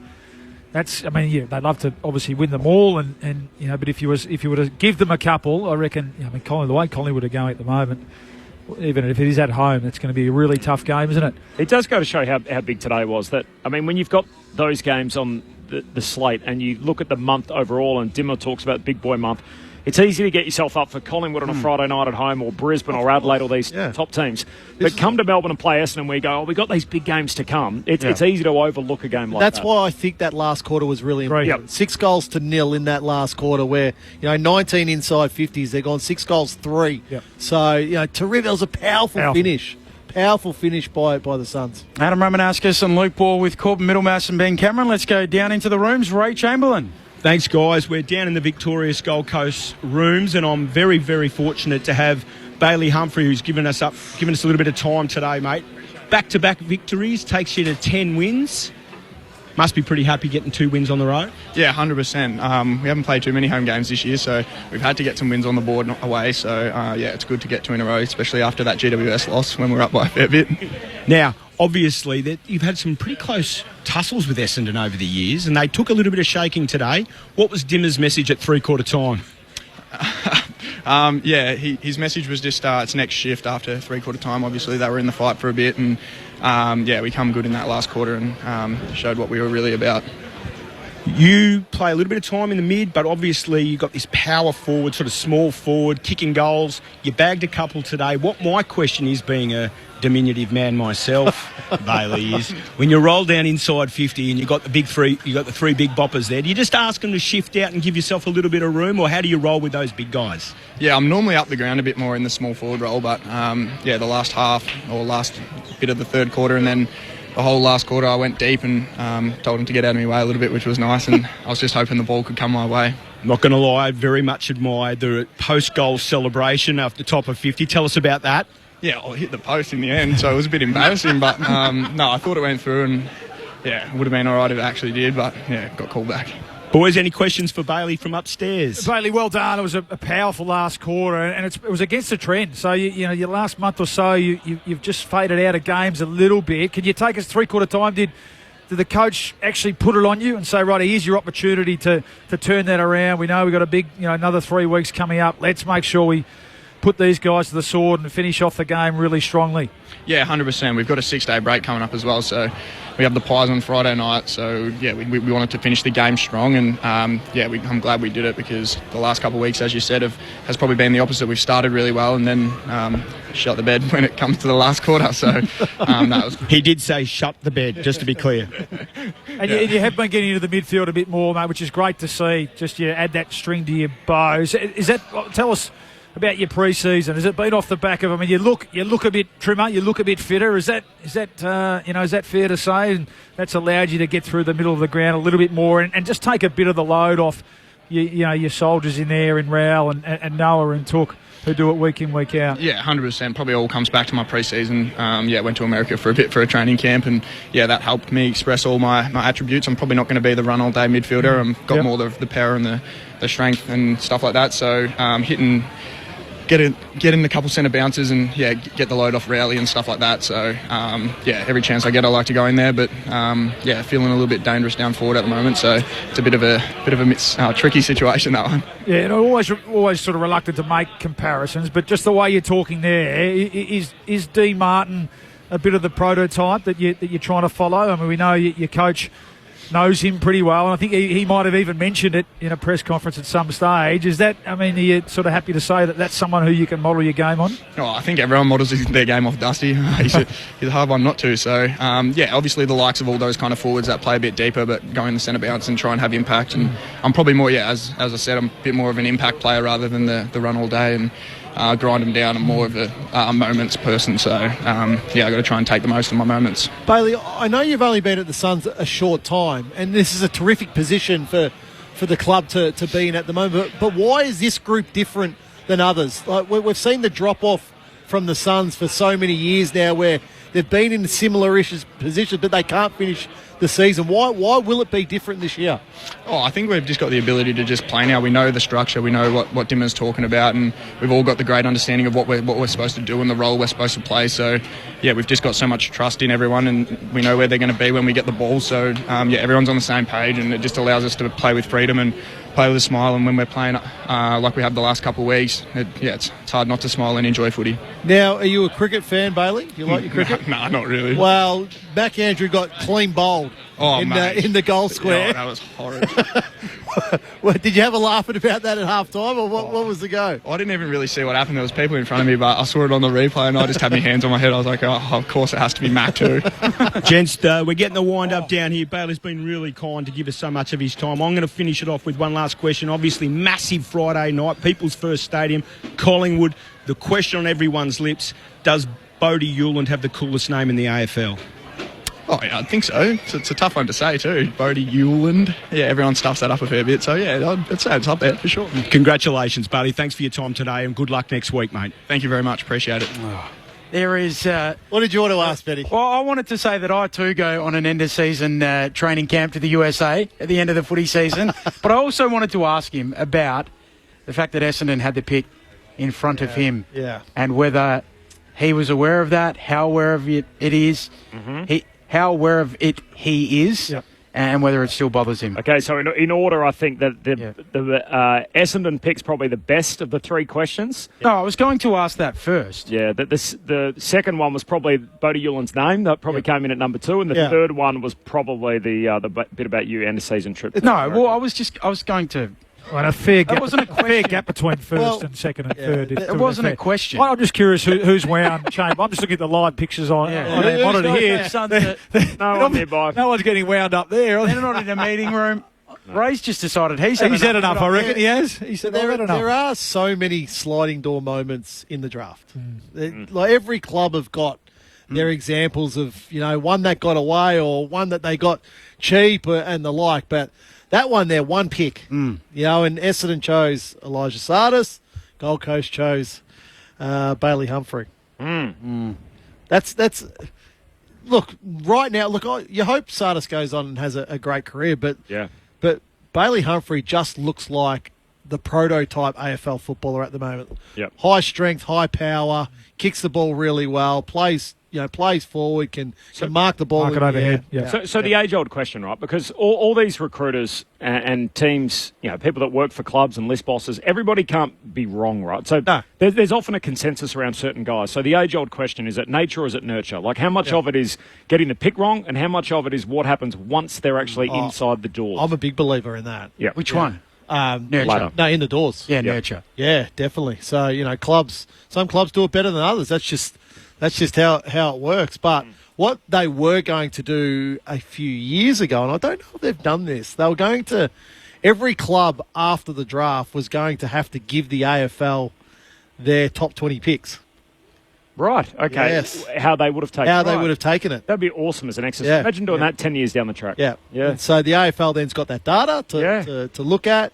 Now, it's hard because some clubs are different to others, so it gets really, really tricky, but it'd be fascinating to see that. We're getting some shots from in the room, and our great mutual friend, Rammer, Tommy P, just front and centre.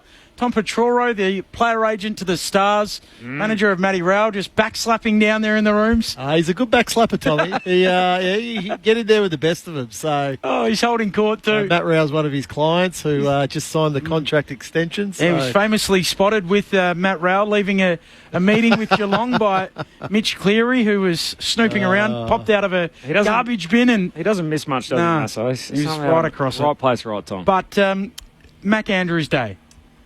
Oh yeah, it was. Look, it's a choose your own adventure. Yeah, really. And I used to read those books as a kid. So, but some things he does, and you just go, no other player in the competition can do that. Yeah. And then some things he does, and I go, I couldn't cop that as a teammate in a final. And that's the point. So that you're not judging him by round 17. In a game against a team that's not going to contend. You've got to be thinking, if this was a cutthroat final, knockout final, that's how you've got to be judging these actions, and you get away with it at times today, don't you? But so he's just got to bridge that gap between the best and the worst. There's a few in that boat as well. I thought Jeffrey's game was terrific today. He can still, had that sort of lapse in concentration, and that's the. I guess the challenge today was without Collins, because I reckon a player like Collins at times gets him out of trouble from that point of view, and allows Andrew to take a bit more of a risk and play with a bit more of a risk.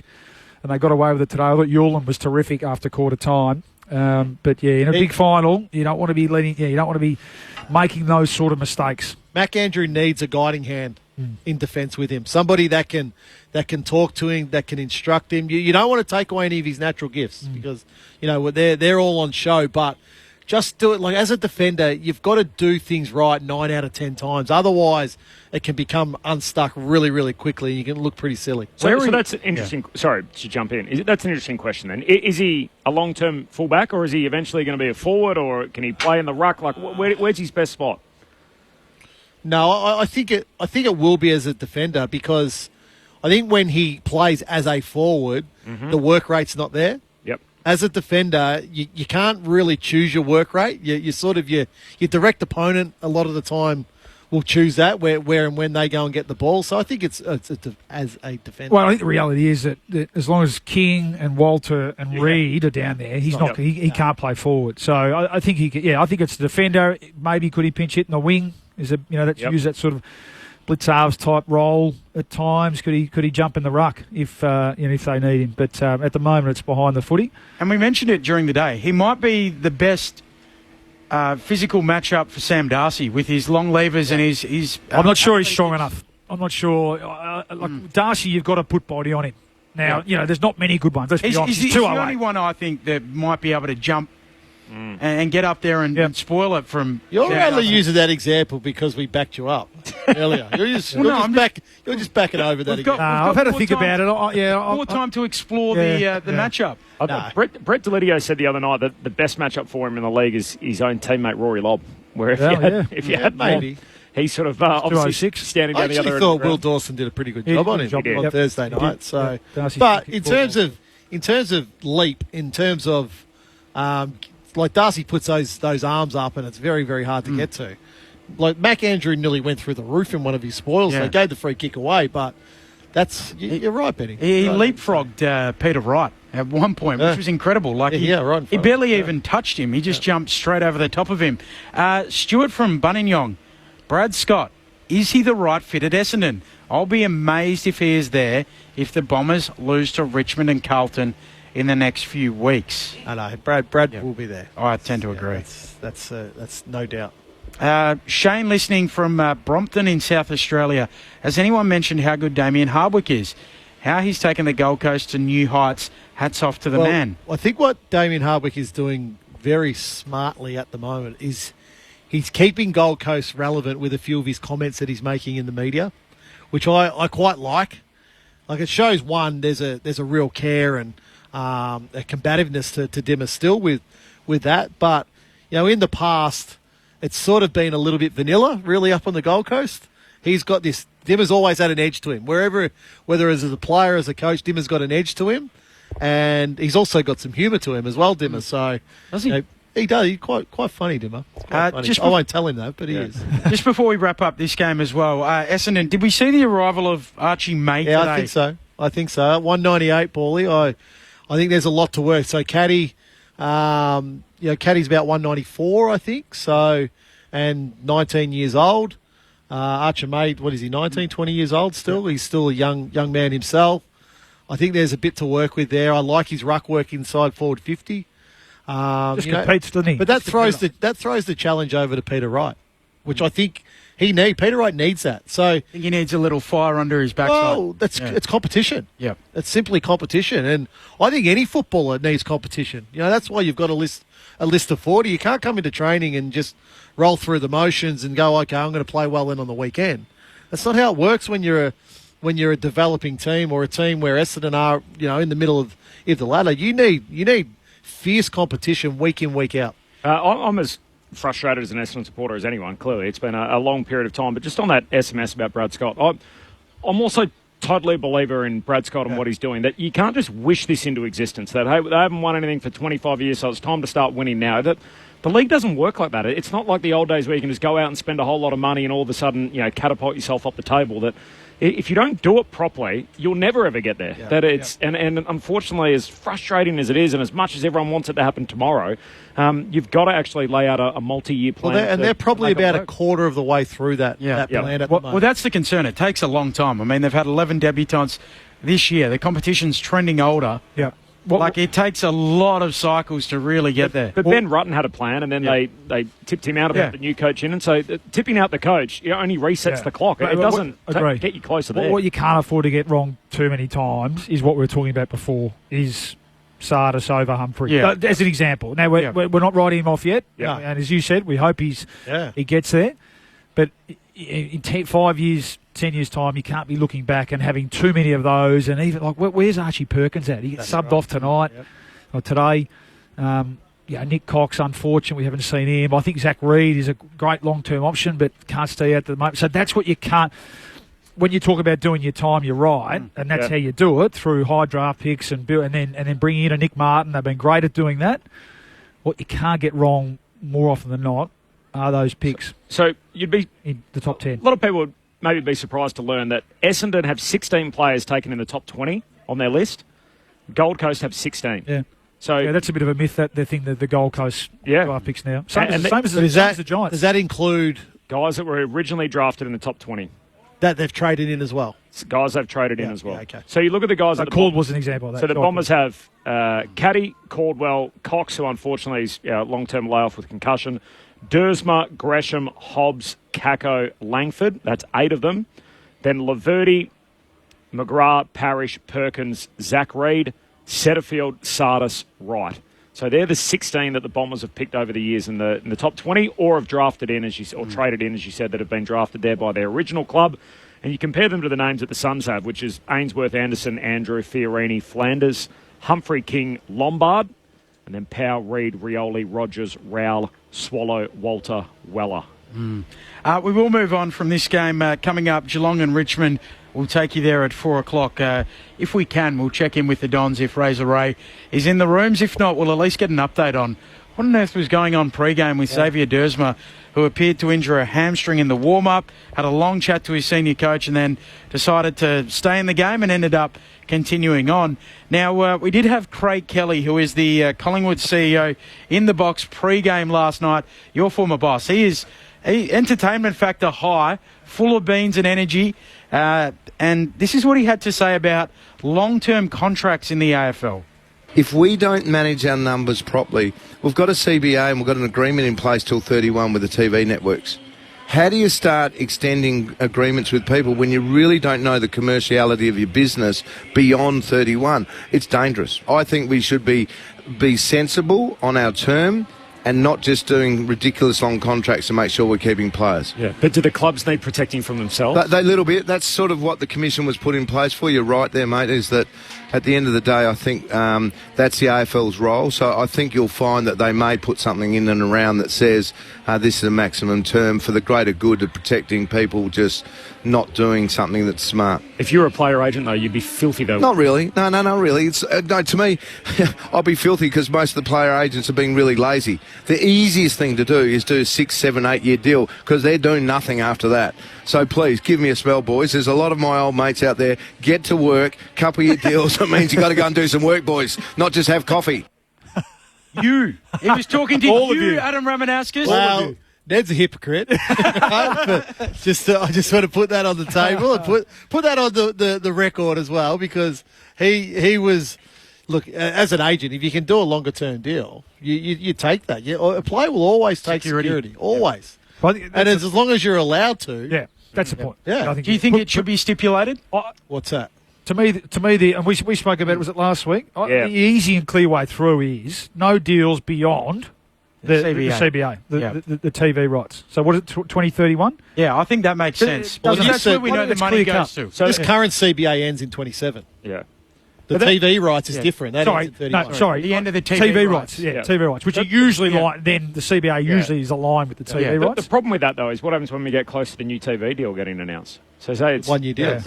One year deal. No, because they usually announce it relatively far in advance, don't they? Not always. Not always. Sometimes, usually within 18 months. Yeah. 18 months. I think it's a fair point. What we've got to understand is a player is only worth what they're offered. Yeah. Now, what Ned's talking about there, you can't do. Well, how do other clubs, for example, how does a North Melbourne go and attract a player? How does West Coast at the moment go and attract a player without the promise of a long-term commitment? How do they do that? Yeah. So we're worried basically about teams, going into a black hole for 5-6 years or whatever if they've got all this money committed to a player that's not there. But you could look at it the other way and think the teams that decide not to sign players to a long-term deal, that's a huge competitive advantage, because then you have fluidity in the market. So imagine all of a sudden, Melbourne commit to a player for 9 years and he gets hurt and never plays, and they've got all this money committed or whatever, and what it turns out to be. If you're a Geelong, as you've pointed out in the past, Paulie, and these clubs that deal with shorter-term deals, you're in the box seat because you've got 100% of your cap to spend, whereas a club's already committed this money well off in advance. Right. So it's almost like the clubs are, because they're not doing it, it might hurt them in the short term, but it might actually work for them in the medium to long term. And we'll still see players traded, won't they? Sorry, Corb. We'll still see players traded 4 or 5 years into a long deal, if it gets to that point. I mean, all eyes on Clayton Oliver's a great example, isn't it, this year? Yeah. We'll see. We'll see if that's just run its course, reach its point. Things change. When he signed it, he was top 5 player in the comp. They were in the window. Things change quickly in this game. The reality of that is Melbourne will pay, if he leaves, they'll pay some of his salary. And that's the risk they take. That's right. Yeah. That's the risk that Melbourne take by signing him to a long-term deal. But what about if you lose someone to concussion, like the... Well, there's a clause now. There's a clause there. You get money they get paid off to certain part, not all of it. The clubs need to be harder with the agents, though, I think, anyway. I mean, I get what you're saying there. But you can't, because someone else will. That's right. Well, they are. They are. Yeah. That depends, and that's the reality of the competition. Yeah. And Brammer's right. The Kangaroos don't have that luxury, unfortunately. Geelong do. Yeah. They can do it. It's our obligation as agents. If an offer comes for a player, we have to tell the player what it is. So you're actually obligated to tell them every single offer? Yeah. Yeah. I think the clubs are fearful, though, of particularly the big firms, that if they play hardball with one client, it'll hurt them with one of the big firm's other clients, for example. That it's basically, we got to do a deal here to satisfy the agent, because otherwise they'll burn us on this other player. Well, this is that's one part of it. And the next problem is a club will always preach loyalty in the middle of a player's career. But when it's their turn to show loyalty to the player in the back end of his career or the like, that loyalty goes out the window pretty quickly, trust me. Correct. But if you're like, I think ultimately I'm more a player's guy than the club's guy, but I also feel for the clubs where the idea of the long-term contract is obviously great security for the club, but ultimately if the player outperforms his contract, the club should be getting the guy for a bargain and saying, hey, we're getting him for unders. But often what happens in that scenario is the player then gets disgruntled, he wants his deal reworked, there's stories that come out in the media, and then it's like, we need to do a little top-up and everything else, where you think, well, hang on, this is our reward that we're getting you for unders. A club do not have... Well, I shouldn't really say this, but clubs bend sometimes too easily. Way too easily. Yeah. I agree. It's like, we got you under contract, you're under contract. Yep. You think they should hold players to their contracts more? Why not? We might see it with Luke Jackson at the end of this year. Yeah. Every chance. One of the other big stories during the week, and we might bring Ray Chamberlain in on this if he makes his way back up to the boxing time, was the umpire contact during the week, and the fact that players are likely going to be sent to the tribunal if they go past a threshold of 4 umpire contact incidents in a season. Do you like it? Do you dislike it? Were you not here before the game? Sorry, I thought Most of our listeners were not. Sorry, Benny. Yeah, no. Gotta reset. Do I not like it? Yeah. I think people get frustrated when things change during the season, but sometimes it's needed. Yeah. Sometimes the situation forces the change, and I thought Chris Scott handled it well. I thought it's reasonable for the AFL, given the ramifications of not doing it. And I think what was overlooked more than anything this week was the safety of the umpires. And you heard we touched on that before the game. But for those that weren't listening, they can do some serious damage to umpires who aren't ready for contact.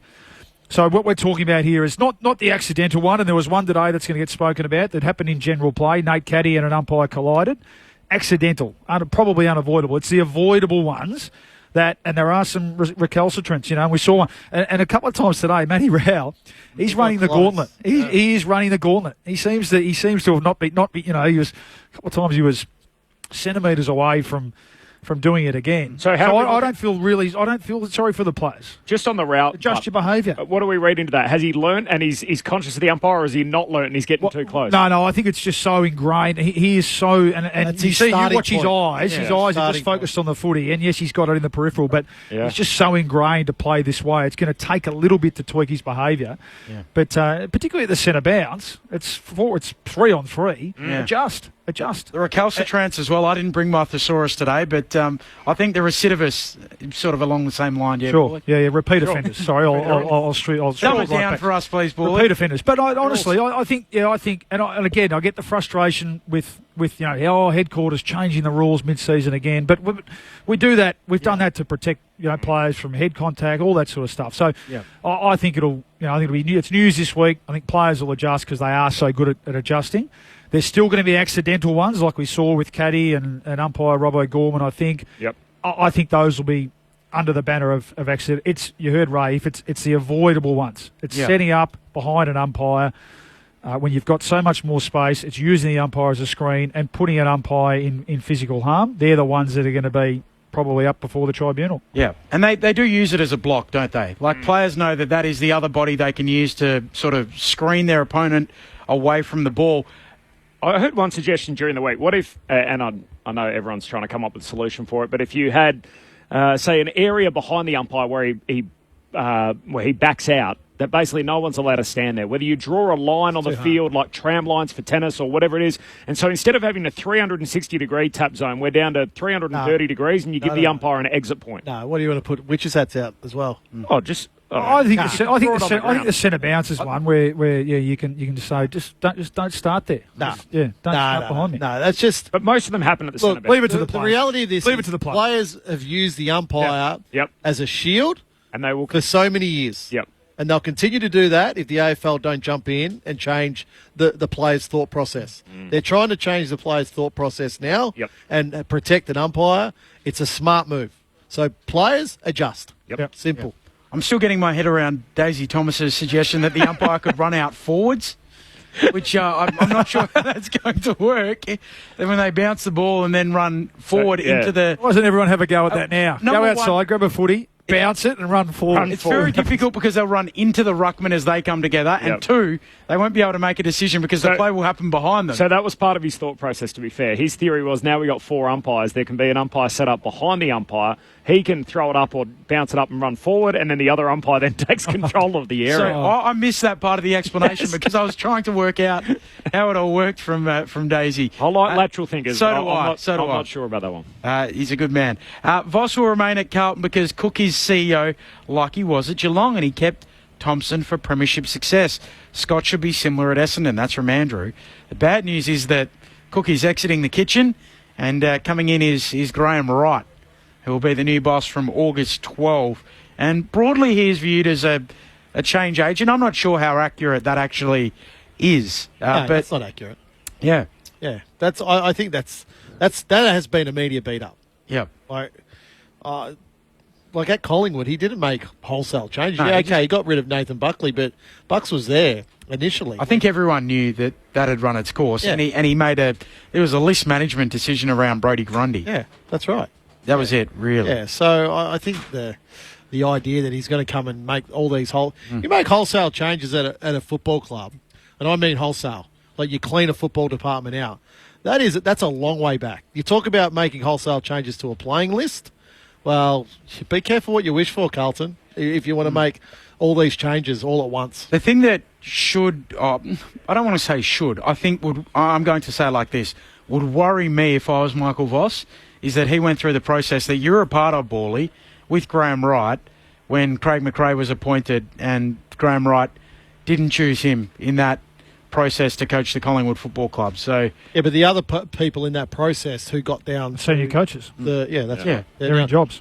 They got jobs. So they can't choose it. He was a good candidate. He just missed out on that one. So Adam Kingsley. What are you suggesting? He's going to get on the fly and pinch McRae from Collingwood? No, I'm not suggesting that, but I'm suggesting he at least had him third in a race of three against two untried coaches at that point in time.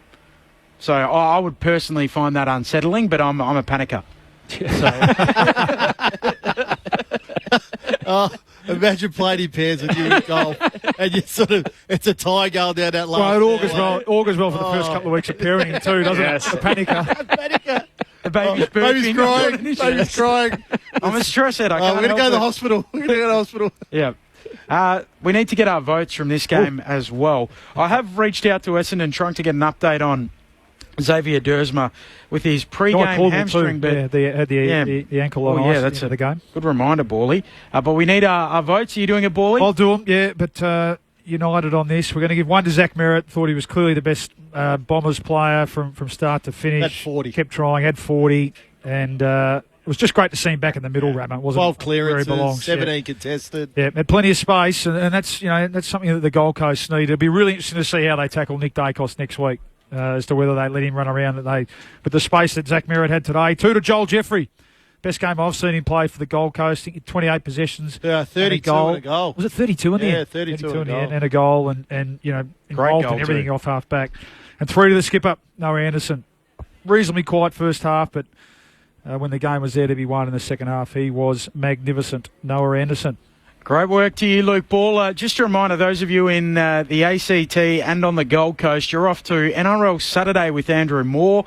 So more of Moore there. Release, those of you in Brisbane listening to News Radio. Oh, no. I just had a Ron Burgundy moment. I've read it verbatim. I'm Ron Burgundy. Those of you in Brisbane, you're off to News Radio.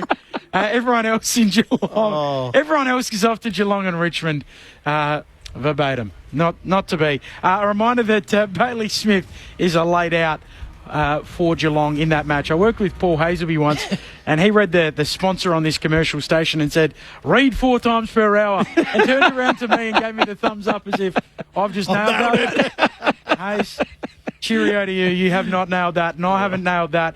Bailey Smith are laid out. The footy continues. Reminder, so much sport around the place on the ABC Listen app. Wimbledon, Test match cricket later tonight. All of your footy codes as well. Jump on there. Thanks, Bawley. Thanks, Rama. Well done. Thanks, Corb. Thanks, Razor Ray. Great work. Dressed in a suit today. Stu Hollywood Baker. Craig Davis back in the studio. The footy continues. The Gold Coast Suns winning by 41 points. Their big boy month. Off to a positive start. We'll see you next time.